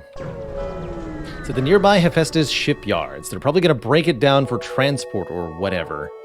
You managed to convince the pirates to hand you the coordinates and watch as they jump away moments later. What a bunch of cowards. There's the Kasparov. I guess we'll go straight there. No reason really not to.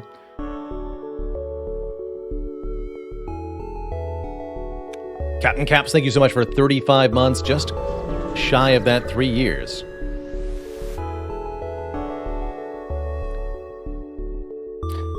You were suspicious of a trick at first, but this is definitely the right location. In the distance, you can see what is definitely the Kasparov and a small Hephaestus depot with which the Kasparov is being inspected.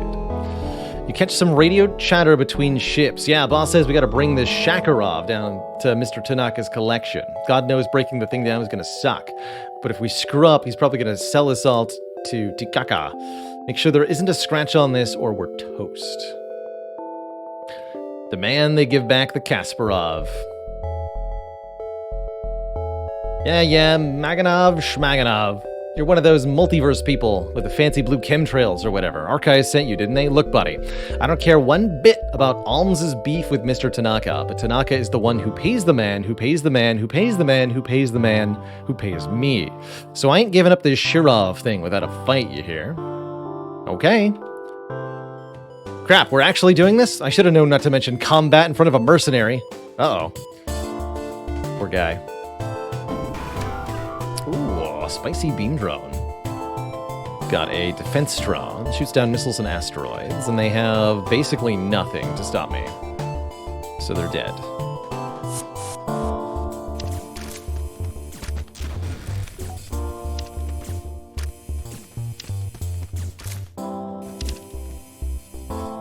Seems the Hephaestus staff weren't kidding. They'd rather fight to the death than face the wrath of their boss.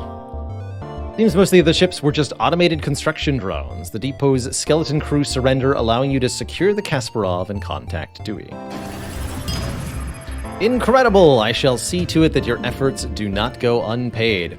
I shall forward those Kestrel blueprints to you immediately. Oh, and if you still have Gunna on you, feel free to keep him. He's better suited for a military vessel anyway. Before you go, though, who actually stole this thing? Tanaka. That old ass bucket. I should have known. Hideo takes whatever he wants from anyone he wants, even a fellow Union megacore. Oh well, as grandfather would say. Well, grandfather didn't say much. Mostly just talked about satellites. Anyway, I thank you for your services. Best of luck on the rest of your mission.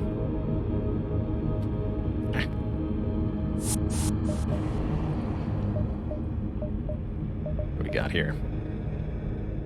So we'll probably sell Gunna eventually. Otherwise, that went really well. We unlocked the Kestrel, aka the starter ship. And I think that's okay. None of this connects. Awkward.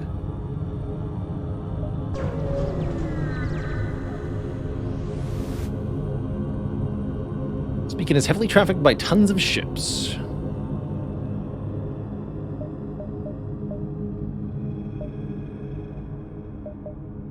Salvaged.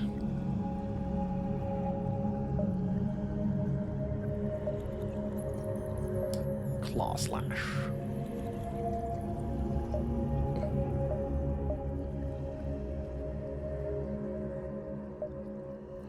That's right, they repair faster. Interesting. Oh, that's right, we can lay eggs. From a task. Where's that?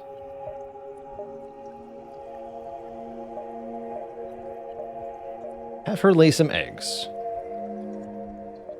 Will give me 2 hatchling crew. Do it. Cool. So these are hatchlings. Infant spiders can be evolved into normal spiders. Oh yeah, where's the option to, like, evolve? That's what I want to know.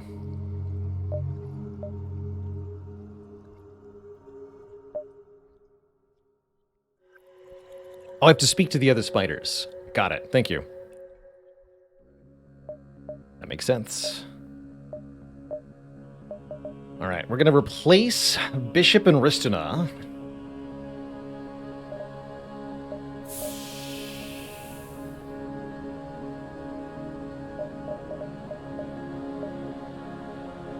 with spooters.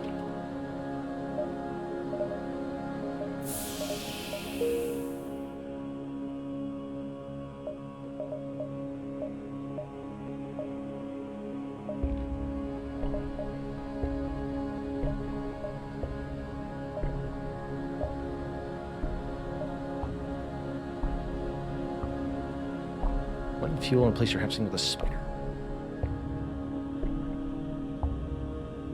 Do it.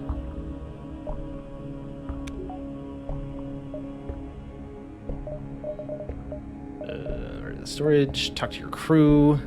Miscellaneous crew. Look for your hatchling. Evolve.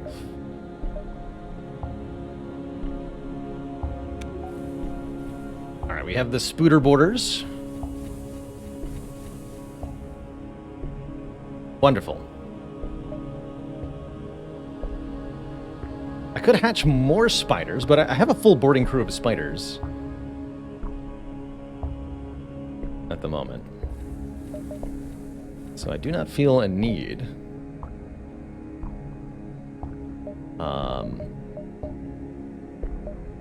Spider. Silk Touch, triple repair speed, but reduced combat damage, or Predatory Instincts. Spiders can't repair it or man systems, but gain big combat damage and move speed. That would just make for a murderous boarding crew.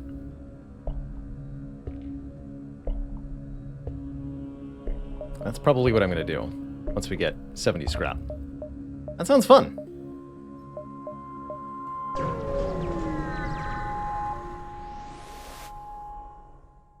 Seemingly ordinary beacon.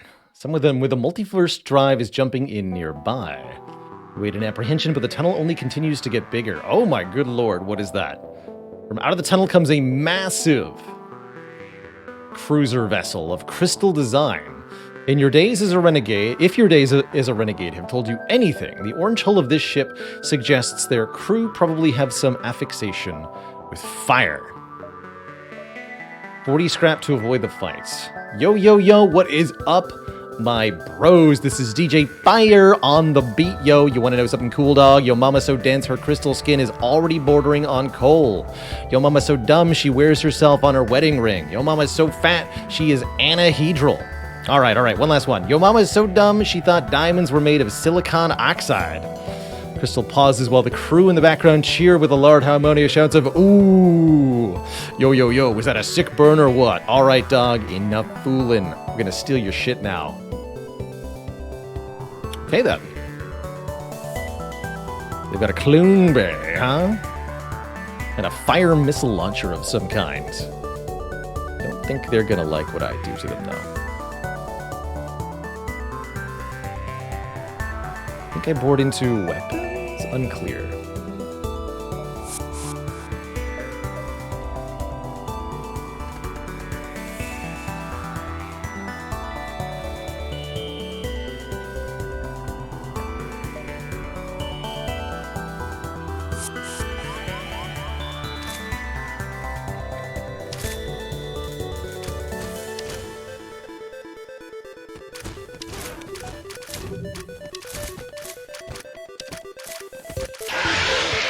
Rawr.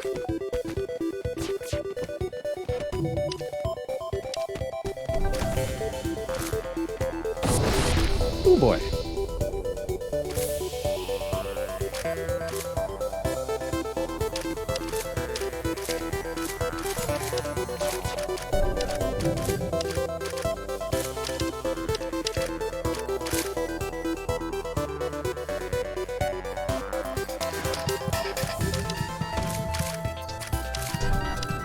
Good dodge, good dodge.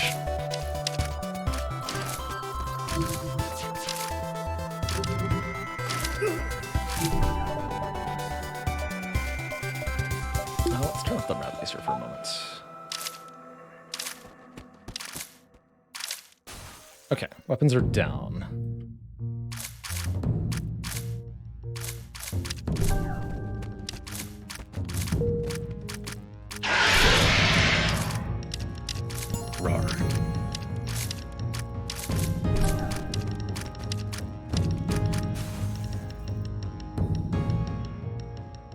The mighty vessel has been vanquished. With a now cleared cruiser, plenty of scrap and supplies remain for the taking.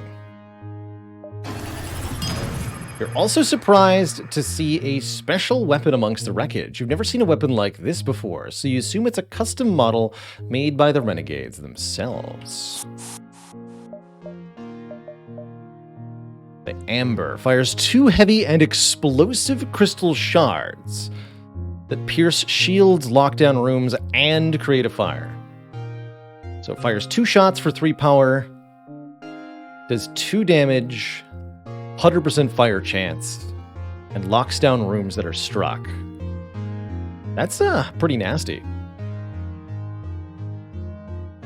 Be a deadly combining force with the matchbox for sure. Massive, massive fire output plus locking down rooms. We'll think about it. Cool.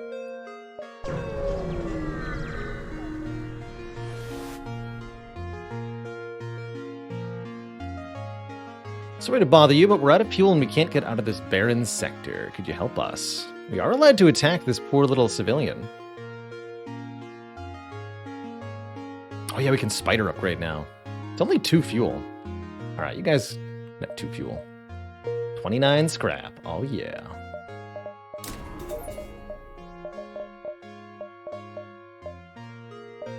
Spider. Install the modification.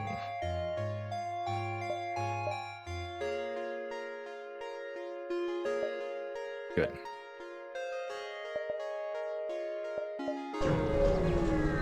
Now our spiders are ultra deadly.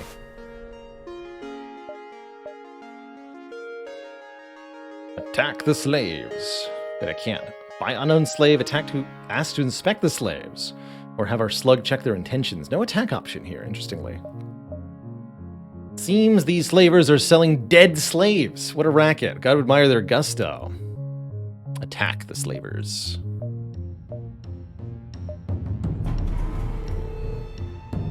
Okay, then.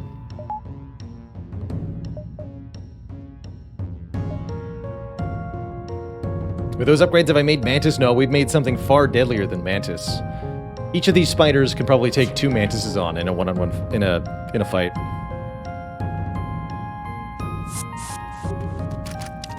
Just watch these guys melt.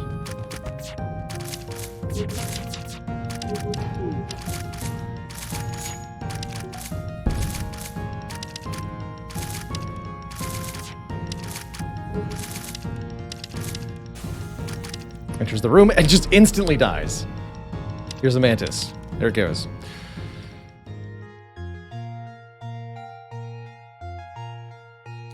Well, we already have a full crew, so free them all. You open the cages, but none are eager to get out. That's when you remember that you were advertised dead slaves.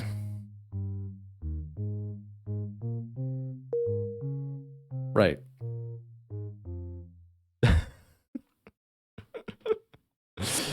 All right, we'll just stay on the ship then, I guess. Oh, this is Earth? I'll have to flee the exit beacon. That might be worth it.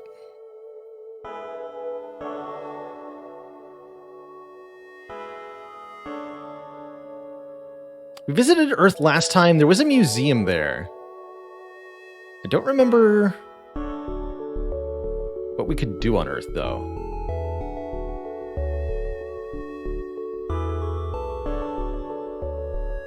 Can blow up the moon.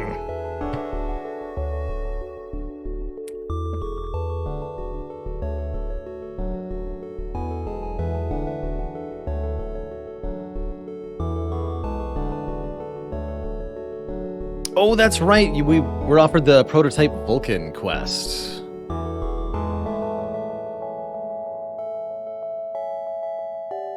But we have blackmail for Senator Wright. Is he on Earth? Hold on. Here's where I am going to look up.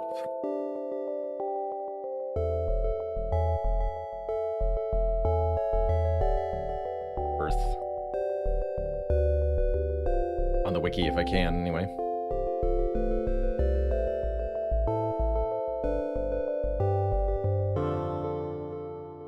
worth.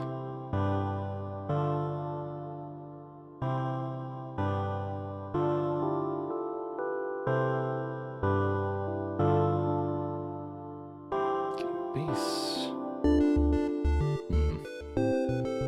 I don't think so.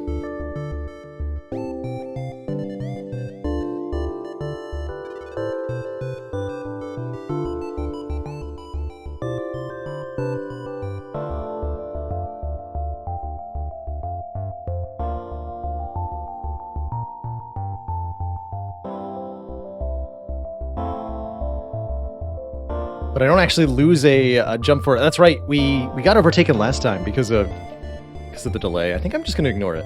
Go to the Union Quarter. I don't really want that gun.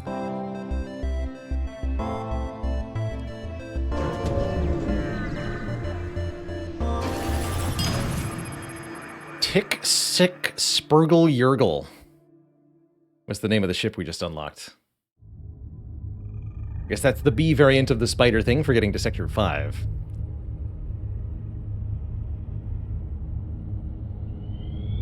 Arrived in a civilian sector. Alright. This guard, I'm gonna mess with. Let's fight.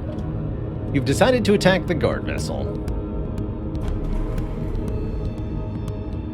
Pretty spooky powerful looking, though.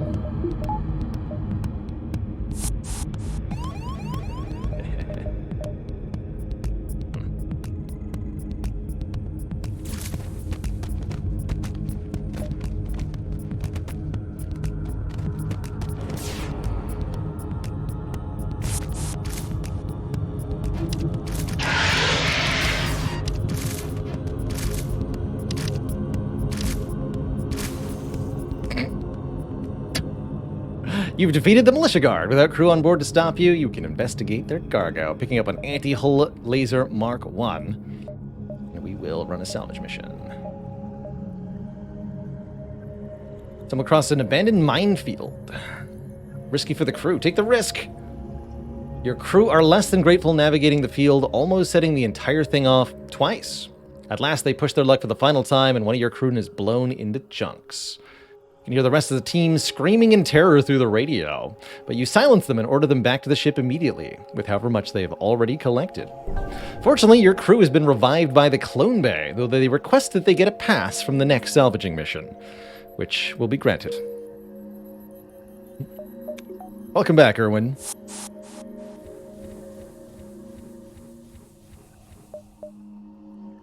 That's what the Clone Bay is for, essentially.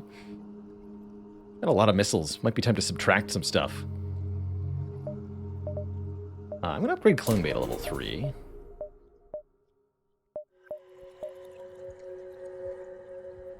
Oh, you have to have a med bay, not a Clone Bay. Interesting.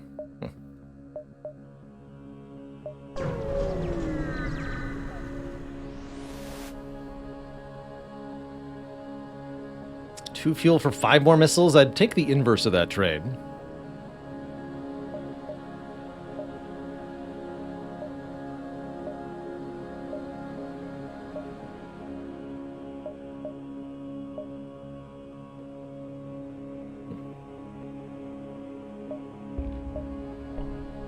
Interesting. Mad Goji, thank you so much for the half year of support. Showing off those old alerts today. Classic style.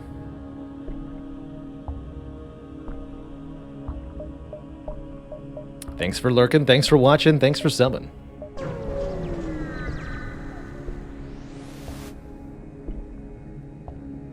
Greetings and welcome to our beacon,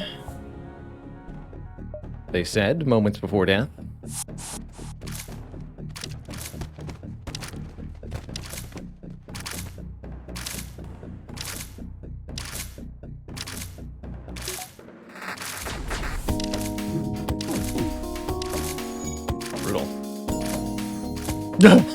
They're so fast. Oh, terrifying. Look at them go, man. They're brutal. Spooters.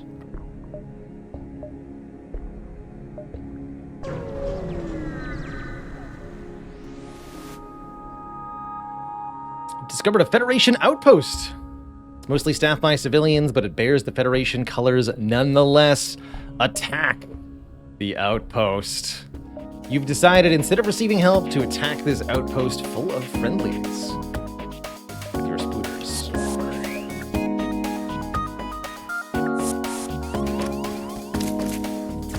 Lure them into the medbay and kill them.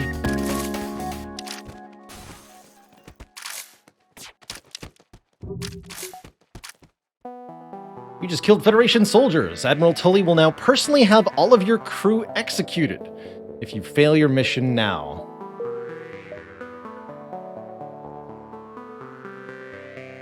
Balthamos, thank you so much for 17 months.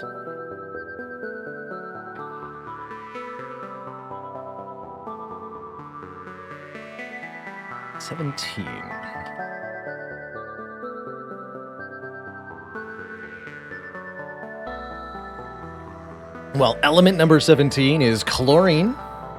A toxic gas in its pure elemental form. It combines with the alkali metal sodium to make the very mundane and common sodium chloride table salt.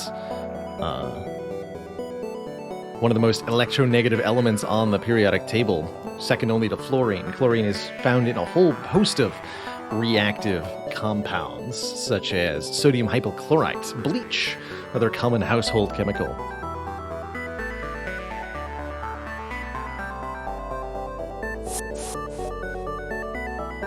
A Manti store. Think about it. Go here first. A smuggler approaches, clearly intending to steal rather than to sell.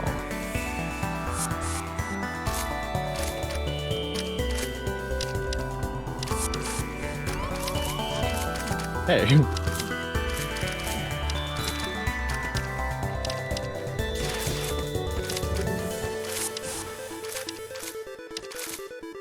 You've slaughtered the entirety of the pirate crew.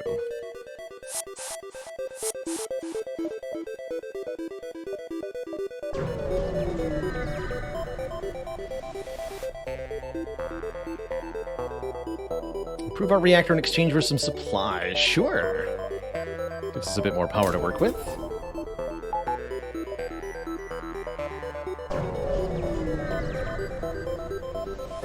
These giant alien spiders are no joke.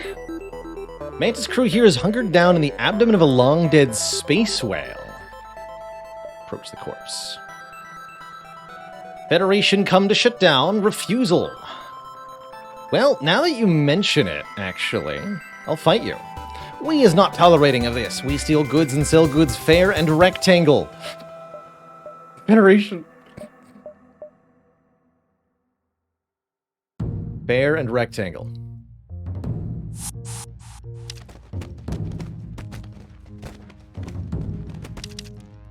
Incredible.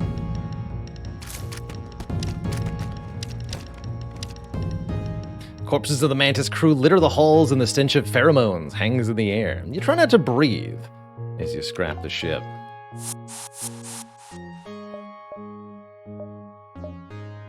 Tough stuff, man.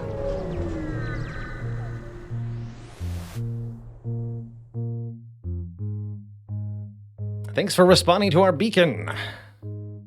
Attack the civilians. Let's see what happens if you murder civilians.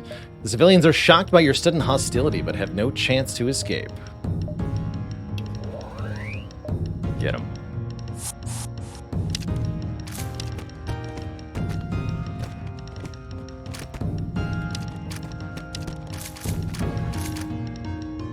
Once the ship is scrapped, you retreat to your personal quarters for a while to reflect on your deeds.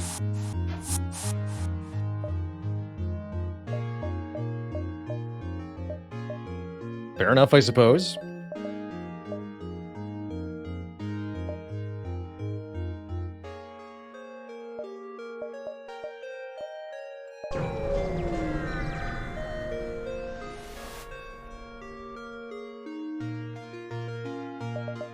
Orchid floral. Come looking for some bodies to fill your ship, you come to the right place. No need. We role-playing the spiders? Yes. Pretty much. I don't have fuel for this right now.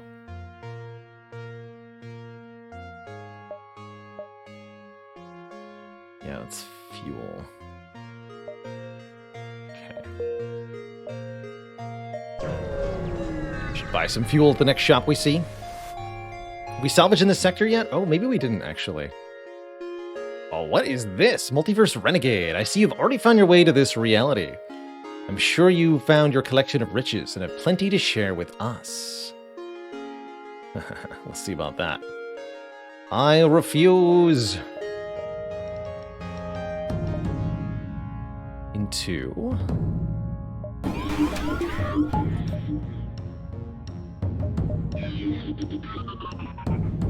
If no healing, just go into the weapons then.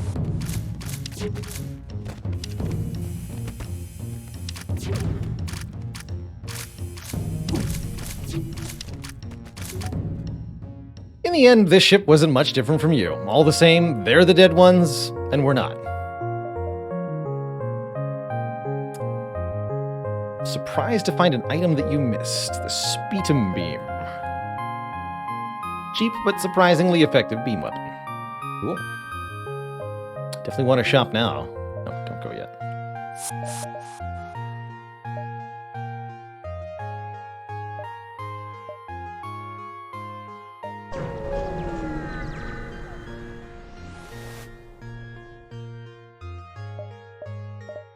Refugee ship drifting through space.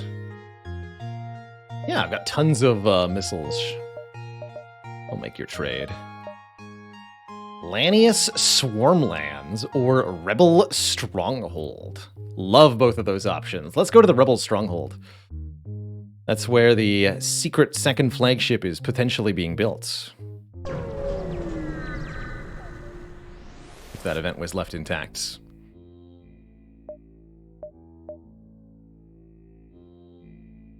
Yeah, Lanius with boarding, not fun times, although I bet you'd be surprised at how well we can kill them.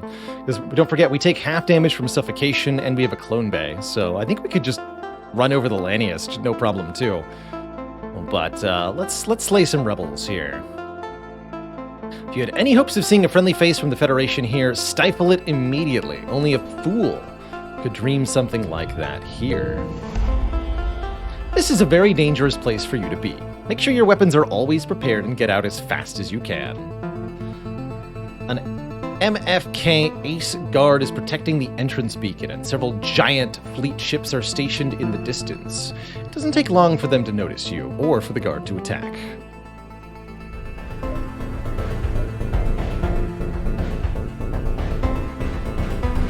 Ace soldiers.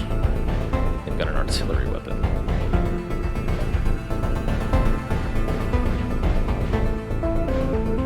ASB backup. It's here.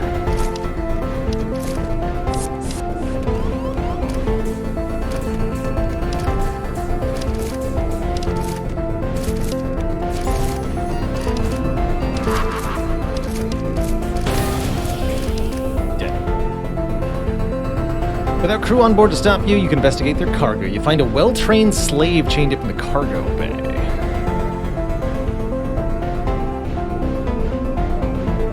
Salvage mission? Yeah. Human engineer. 1.2 repair speed, less damage from fires, learns repairs faster.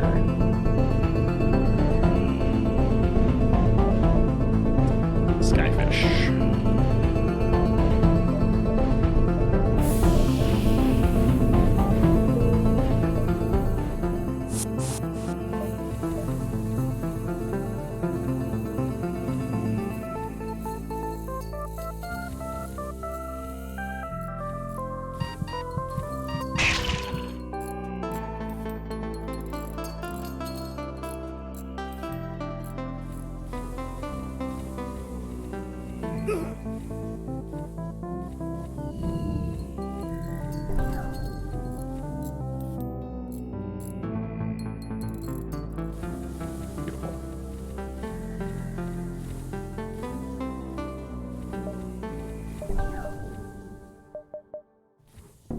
There's only one way to... No, there's two ways to jump. Okay.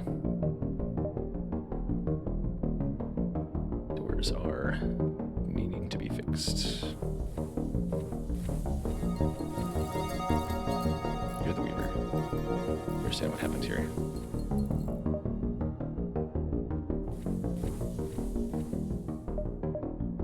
Okay.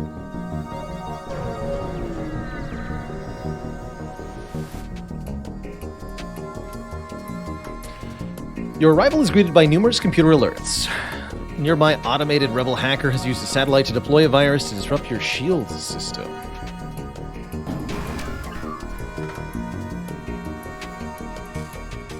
Oh my.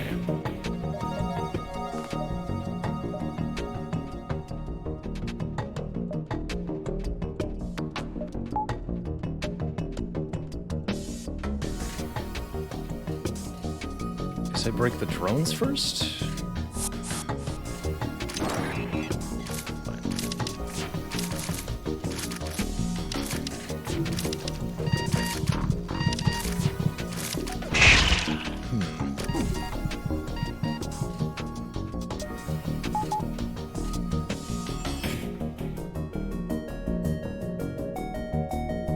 I may need to leave.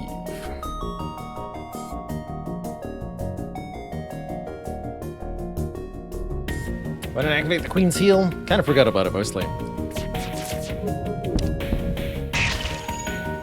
Okay. That was painful, but we're okay with that.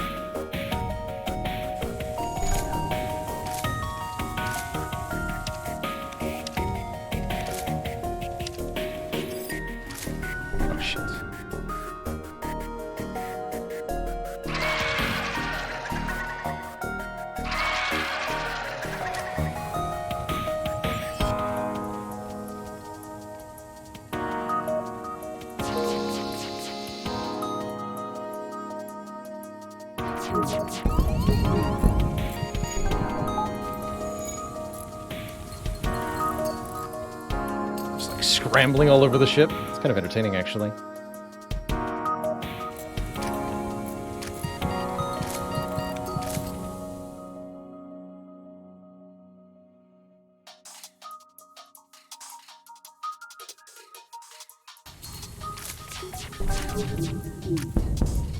Okay.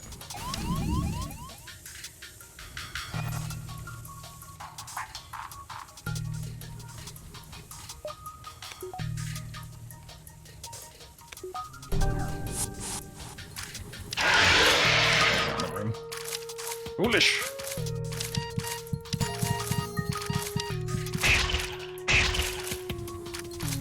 Foolish.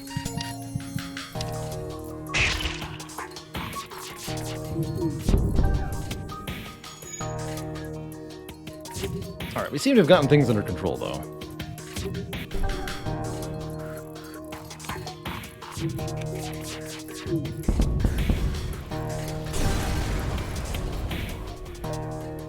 Complicated AI brain shattered into mere scrap matter. Now it's a scrap doesn't matter.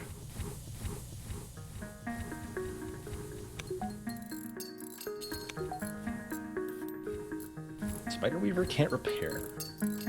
Oh, that's right. We made our spiders unable to man systems. I remember now. That makes sense.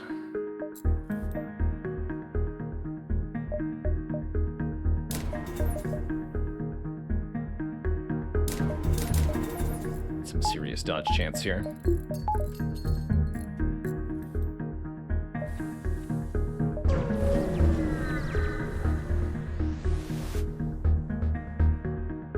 Small damaged colony lies in the distance. Appears to have once been under rebel control, but the colonists revolted and broke free. They're sending us a message.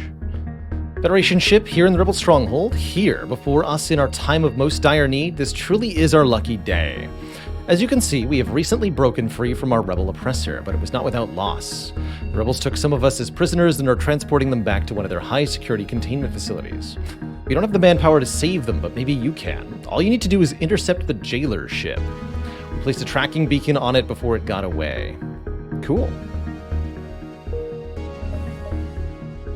That's right here.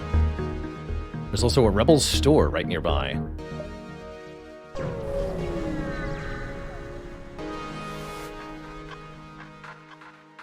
You found the jailer. They're already charging the FTL drive, but they're not going to make it very far, I assure you.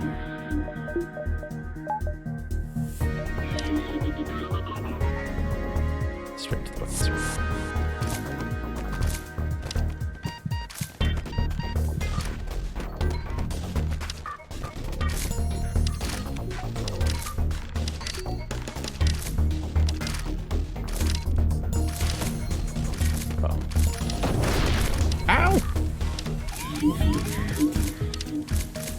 real nasty weapon, man.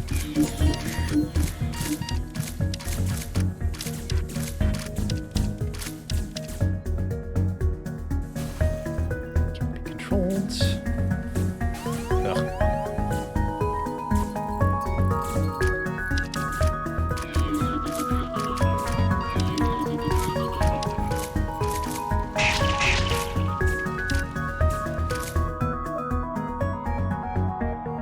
Without any of the rebel crew on board, you're able to scrap the exterior of the ship before checking on the prisoners.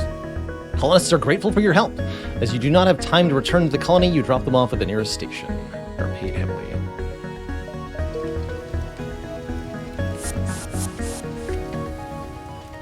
They run into the... Guys! Not what you're supposed to do. But I guess if you really wanted to heal, that would be the way to get it.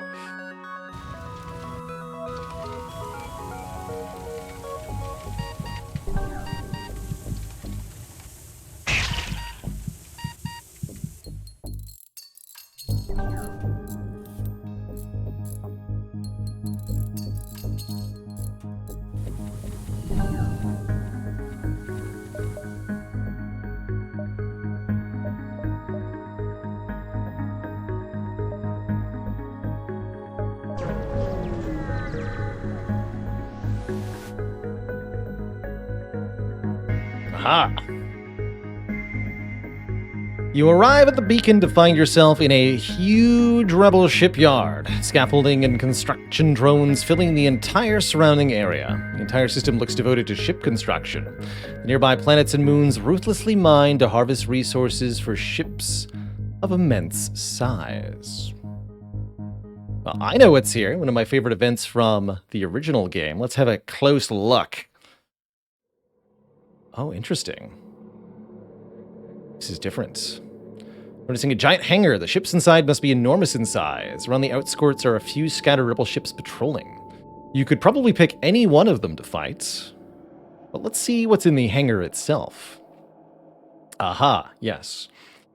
You enter the hangar, are left in awe at the sight inside. A massive Multiverse flagship, still under construction, rests inside. Killing this thing could save a whole another reality. And we have the Zoltan shield bypass installed, so I'm not going to get destroyed by this thing's energy shield. We can teleport directly on board and kill all the crew. This could very well be just as important as your primary mission. You move in to attack the flagship as the crew of construction workers on board quickly evacuate and are replaced by well-trained human soldiers. Let's make one last-minute repair here. Cloaking, though. And it's got some unknown gun. Deeply terrifying.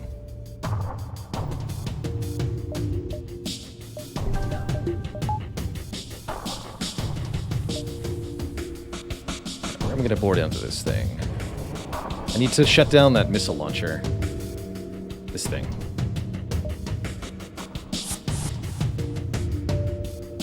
Two more here.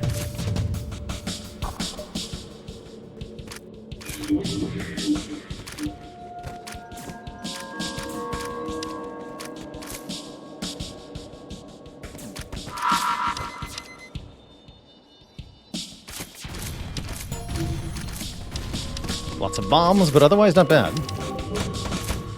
There's the missiles. Power surge detected. What?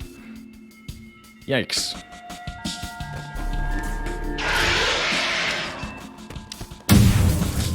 Oh! Grave danger detected.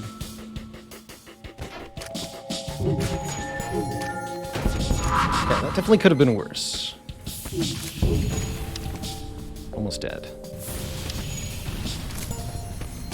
There we go.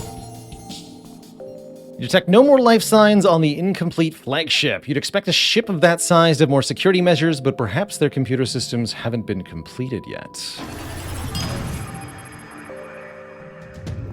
You know, with an infinite amount of potential realities, there are thousands more flagships out there, but without this one, at least one more reality has been saved.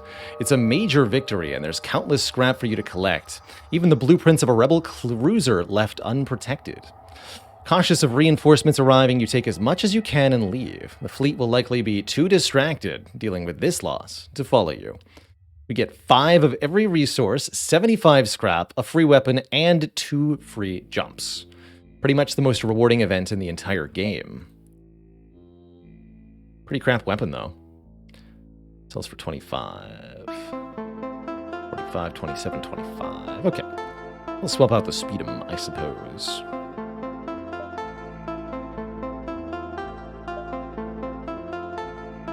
We can sell Ghana, I believe. And they sold for more than 25.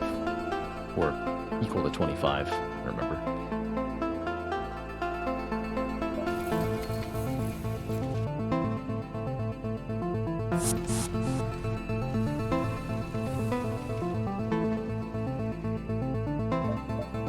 Alright, now I must make it back to the Rebel store.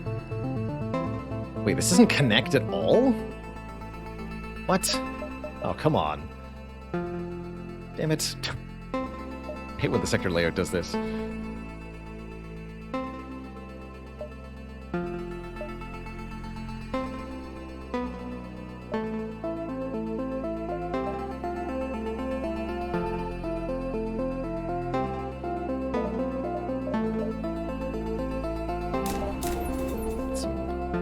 redundancy upgrades that I've been waiting on here. J-Guy, thank you so much for 23 months. 1 more month until arbitrary value here.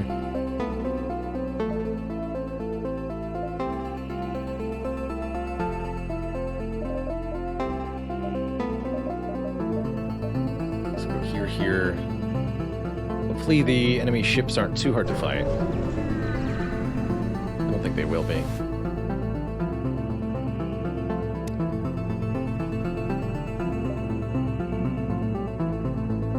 MFKA ship is conversing with a transport, surprisingly not on an encrypted frequency. Suddenly the conversation shifts. So you're heading to the Protectorate, right? Yes, sirree. Protectorate. Really now, you gotta tell me what goes on in there. Years ago, Vance brought this scruffy little blonde kid to training.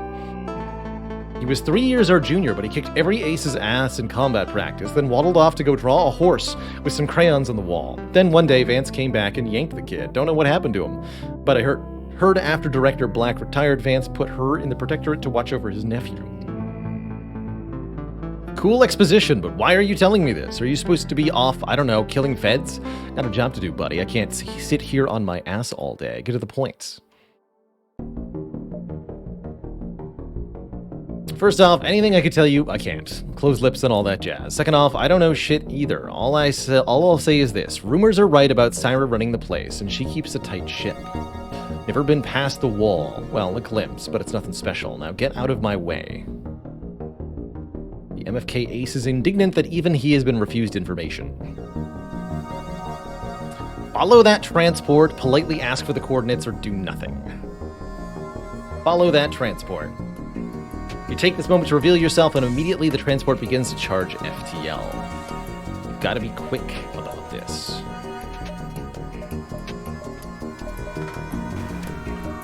And we will.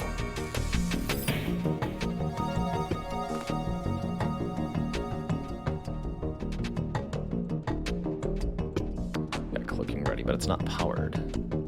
That makes sense, actually. I want to fight them in the mid-bay. Let's go to the cloak first.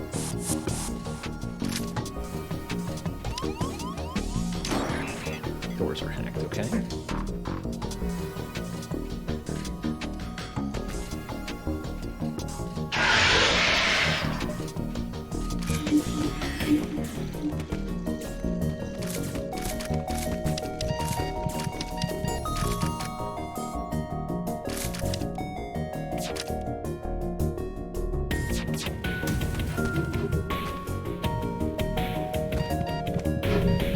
I love that we can win fights in the mid-bay. So good.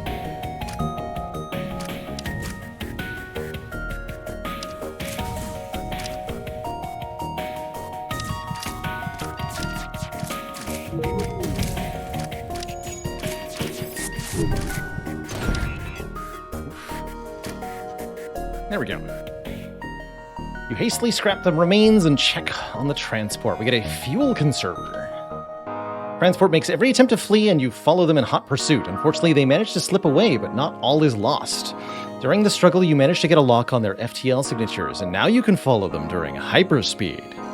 Which means we can get to the sector they just went to. That's good.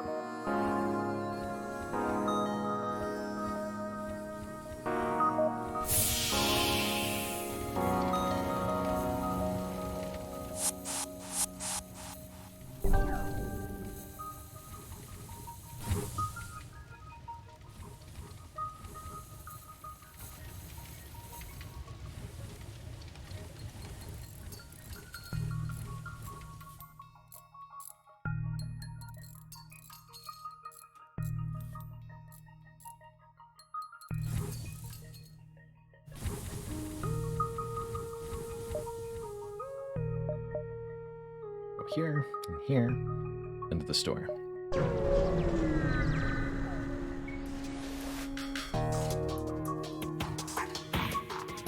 Multiverse drive equipped vessel, and they've decided to engage me in combat.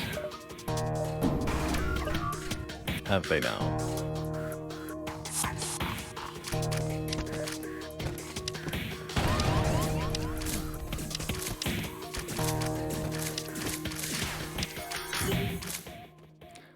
Medical bomb. What's this do? Very low sell price. Crew healing 60. Instantly heals all friendly crew in the room, as well as giving a temporary but slow health regen for 20 seconds. Remember, bombs can miss the enemy ship, so don't count on this as a guaranteed heal. Even though it does have a 30% accuracy boost, so it is mostly a guaranteed heal.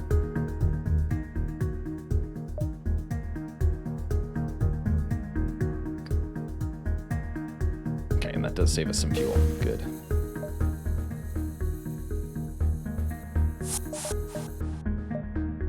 To the store! Not sure if we'll actually be able to do any transactions there, but we'll see.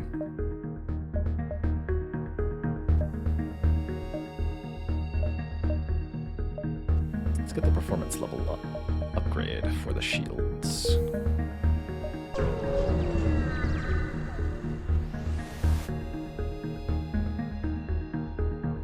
Rebel engineers aren't always as aggressive as other rebels. Unfortunately, it seems the one here is as you've heard. In fact, it looks like they're looking to trade for the scrap needed to repair their auto ships. Amp pinpoint drone. We'll just shot. Spontoon beam. No power requirement. Interesting. Cloaking!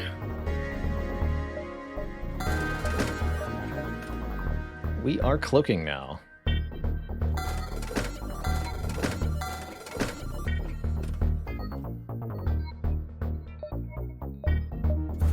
Four per repair, though. Yikes.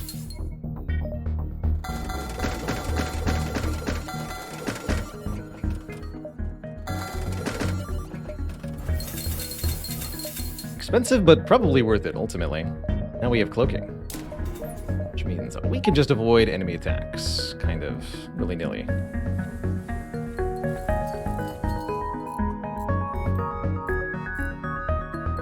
Very, very good defensive system. Planet side anti-ship batteries detected.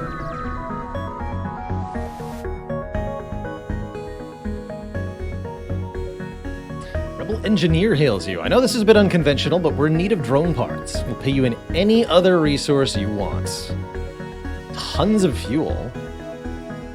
5 missiles. 33 scrap. Or we can attack them. Which is what I'll do.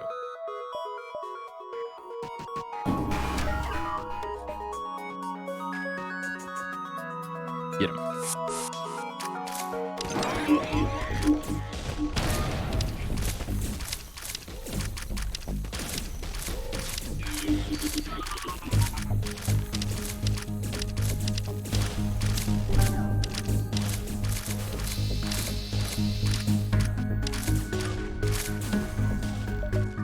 every rebel you kill, you like to think of all the Federation officers and civilians you have indirectly saved. That's one way to look at it, I suppose.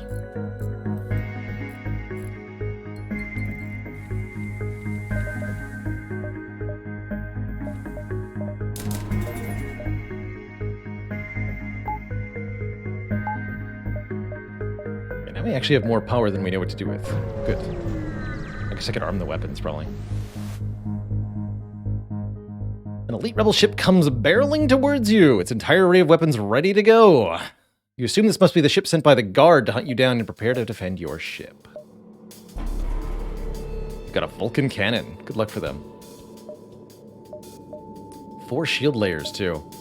Not that I care much. I can use the cloaking to dodge the anti-ship battery attacks.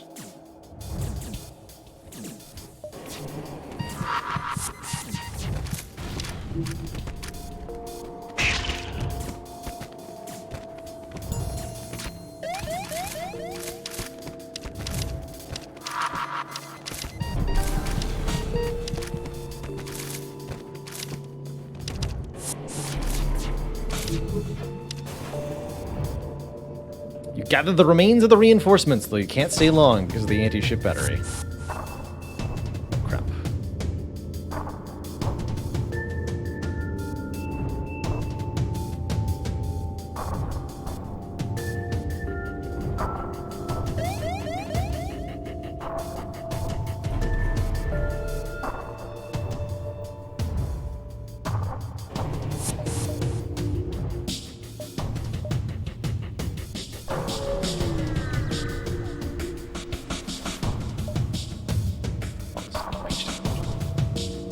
Scout of the rebel fleets.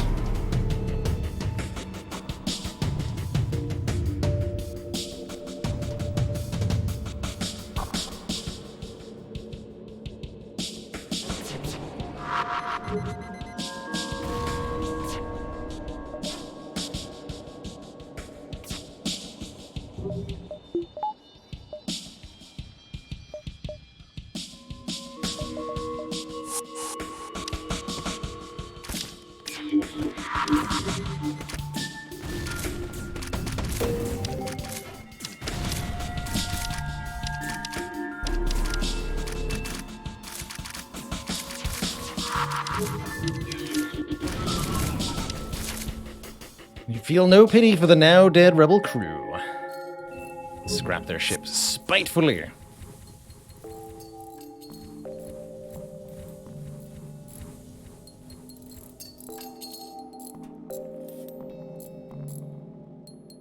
Jeddo Janin, thank you so much for 27 months of support. What if I never ever took a day off ever again? Would that help?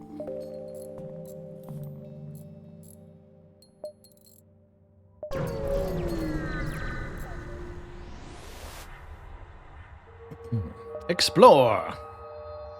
Another refugee ship. But it's pirates.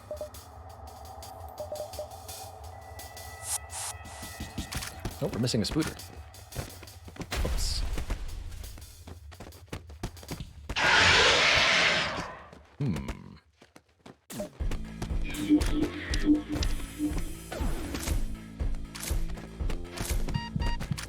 No days off, only months off. Now I can get behind that idea.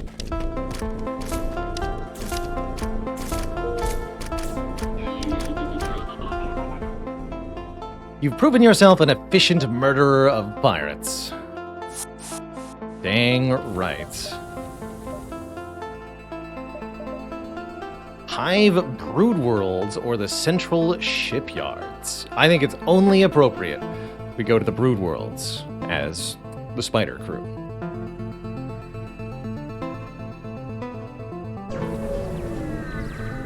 But we also have another option, right?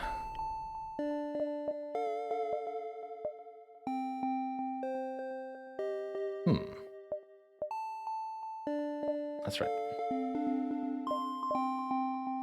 We can reroute to the Jerome Protectorate. I think what we'll do is jump to the Jerome Protectorate as our final jump. We're able to do that before heading to Sector 8. And then we essentially miss out on Sector 8. but that's okay.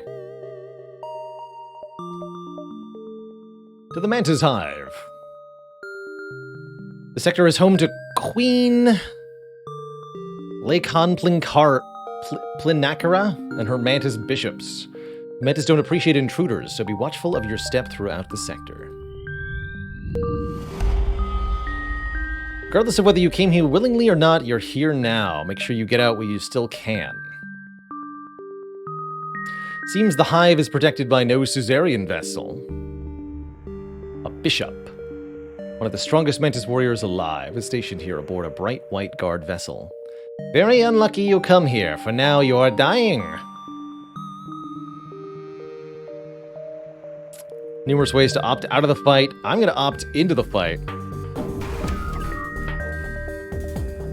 There is an ASB, but I'm not concerned.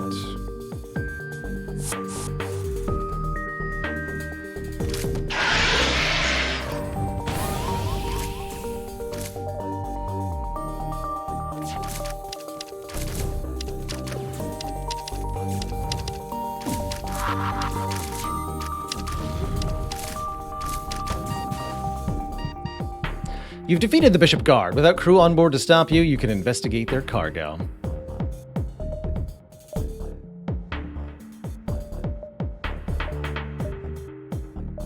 Sweet. Nice miss there.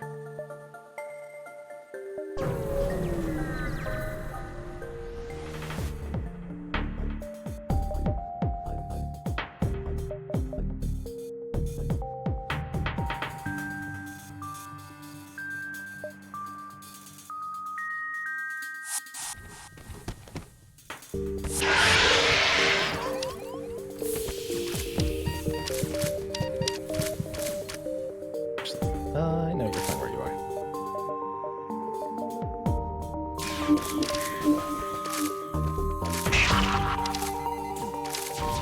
Not the doors. Anything but those.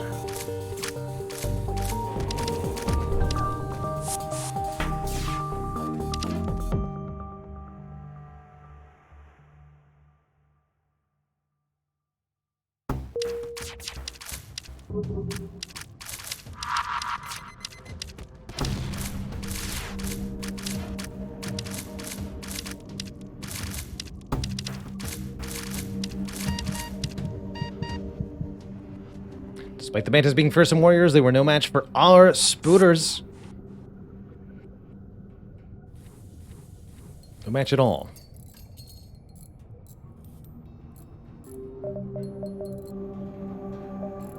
Poor guys.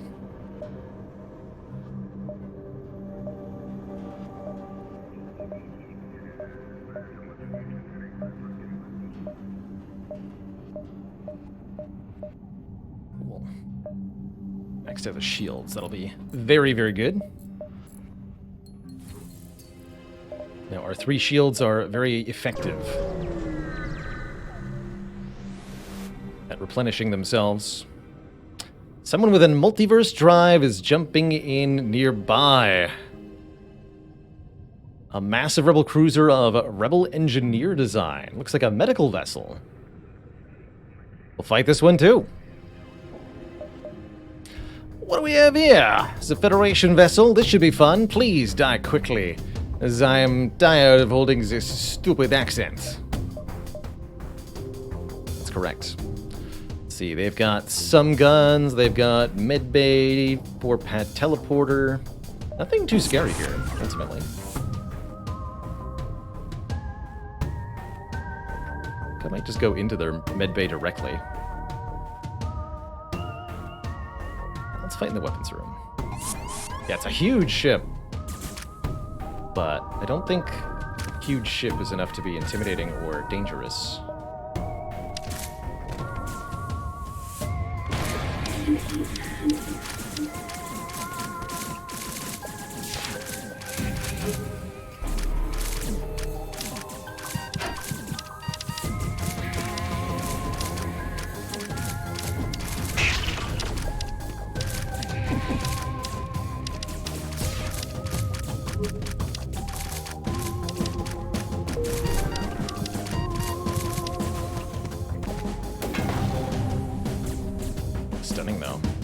Gotta get that other upgrade. People in the shield room are immune to stun.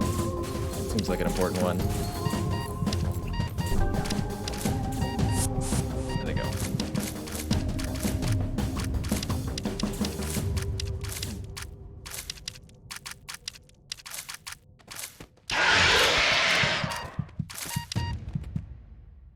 The mighty vessel has been vanquished. Within the now cleared cruiser, plenty of scrap and supplies remain for the taking. Special drone amongst the wreckage, a surgeon drone. Made by the renegades themselves.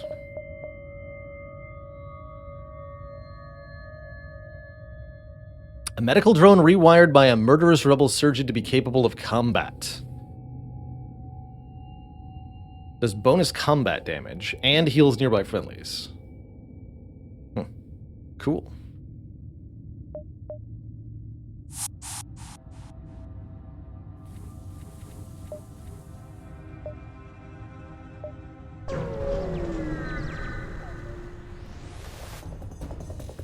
A Mantis station appears to be positioned here.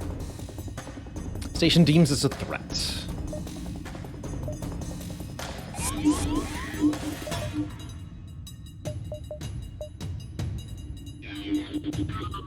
They have no healing or anything.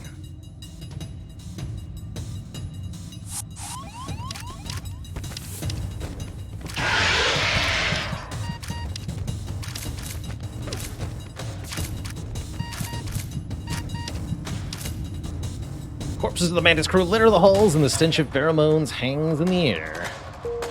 Easy kill. Pirate store. Okay.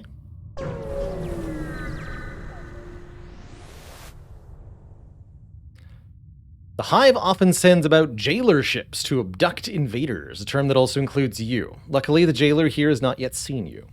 But I will fight it.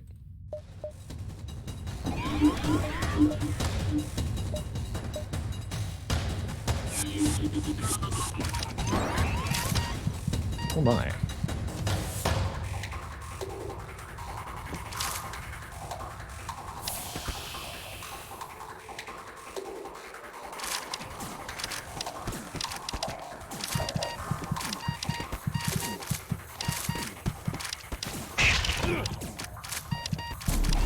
Oops. Well, that was a fast missile. Well, I am definitely glad that I have the backup DNA bank at this moment.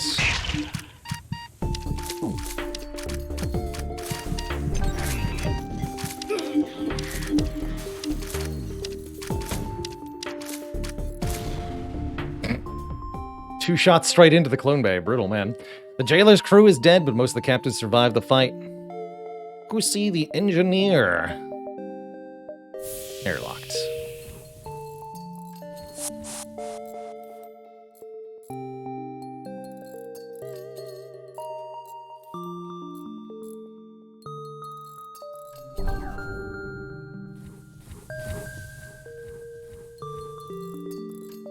To Rainbow Kiwi, thank you so much for the 2 months of support. You keep watching, I'll keep streaming. Things have never been better, truly.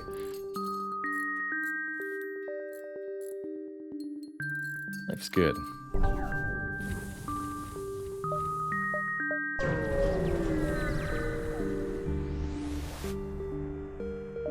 Check out the market.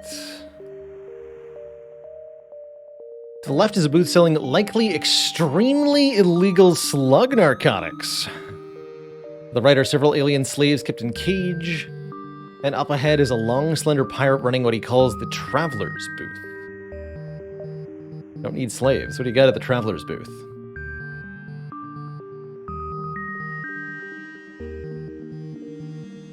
Buy a map of the sector, buy some fuel, buy what the pirate calls a engine overdrive capacitor Mach Free Plus. Can be activated during hyperspeed to travel so insanely fast that you'll be put 3 jumps ahead of the rebel fleet. Unfortunately, it's very unstable and illegal and will likely destroy your engines afterwards. Can only be used 1 time.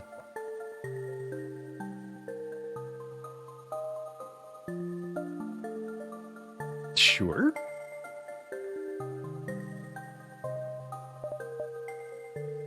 I'll take it. Pelta Radbeam. Pretty scary.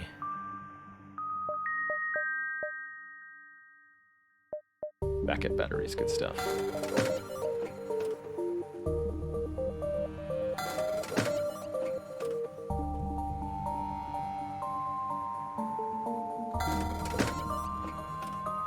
Doesn't even fit text-wise. It's funny.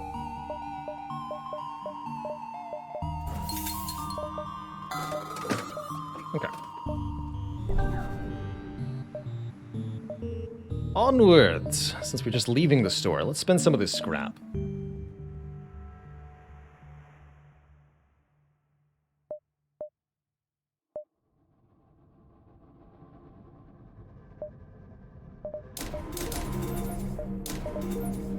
Get the weapons a bit. Might be some more internal upgrades we can get as well.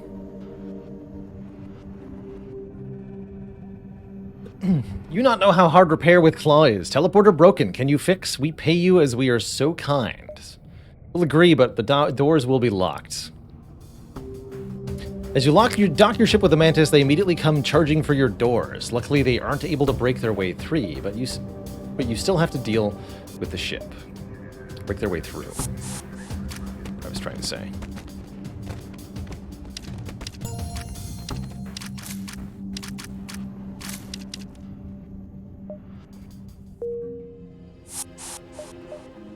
Easy.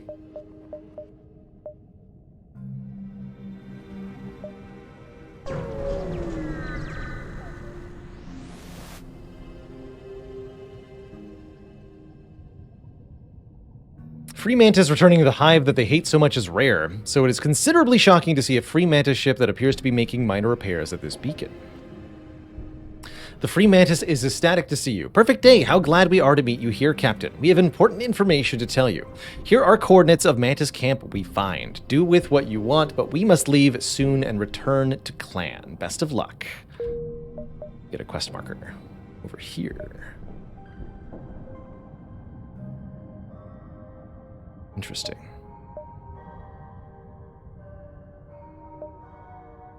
Looks like we're diving in this sector then. That's fine, I've got cloaking.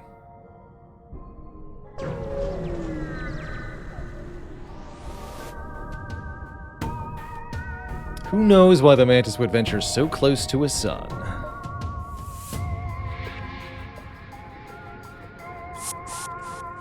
Not quite how I want it to go. You guys go here.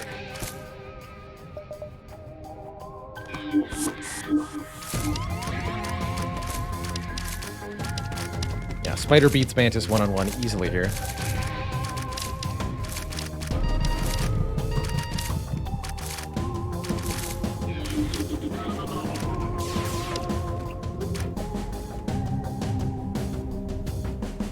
You're a claim from the cargo bay. You find a Pokemon. They give you the equivalent of a thank you.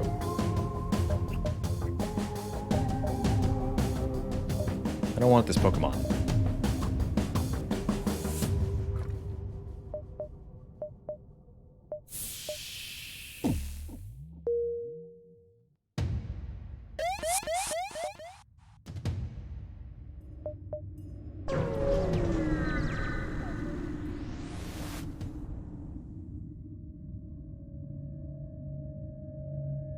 A Mantis war camp revealed to you by the Free Mantis is much smaller than expected.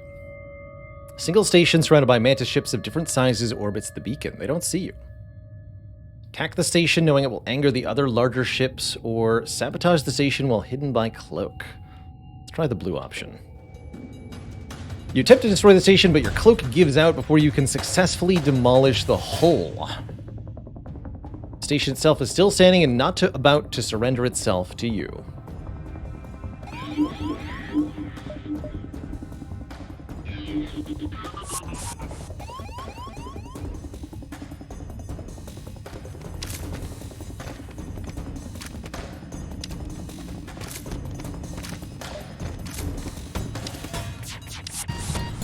The missile actually killed their invaders. Almost. Oh! That one definitely did some damage. Felt that. Pretty pretty badly.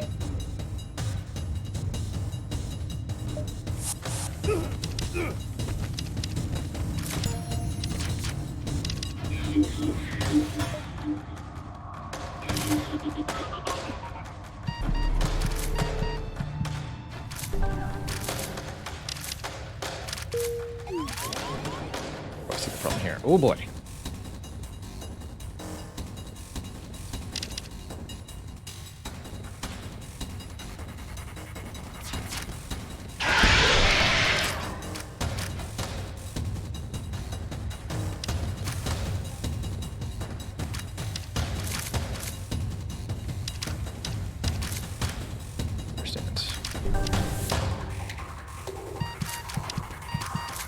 Good. The mantis threat aboard the ship has been exterminated. Everything went well.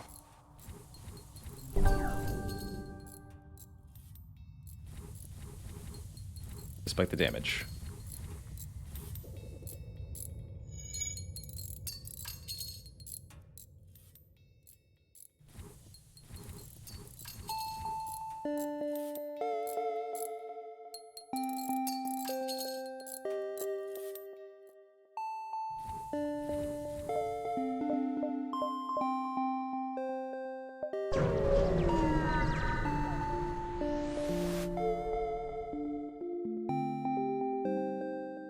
The market nearby is broadcasting on Mantis frequencies, but all you see is a rebel transport. Attack! And then all you hear is angry clicking. The Mantis are in control of this one. Makes sense. It's like a salvaged ship.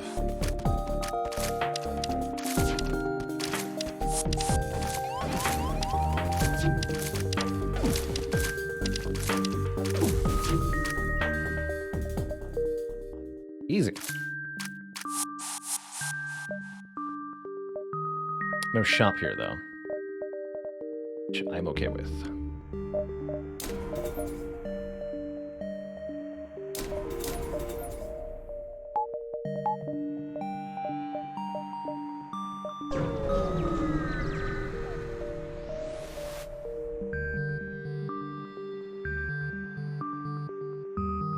Some special tech. If you can kill its crew, the cargo will be ours.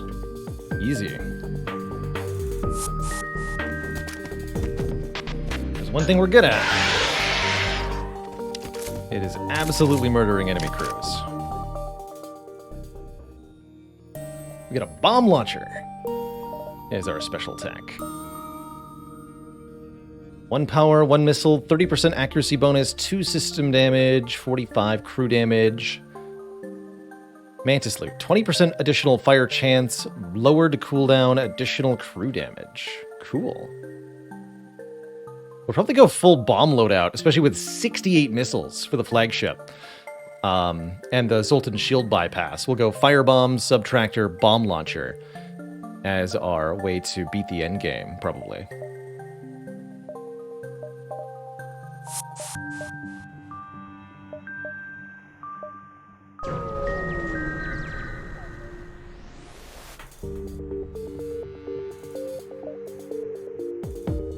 Try to escape the elite. Or unsuccessful. Intriguing.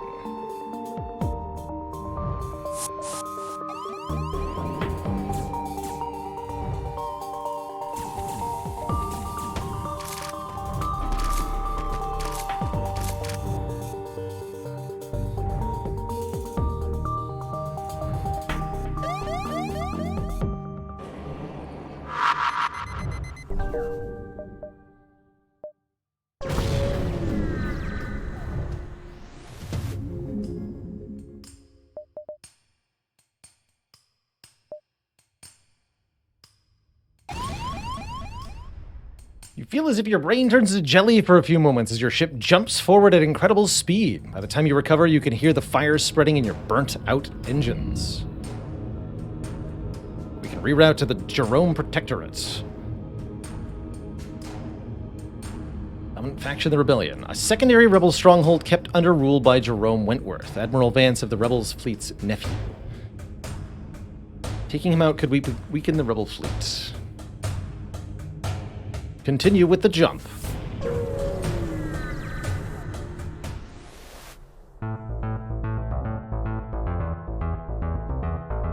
You finally arrived, and it seems the transport that you followed has as well. Before you is a massive wall with major security measures in place. You hide behind a small asteroid cluster while you watch the transport submit their ID. Apologies for the delay. Had a little encounter with some pesky fans. Halt! This sector is off limits. Wait, are you a renegade? Damn it, we got another Fed over here. Initiate the lockdown immediately. Alarms begin to play.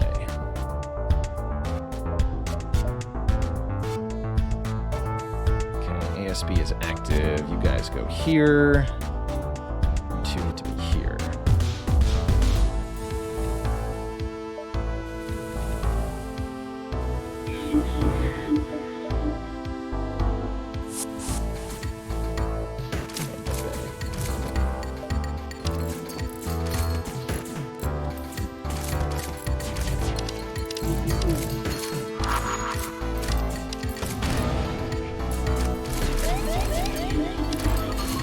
A lot of missiles, man.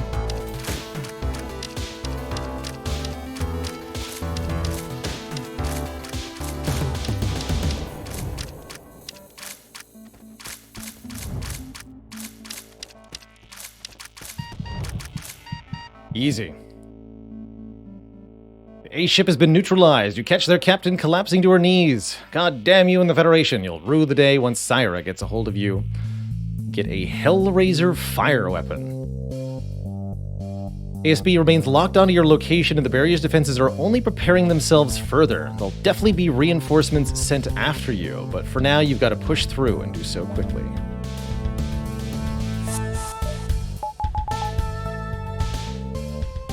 So our Spider crew, if you're not familiar with them from the Multiverse, they have super powerful movement and damage stats, but they cannot, at least with the enhancements we've given them, they cannot man systems.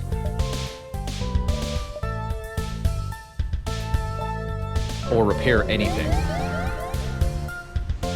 So they're only good for murder. Finally, we found you. Wait, is this Jerry's sector? God damn it, now you've done it. You've done anything to Jerry, I swear to God, that'll be the end of you. Well, I'm gonna kill you either way, but you get the idea.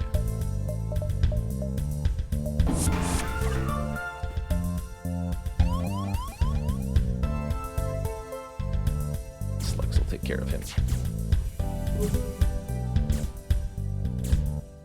God damn it, Jerry.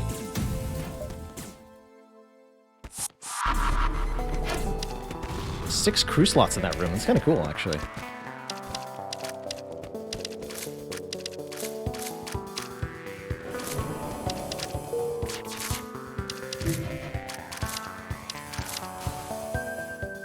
Damn you.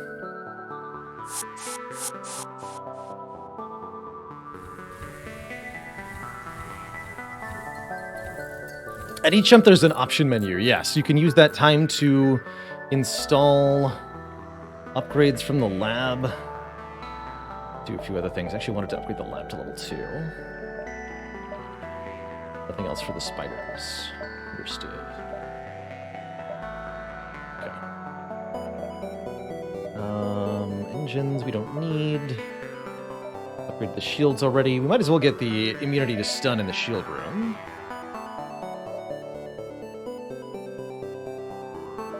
Definitely want performance upgrades so that these fire faster.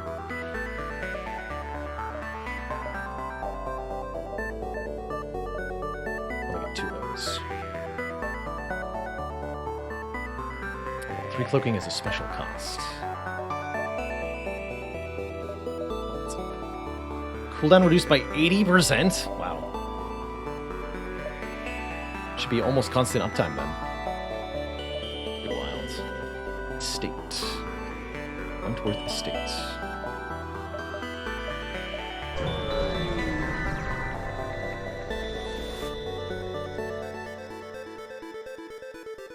An engineer vessel appears to be working on an automated vessel painted in bright blue with the words "To Jerry" from Smith and the Gang sprawled on the side. What's up, buddies? The engineers don't seem to recognize you as a Federation ship, or just don't care. This is my magnum opus, an auto ship programmed with Jerry's personality.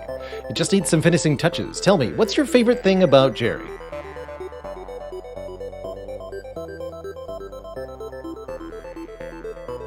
His ruthless and unforgiving nature, his authoritarian manner, or he's cool, I guess. He's cool. Indeed he is! There is no one cooler. Perhaps I have not yet modeled this AI personality to match Jerry's personality enough yet. I must get back to work. Take this before you go! To the rebellion! You half-heartedly chant back. Why not? You stay in the line out of fear. We got lots of time to explore this sector too, because someone broke their engines getting here.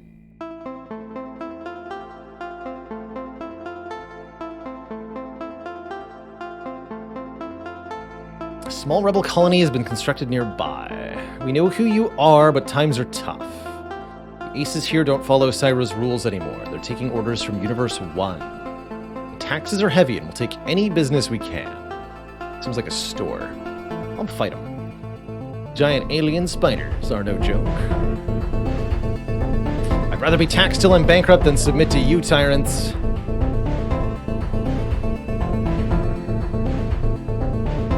Actions here won't go unnoticed by the rebels. Considering your encounter with Jerry and Syra is imminent, you might not want to anger them too much. Noted.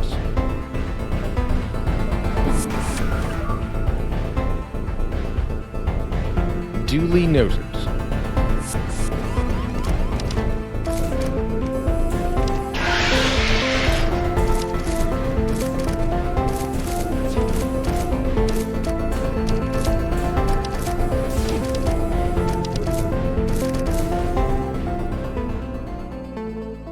Bucket of fake IDs, though they've all been marked as such. Interesting. Okay, let's head to the estate right now then.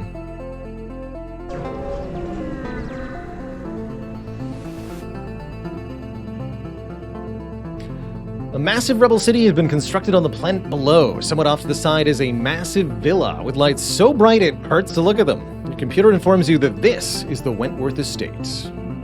The Vance of this reality doesn't live here in practice, of course, but if you had to guess, this is likely where his nephew is residing. Enter. Oh dear.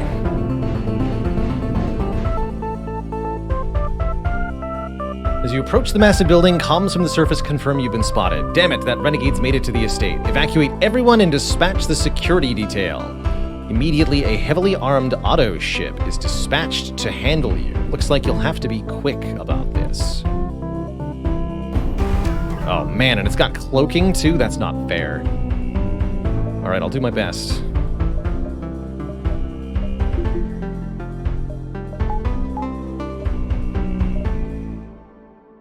Firebombs and the subtractor aren't going to do anything, so we only have these two and the ability to board. I think the building is going to get evacuated. But I'll see. It's a short enough cloak, maybe not.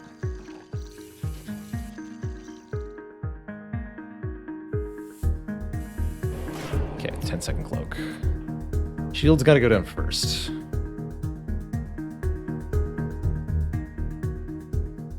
Yeah, shield has to go down first. It's 5 shield bars. It's ridiculous. I can't stop it from escaping. I have to defeat it. Okay. I don't think this is going to work.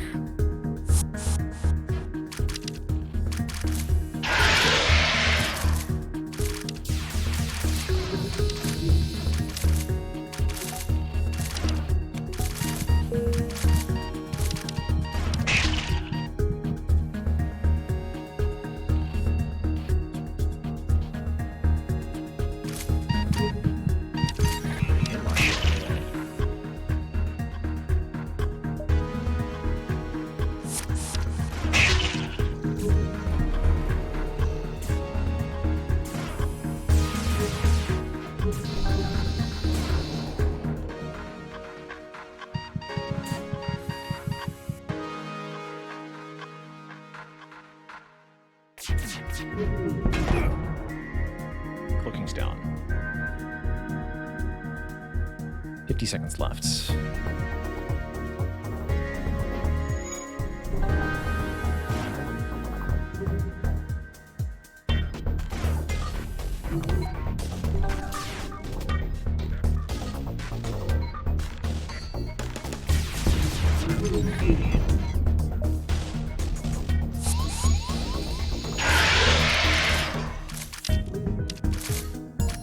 Seconds.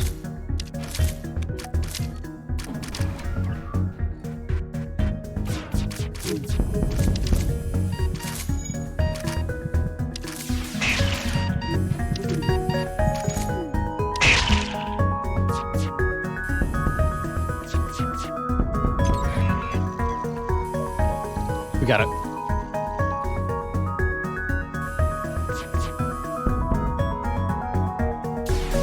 No! Oh, the cloaking. Oh. All right, fine. Lame. Because nobody was on weapons. Right. Bah. Extremely uninteresting.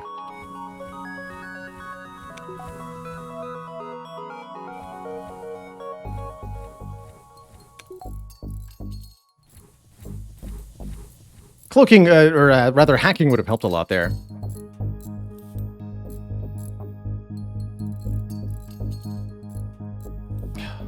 Spider.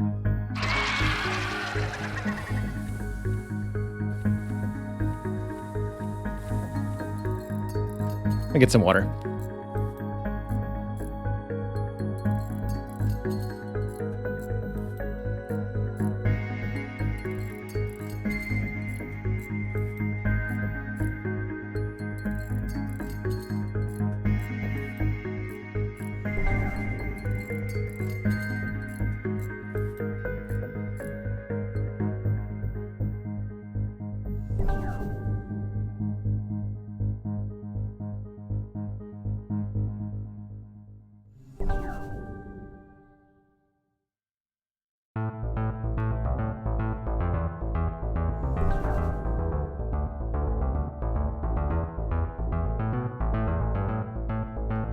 Okay.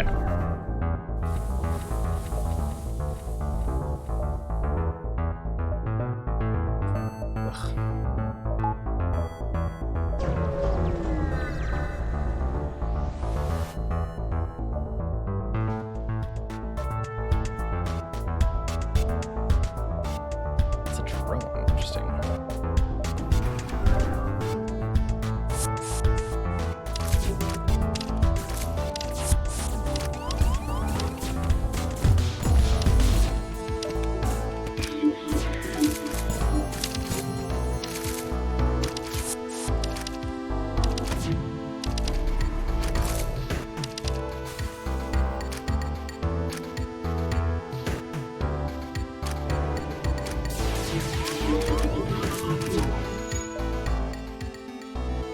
Cannot express just how much I hate you.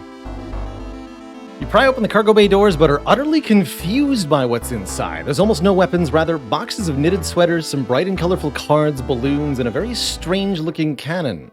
Being the only remotely military-esque thing in the room, you take it off the wall, but to your disappointment, it seems it fires plushies? A devastating weapon of cuddly destruction. 2-second charge time. Shield piercing 10. Stuns crew. That's pretty funny. It's a crew stun weapon. Excellent for pairing with the bomb weapons. We'll use the plushie and 3 bombs to disable the flagship. Cool.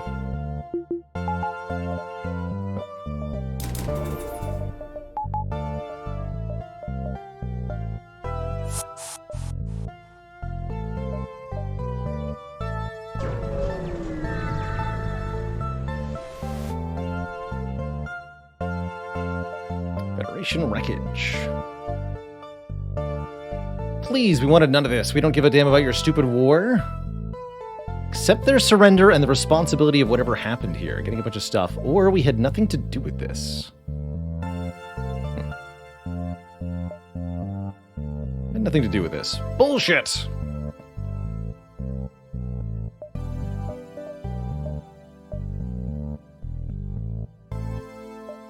Mr. Booga.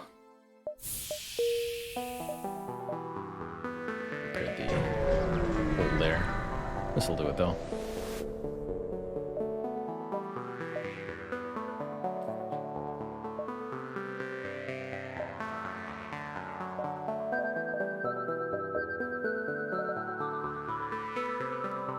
Laser fire. Powerful beam drawn. Switch between fire and anti-hull modes.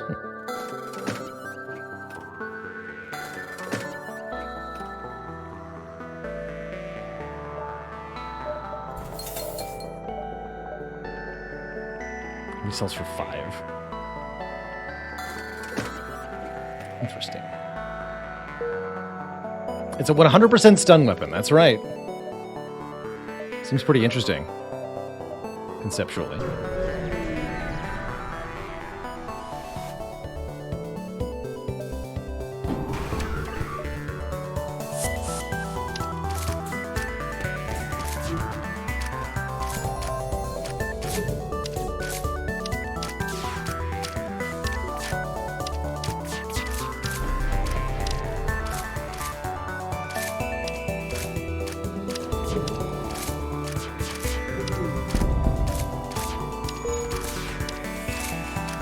Fun in the fire, sir. The screams of the rebel crew have at last been silenced. You almost feel bad. Almost.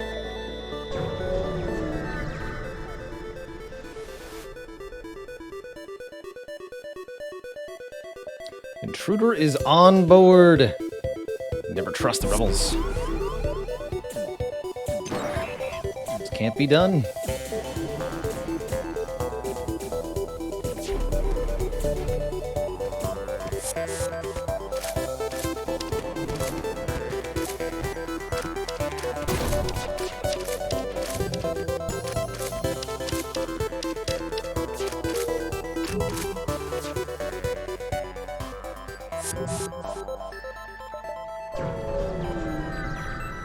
The spiders do so very much damage. Can you assist? Quit bothering us, Renegade. We're busy gathering our yearly tribute to Jerome. Excuse me one moment. I'll be right back.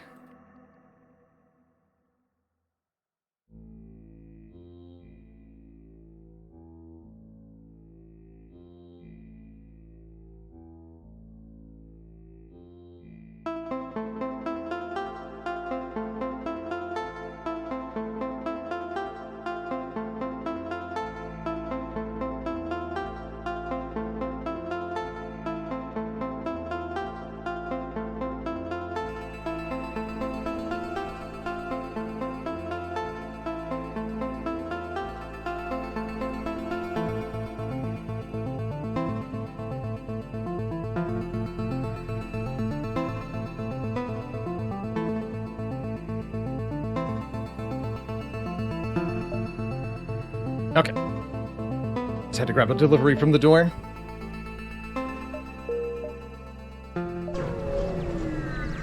Those giant alien spiders are no joke. The Beam Master! Oh shit, I thought I might see you here. Biatch, it's repulsive you coming here to kill my homie. Don't play coy. Jerry, Admiral Vance's nephew. He's my brother. Well, not really. My actual brother's an asshole. Jerry, though, man, we go way back. Like, best friends forever, that is. Just don't ask him about it. It's true, I promise. Anyways, not cool, biatch. Fortunately for Jerry, I, his definitely best friend, am here to stop you. With beams.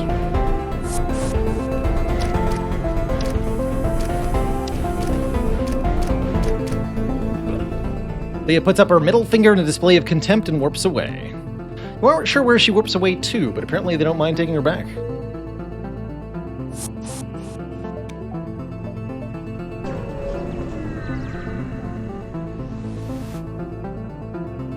Some kind of rebel depot.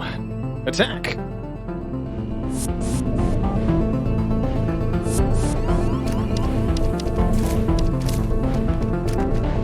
They have like a lot of crew in a clone bay, and yet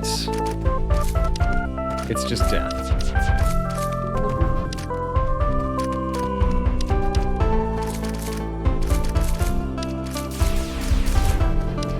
Is that a heavy laser Mark IV? Terrifying.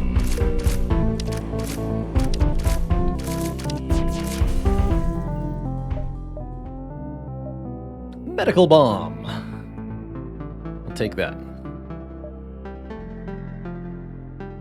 Notoriety increased with the Protectorate. Yeah, my encounter with... well, there's nobody left to encounter, unfortunately. But I do have 361 scrap, so that seems pretty cool. Oh my. Nearby looms a massive cruiser unlike any you've ever seen. Aboard the ship are multiple aces and their leader, a short but powerfully built woman with long black hair, Syra Black, the first ace. She eyes you but makes no motions to attack. I've heard word of your movements in this sector. I know who you are, but I don't care. I've long since retired, but I give you one warning. If you so much as hurt one hair on the head of Jerome Wentworth, I will personally see to it that your throat is slit. And I'm going to personally see to it that your ship is mine. I'm fighting you now. Typical. Renegades always follow the same course no matter what. To the grave you go, then. Got some nasty burst guns.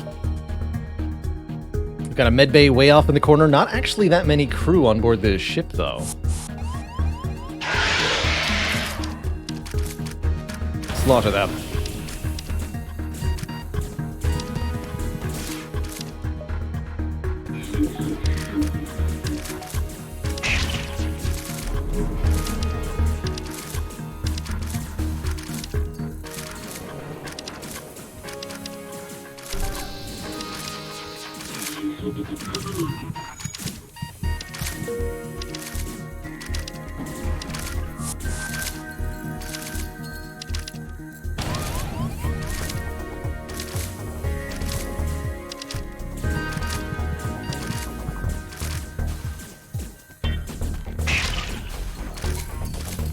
That guy's fast. That's Syra. Okay, she's got special stats. Makes sense.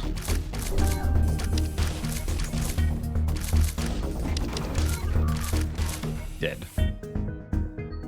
Damn it all to hell, I failed you, Vance, and at the hands of some second-rate renegade from UO, no less. Ugh. You get the chain flak gun.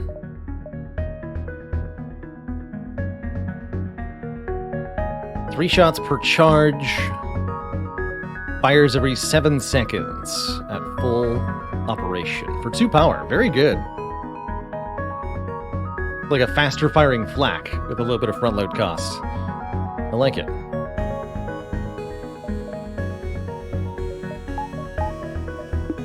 Okay, I have enough stuff for all that.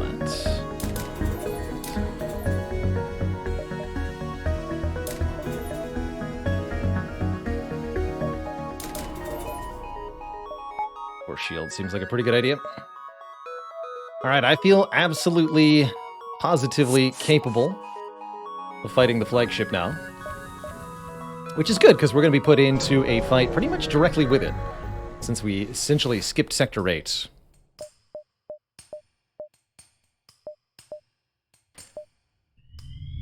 Seems your impromptu departure from Node 17 has spelled disaster for the Federation. The flagship has already reached the base. There's no time to waste. This is it, the Rebel flagship. If you're able to destroy this monstrosity, the Federation fleet will have a chance of surviving. Alright, here it is. The Multiverse flagship. Lots of crew, lots of rooms. Yet I dare say I'm not too worried.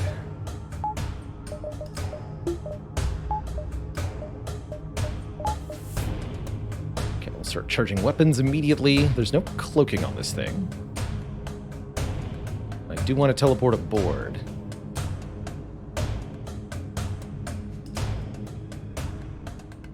I think we go to the doors room first, so that we can move freely about the cabin.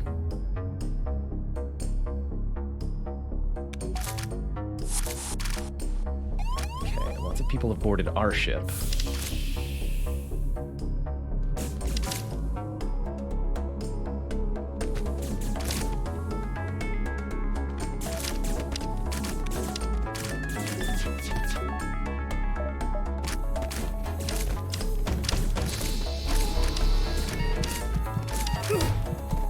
If this base has power surges or not.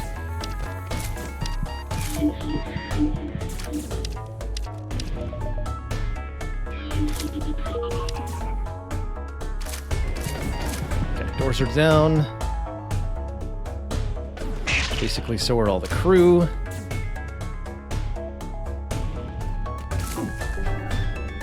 Hey there, Nick.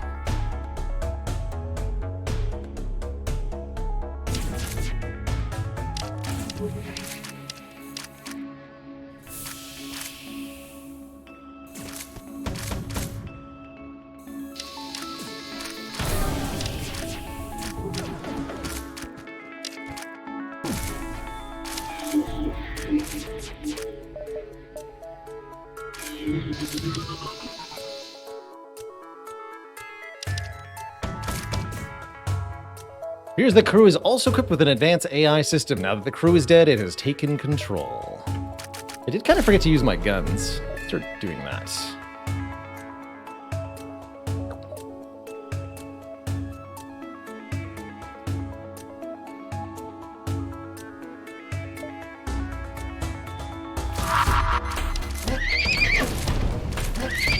Oh, that's the fleshy cannon. Oh my god. That's funny.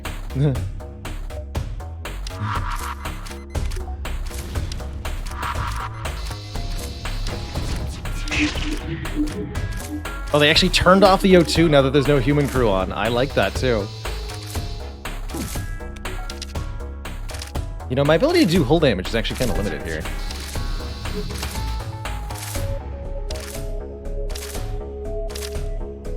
Because none of these directly do hull damage. I'm definitely going to have to change that for the final part of the fight.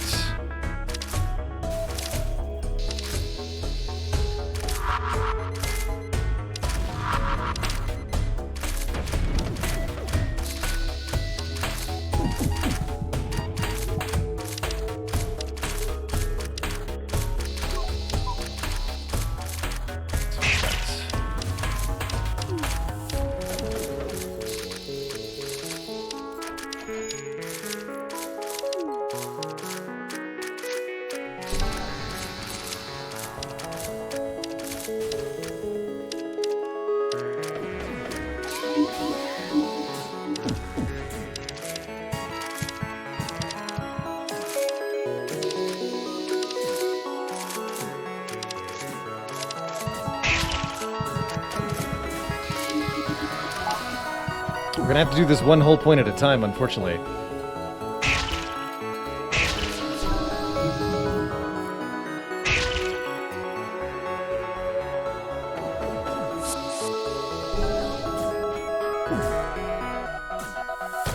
Oh, that's right. You can't sabotage.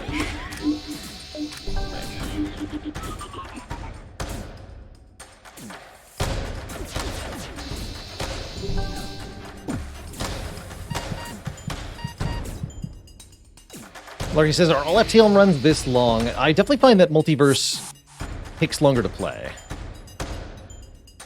By a bit of a margin.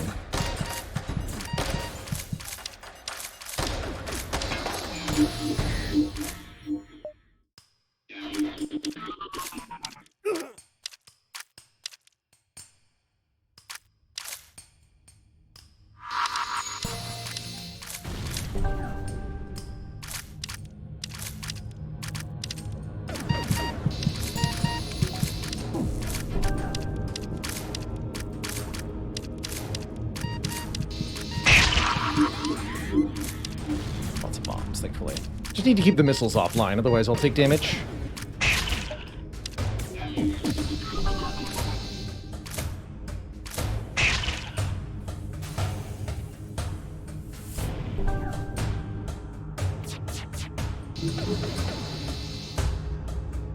FTL runs are also much shorter if you lose. That's true. Oh god. Just kill him. Wow, the damage.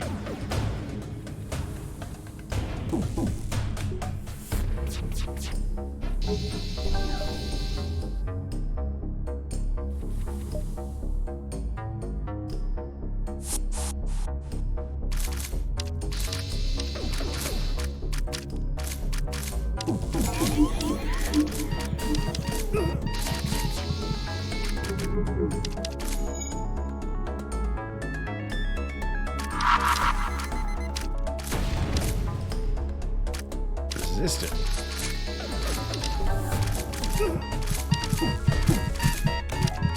Definitely not expecting the oxygen to shut off, which has certainly complicated this.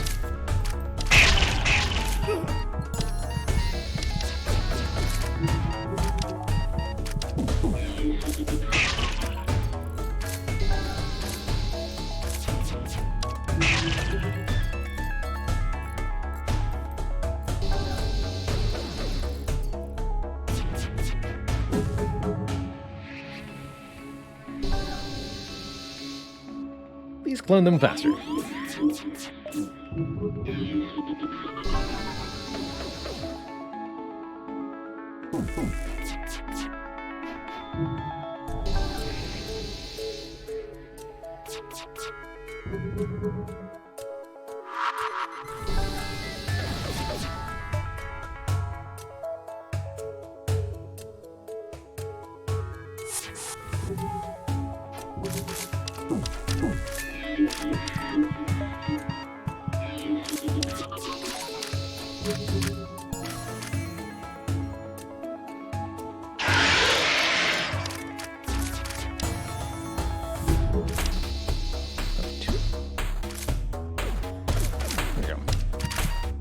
Please use the open door.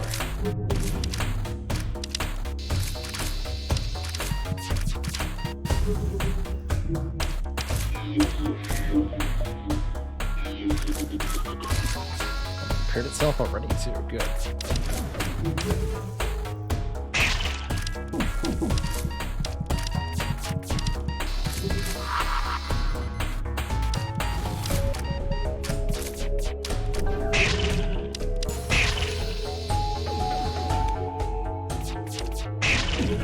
Okay, only 11 hull left. Like I said, I'll swap weapons for the remaining phase if I have anything left that does real damage. Otherwise, we might be in a bit of a situation. I'm pretty sure I kept something that does damage.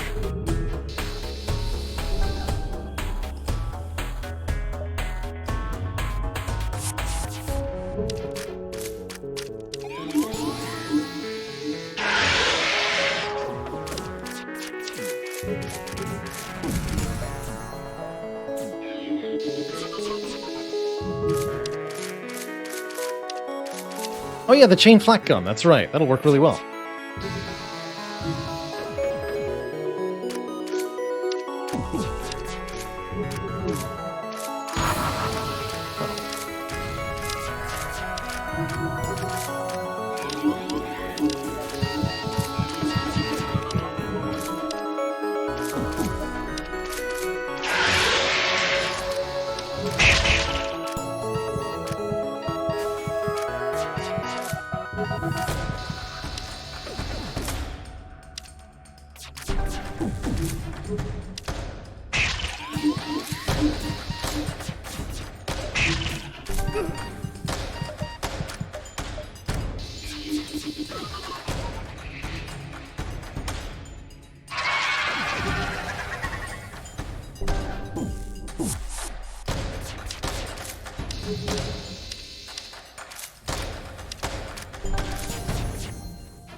Dungeons.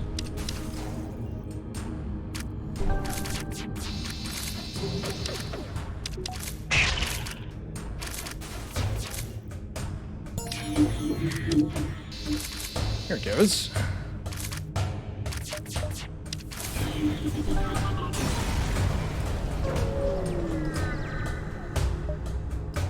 Got to keep up the assault.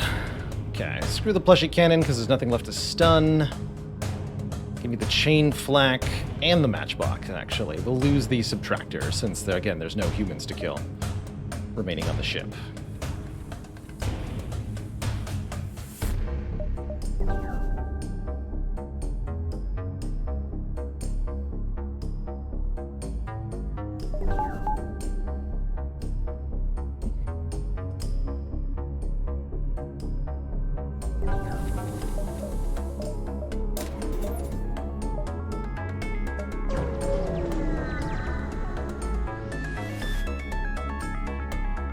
Heavily damaged from the previous fight, it has redirected considerable power to the drones. One repair. Oxygen levels dropping in the flagship as well. Okay, we want to shut down the missiles. And what? I guess I technically just want to end this as quickly as possible, so I should board into the shields. No longer need mind control. Hacking doors is not a problem. Double boarding drones are real, though.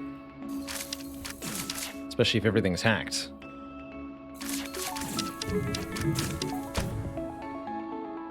Okay, aim center mass.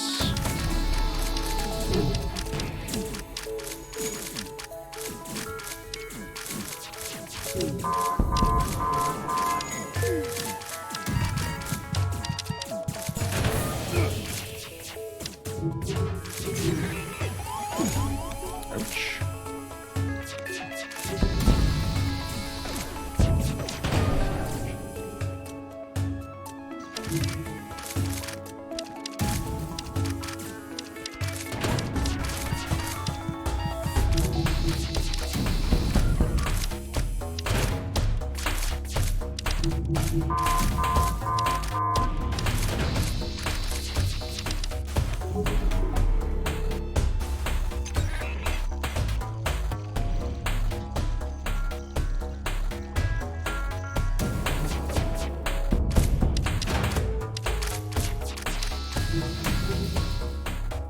Much better.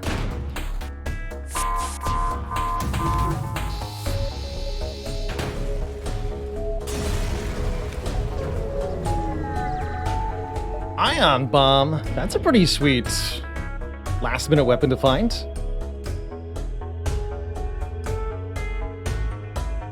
Swap the firebomb for that.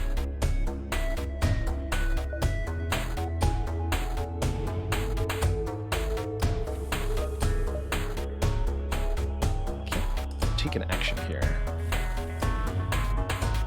Let's fix stuff up.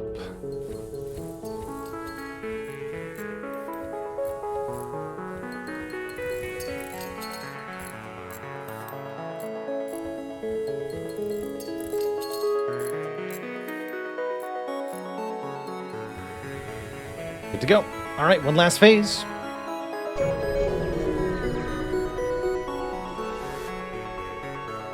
You're not certain how it's able to keep fighting with the amount of damage it's sustained. Looks like it's transfer power to defensive systems as well as some kind of super weapon. Be prepared, this is it. Let's do one last point of hull fixation. Please power up the regular bomb. X.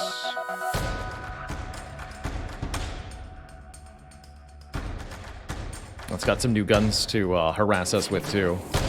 So there's now an actual weapons system for this phase. Take that out first.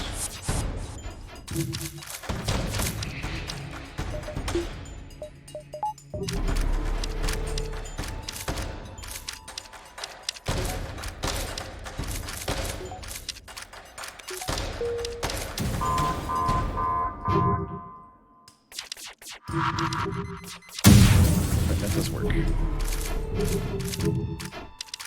High dodge and high shields keeps us alive and well here. Can't Can't say that I'm too worried.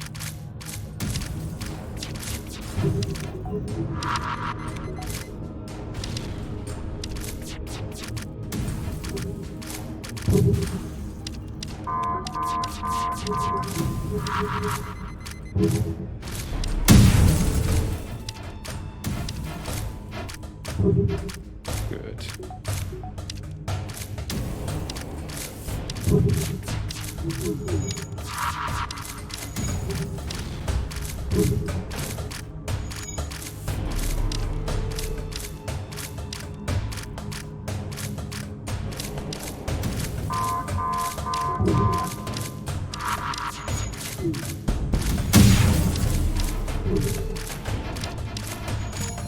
A valiant effort.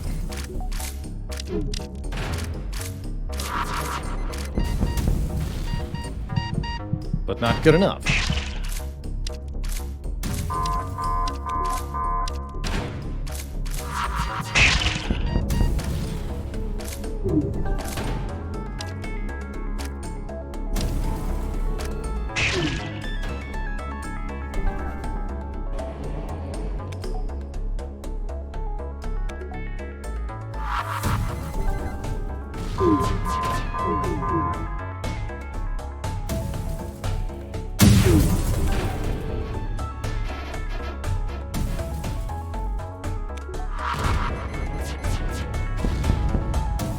GG.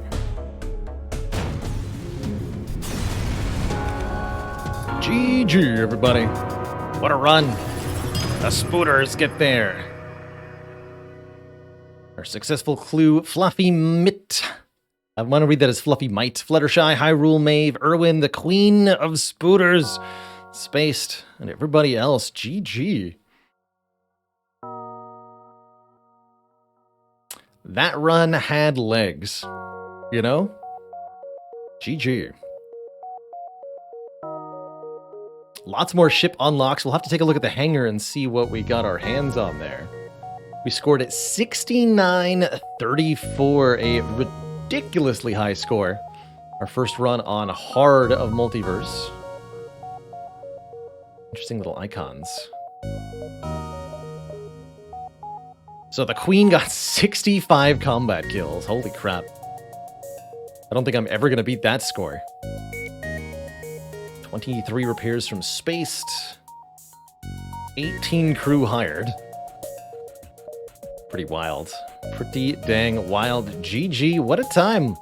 What a time. Let's have a look at the hangar here.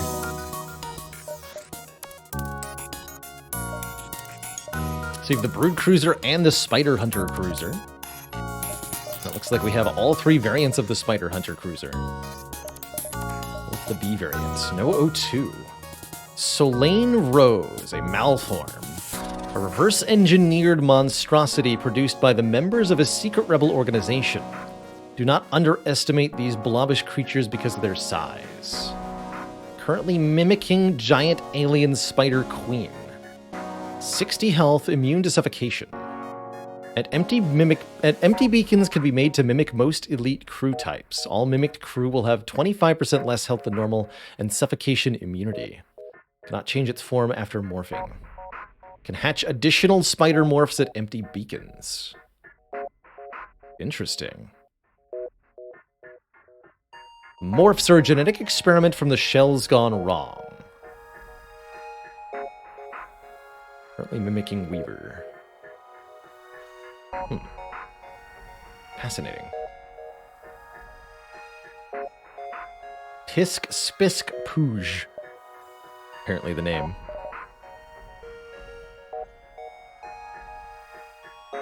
Spurgle Yurgle.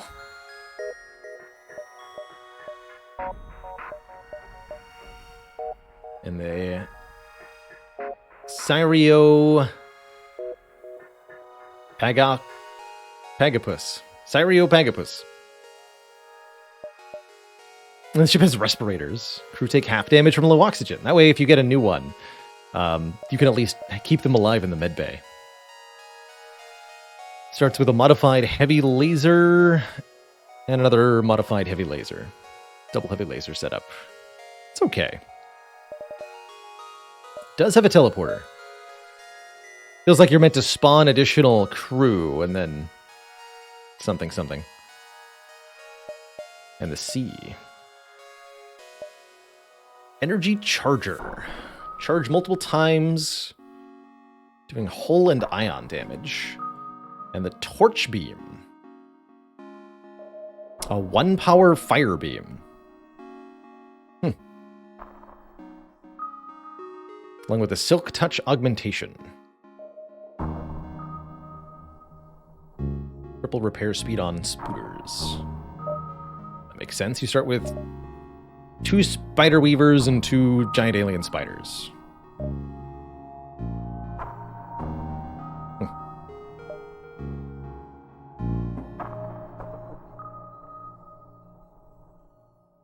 Also comes with a maintenance and battle drone.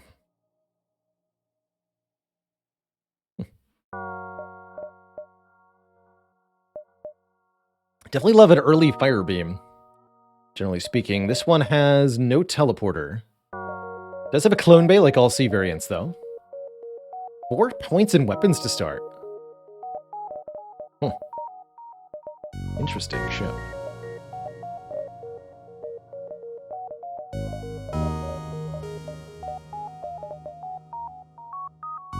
This one's called the Ast Infestatio.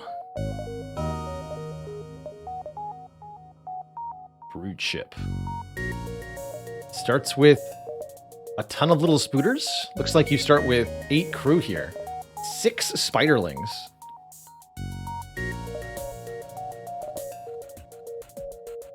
Starts with 2 fuel crates. Can be opened at empty beacons and contains fuel. Interesting. Increased enemy jump time. Starts with a mine launcher. 2 fleet delay for 13 missiles.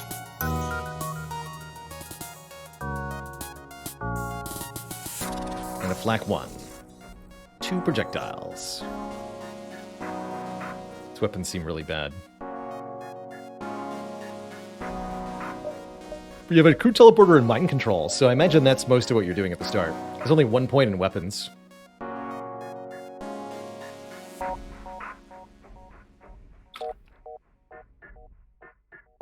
A very interesting looking ship. This one looks fun to play.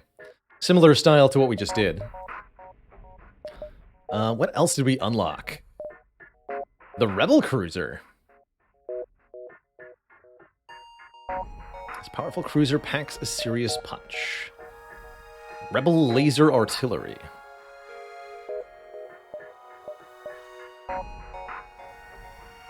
Cool looking ship. Very cool. Adaptive laser. More damage after more shots.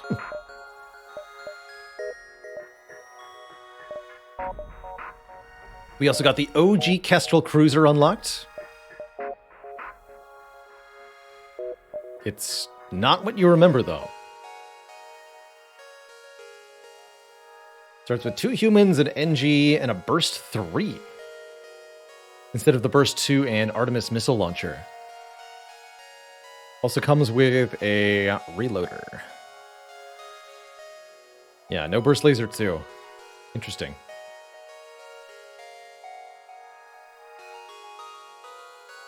But it's an improved Burst Laser Mark III, because they did rebalance it, and it also comes with an autoloader, so I think it's relatively strong. Main issue with this is the initial charge time means that most enemy ships will get a volley off before you do.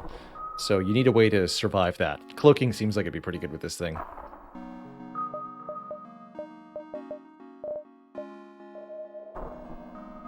So we got the Multiverse Federation Cruiser.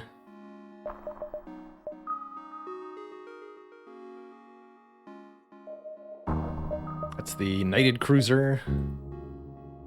Anything else we unlocked? No.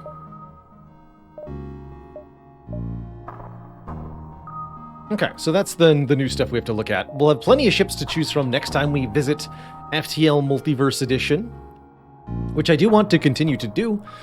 I've been having a really good time playing this, and it seems like the chat has been really enjoying it too. That's right, you can hover over a locked ship to see the unlocked conditions.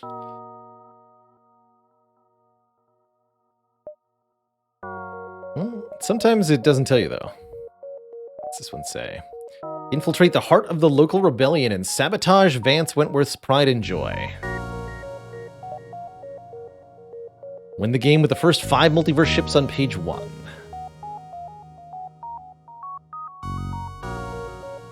Travel to the central shipyards and survive a deadly reactor meltdown. Complete Kira's final task.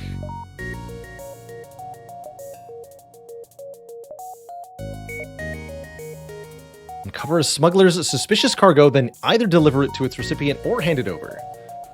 Definitely tells you. Free a mantis hatchery.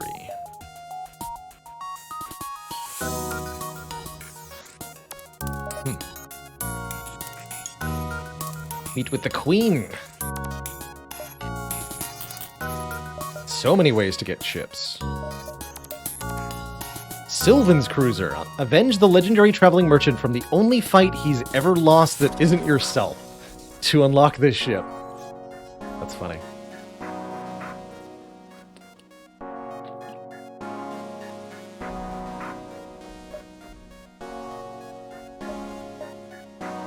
Hacker cruiser.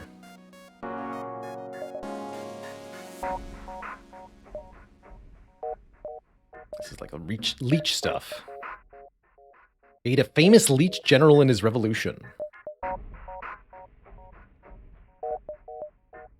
It's the final ship. Travel to the center of existence and earn the allegiance of Sylvan, or unlock all variants of all standard ships on pages 1 through 13. Defeat Sylvan. Or beat the true ending with all other limits. Some very fascinating ships in here. Limits. Huh.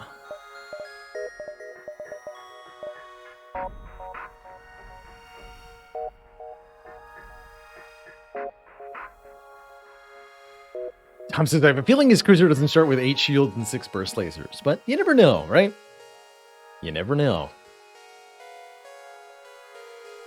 All right, folks, I think that's where I'm going to head out for today. It's been a lovely, lovely run of Multiverse. I think we'll be back to some Slay the Spire tomorrow, get a couple of heart kills, and then we'll continue to mix it up through the rest of the week. Look forward to maybe some Hades appearing. Look forward to maybe something else appearing as well.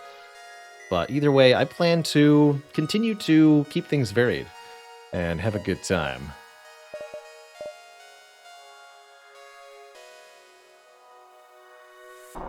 See you later, and thanks for tuning in. Shayland, Shmamarin, Hawkeye, Tom, Raj Korajek, Bishop Stars, Ibex RL, Font, Sigma Zippy, Elite Nanas, Tom, Lakukuracha, and everybody else. Thanks for tuning in. Have a great one. Until next time, ta-ta for now. Toodaloo, folks.